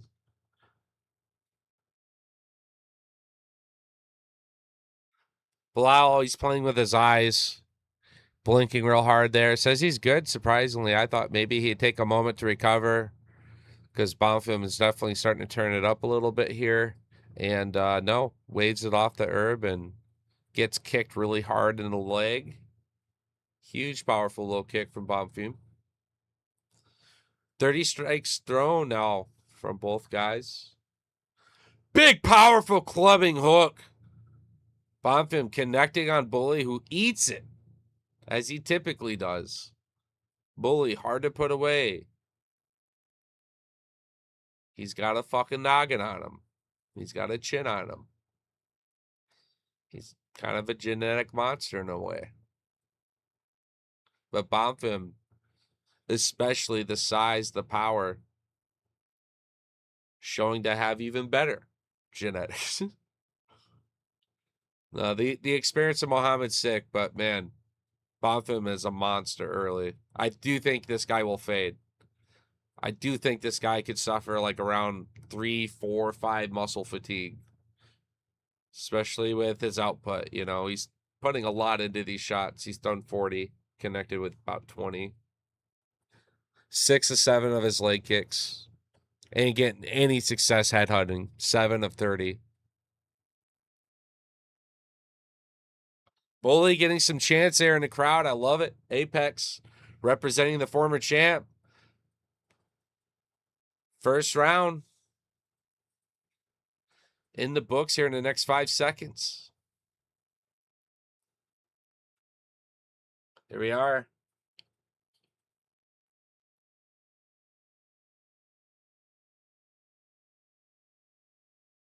Sorry, I got like one of those stabbing ones, you know, that hurt real bad. There we go. I think I got it. How you guys doing? What's up, Dab? What's going on, BK? What's going on, Slep? What's going on, Ruzo? And yeah. Hope you guys are again are enjoying these fights. Good shit.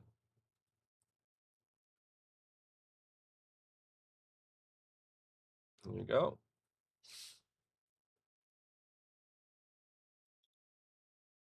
Last fight, I was like, damn, I really want to grab a drink, but they don't actually do ads finally. It just takes getting to the main event.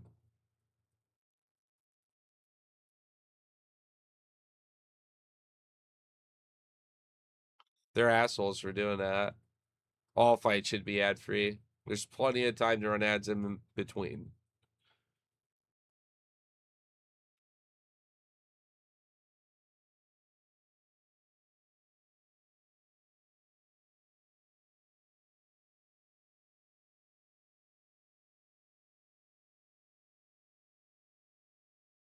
Big combination early in the second round from Bonfim, starting with that low kick, following with a big 1-2 up top. Bully getting partially connected on as he tries to fire back a counter.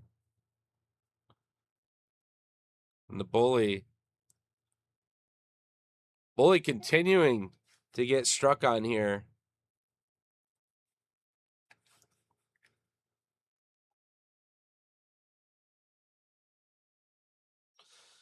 Bilal is definitely gritting down and throwing forward. I mean, if he can do it with Jack, he can do it with anybody, right? But it's always impressive to see how much he can eat.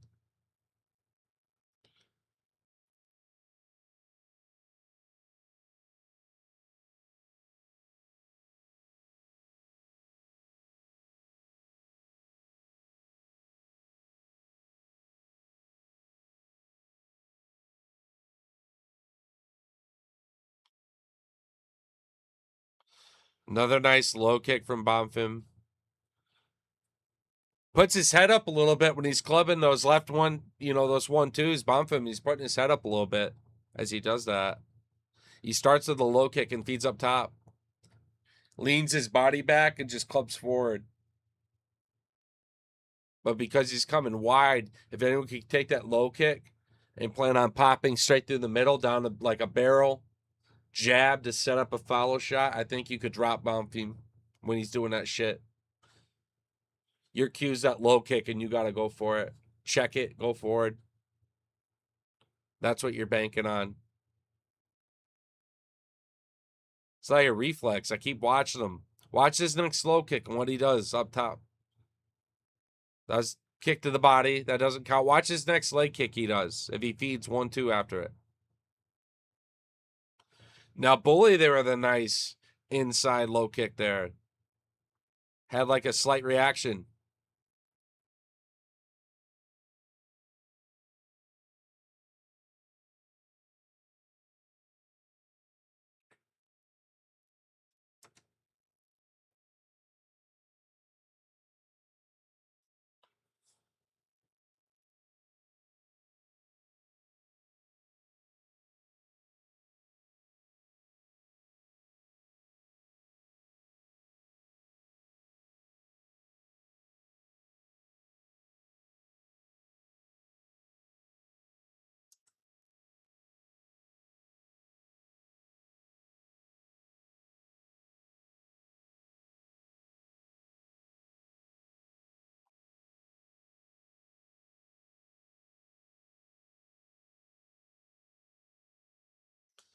Bonfim still keeping his volume pretty high. He's thrown 91 strikes.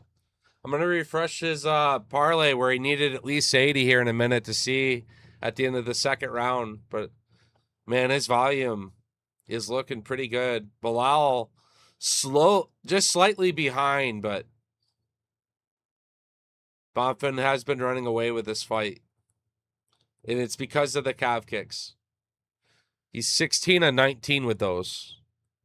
He's hitting them anytime he wants. And Bully's just being tough. Bully is a soldier, dude. Because he's eating his shit. His big ass nose busted up pretty bad right now, too. So, Bonfim looking pretty good so far.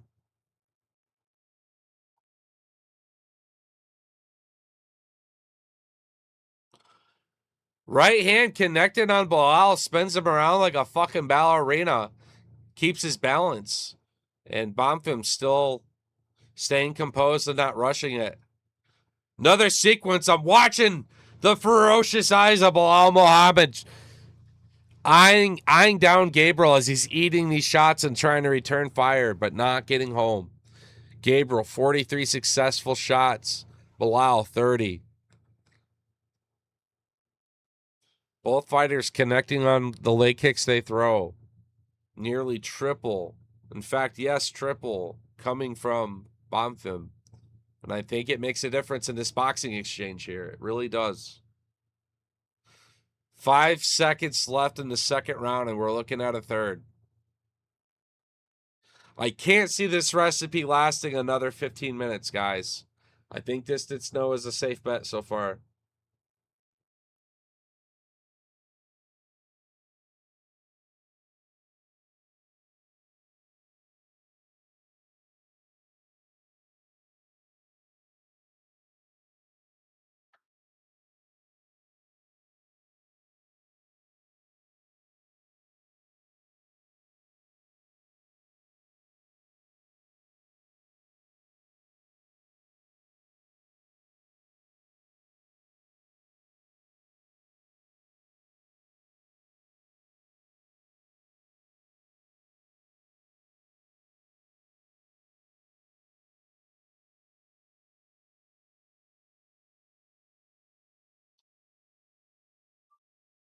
Fight of the night.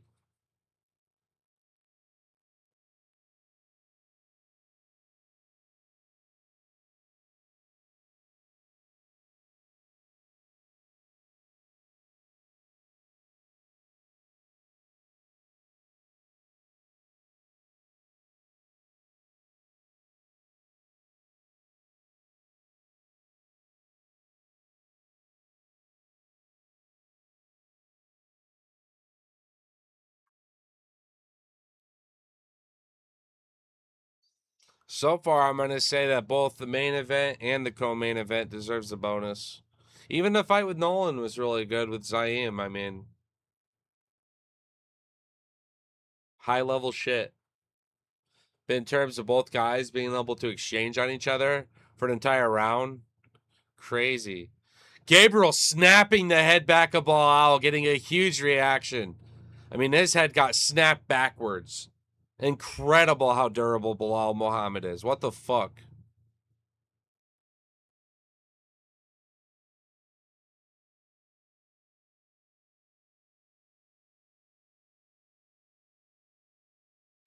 Smashes the forehead back of Bilal backwards. Like, huge clubbing right hand from Gabriel Bonfim. And Bilal is starting to open up here across the nose, cheeks. Third round. It's a lot of damage on that honker ass fucking goose nose.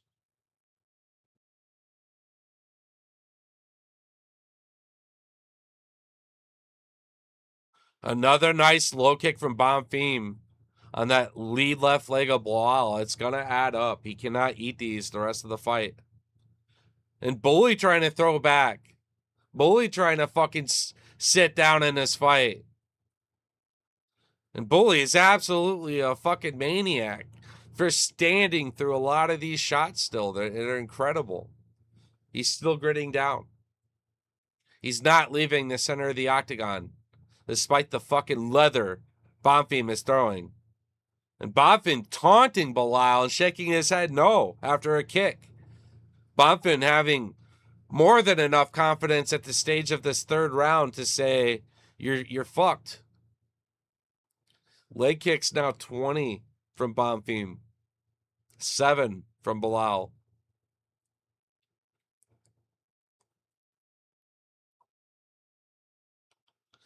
Left hand, right hand, smacks the mouthpiece out. And Bonfim laughing as Herb Dean steps in and saves him. Bonfim's gonna fucking. He's got so much aura right now. He just feels invincible. Mocking Mohammed as the mouthpiece goes flying. Yes, in a way, probably saved by the bell, but Mohammed's not rattled. His eyes are still intact, engaged, focused. And now he hits a 1-2. I mean, Bonfim feeling fucking invincible here. 60 powerful shots landed. And Bilal busted in the face. Yet still is on his feet, not knocked down a single time. Still finding strikes of his own. Another big sequence from Bilal, connecting this time on Bonfim. Goes to lift his leg and eats another powerful thudding leg kick.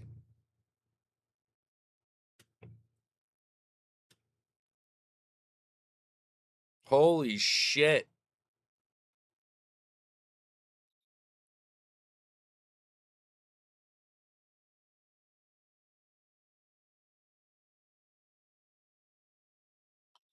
Big right hand from Bonfim and the bully is wobbled.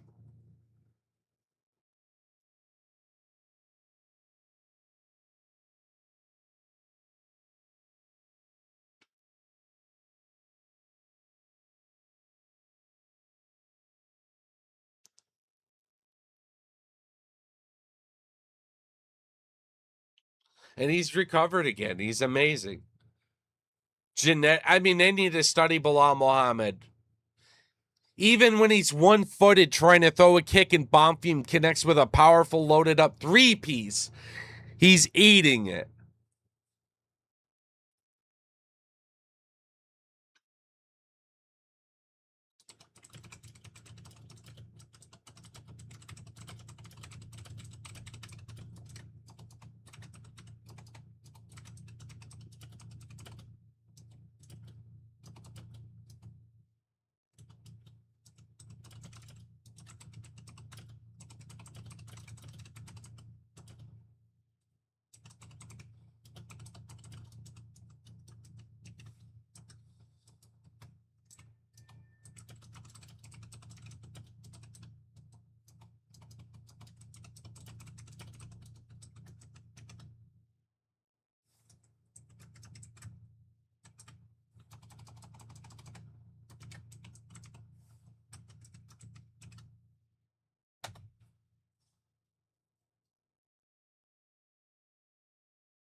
Yeah, it should be 30-27 right now for Bonfim. What's going on, Mr. Axel? Or Axel. Mr. Alex. Yo, what's going on, Bet? Dude, dude, Bilal Muhammad. It's round 4. He's bleeding from his huge fucking goose honker. Bonfim has had him rattled many times, and he just like snaps right fucking back like a robot. It's crazy. I believe that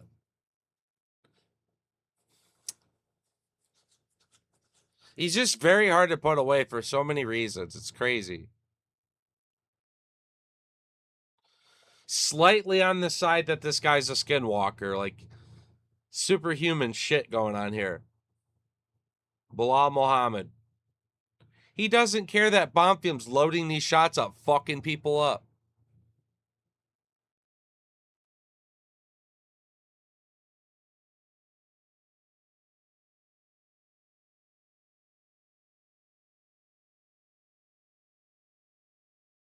Coach screaming to bully, let's go.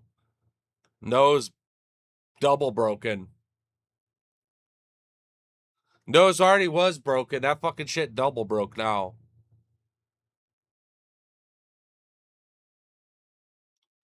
Big raspy Portuguese guy screaming yes just then. Bonfim finding his jab.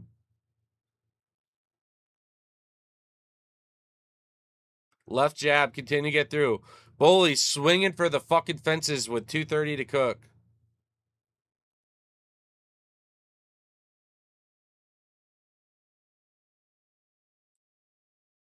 Not a single takedown attempt from either guy. It's fucking crazy to see from Bilal. Oh, sorry, there's been 2 attempts total, but fuck's sakes. Bilal Muhammad not even attempting them no more. There's just been a switch that's gone off in Bilal's mind that I think he wants to earn the respect of everybody and he doesn't want to grapple.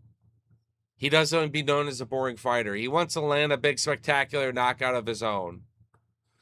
So he's 65 of, 170 strikes. And Bonfim only 77 of 190. But it looks drastically different because of the quality of shot Bonfim possesses. And Bilal is amazing for not being knocked down once. Still walking around fluently, good footwork. Like, that leg is not compromised after 25 chopping leg kicks. It's fucking crazy to me. You could see that leg's kind of fucked, but here we are.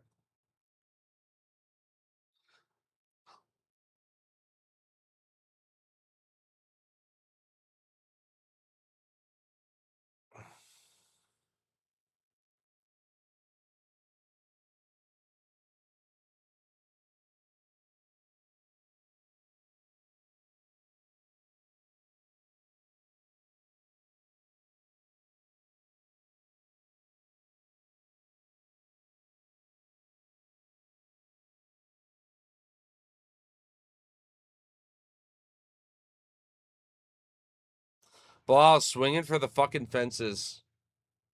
Desperate. Bonfim, always out of range. Stepping in with his jabs. Busting the face of Bilal Muhammad at the stage of the fight. Chopping on the lead left leg of Bilal Muhammad throughout this fight. It is a one-sided victory with lots of emotes and taunting and smiling from Bonfim to Bilal, who's beyond flustered.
I'll see Bilal go for like a desperate takedown, give up his neck, gets like fucking standing guillotine or some shit.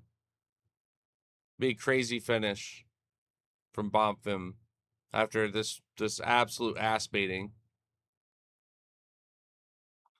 It's crazy how Bilal's striking has remained as close. Like, he's missing a lot of these shots, but his numbers are growing. I'm watching these shots miss, and he's getting credited on a lot of these, but damage wins fights. There's no argument there. Bonfim's in the bag unless Bilal pulls one of the biggest upsets.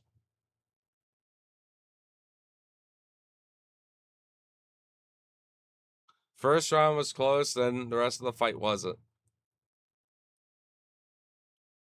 Big 1-2 from Bonfim.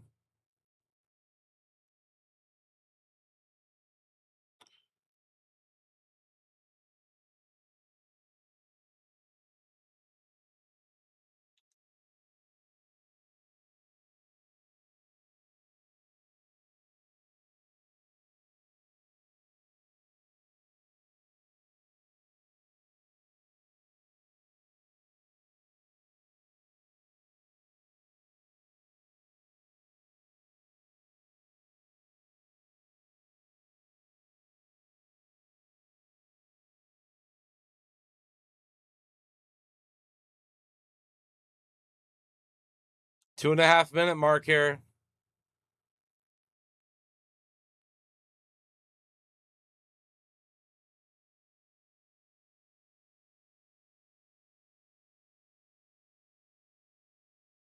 Crazy. I didn't think Bilal could eat all this. I knew it was going to get sent. I did not think he could eat all this. And I couldn't believe that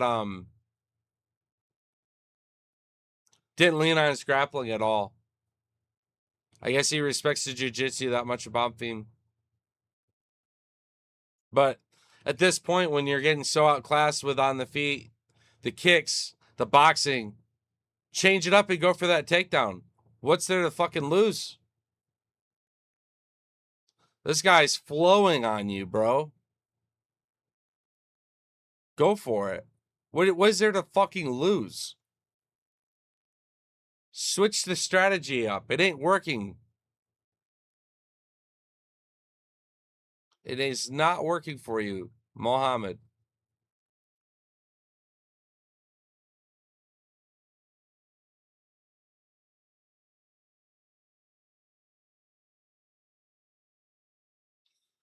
The judges are finally kind of catching up to me. Any of these punches would knock out a mouthpiece, set somebody on their ass. He's been on his feet this entire fight after 120 powerful shots successfully landed out of nearly 300. And we're still not fucking done. 45 seconds in this last and final round. Bonfim throwing hammers still. Bilal's face is absolutely fucking busted.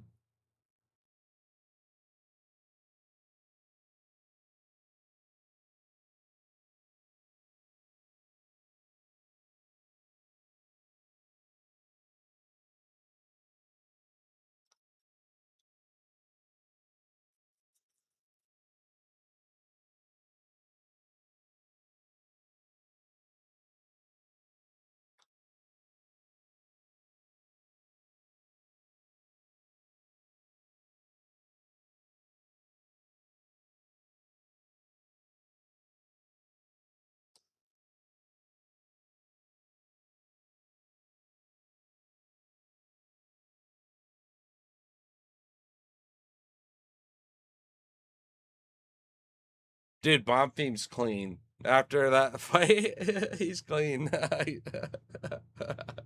Holy shit, what a fight. He looked great over 5 rounds. Nearly 300 strikes thrown by both fighters. But, yeah. You're literally talking about 33% more strikes landed just about by a much harder hitting guy. I can't believe he didn't fall on his ass.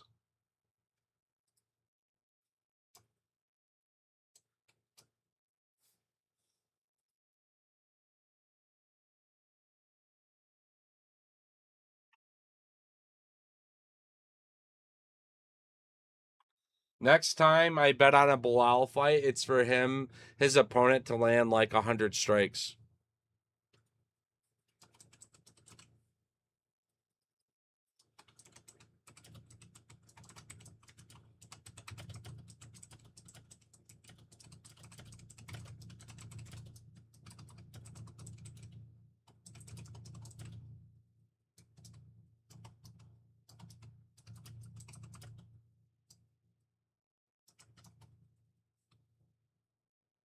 $50.45. Oh my god. It's a former champ. With a long ass win streak. That's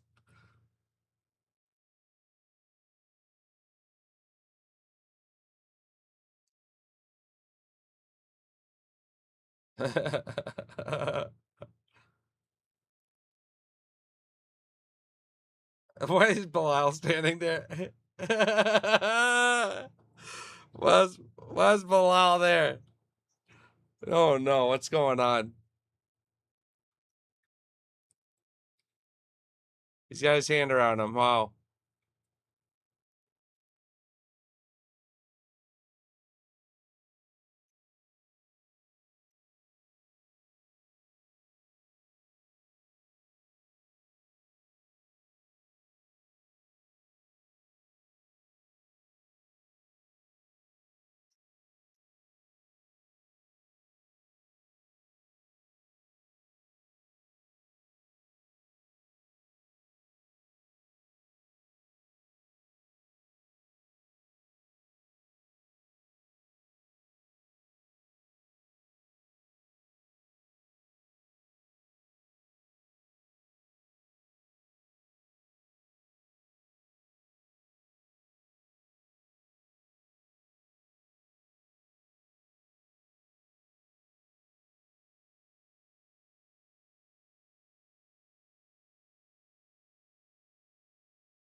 He's holy shit.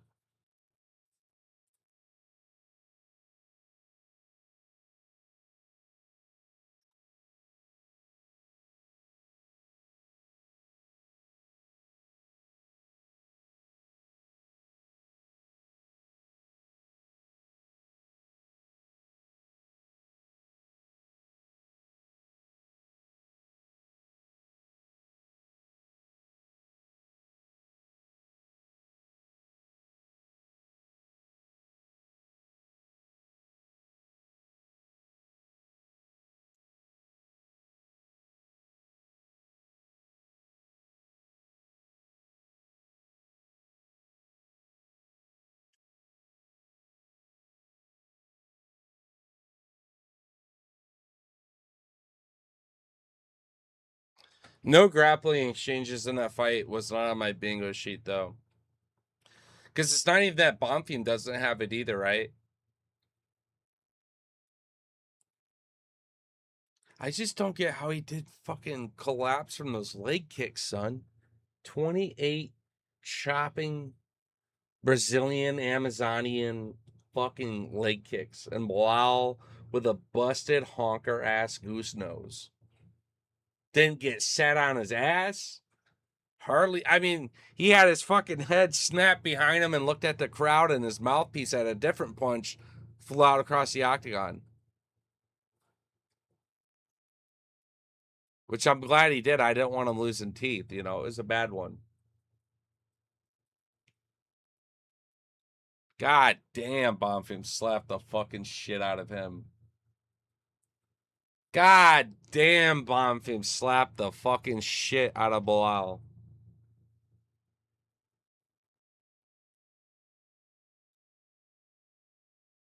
So what rank does that put him? Let me pull up his profile here. So Bonfim will now be your... The fuck is his rank?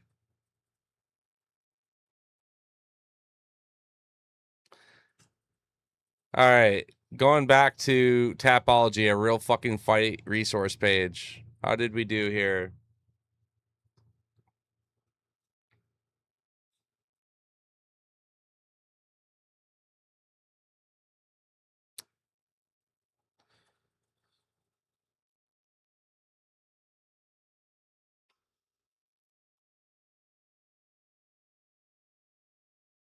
Yeah, he was number 6. So that puts Bonfim basically into the top 5 because he absolutely dominated him, right? So let's do some matchmaking real quick.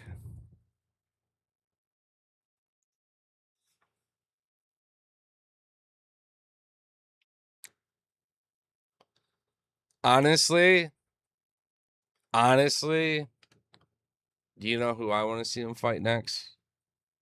I want to see him fight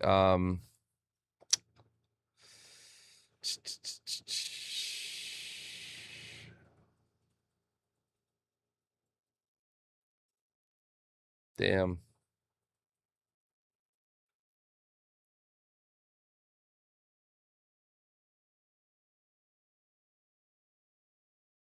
Brady's an option. I think he beats Brady because they both have great grappling, obviously, and he just absolutely fucking murders Brady on the feet. Morales, I think, knocks the shit out of him. Prates looks like he'll be getting a title fight potentially here. Mm-hmm. You know, he's already got his. Yeah. Yeah.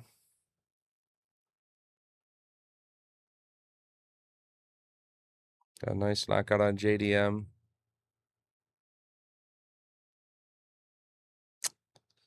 It's either Ian Gary or Sean Brady. That's who Bonfim fights next, I think. All right, guys, that's gonna be it. Thanks for chilling. It's a lot of fun. I'm gonna take a bio and then I'll probably be back live on Kick and Twitch, chilling, wrapping up Hades. We did 100% it. Pretty happy with that, but there's just a few final challenges and things I want to complete. So get a nerd out, enjoy this AC. Was busting my ass outside in the yard a bit earlier, so just kind of relaxing before being dehydrated out in the sun tomorrow, playing hours of disc golf for our league. So have fun with it. Love what you do. Do what you love. As always, I'm MMA Toad. Thanks for chilling. We'll catch you next fight night. Actually, not even next fight night, guys. UFC White House. Go say that. And Bonfim having a hard time actually leaving the octagon here. What the fuck? Limping hard on that leg. All that adrenaline wore off. Time to recover, baby. He hurt his leg kicking this shit out of Bilal. I would too. That dude's a fucking rock. He ate everything. He ate fucking everything. All right, guys. Much love. We'll catch you.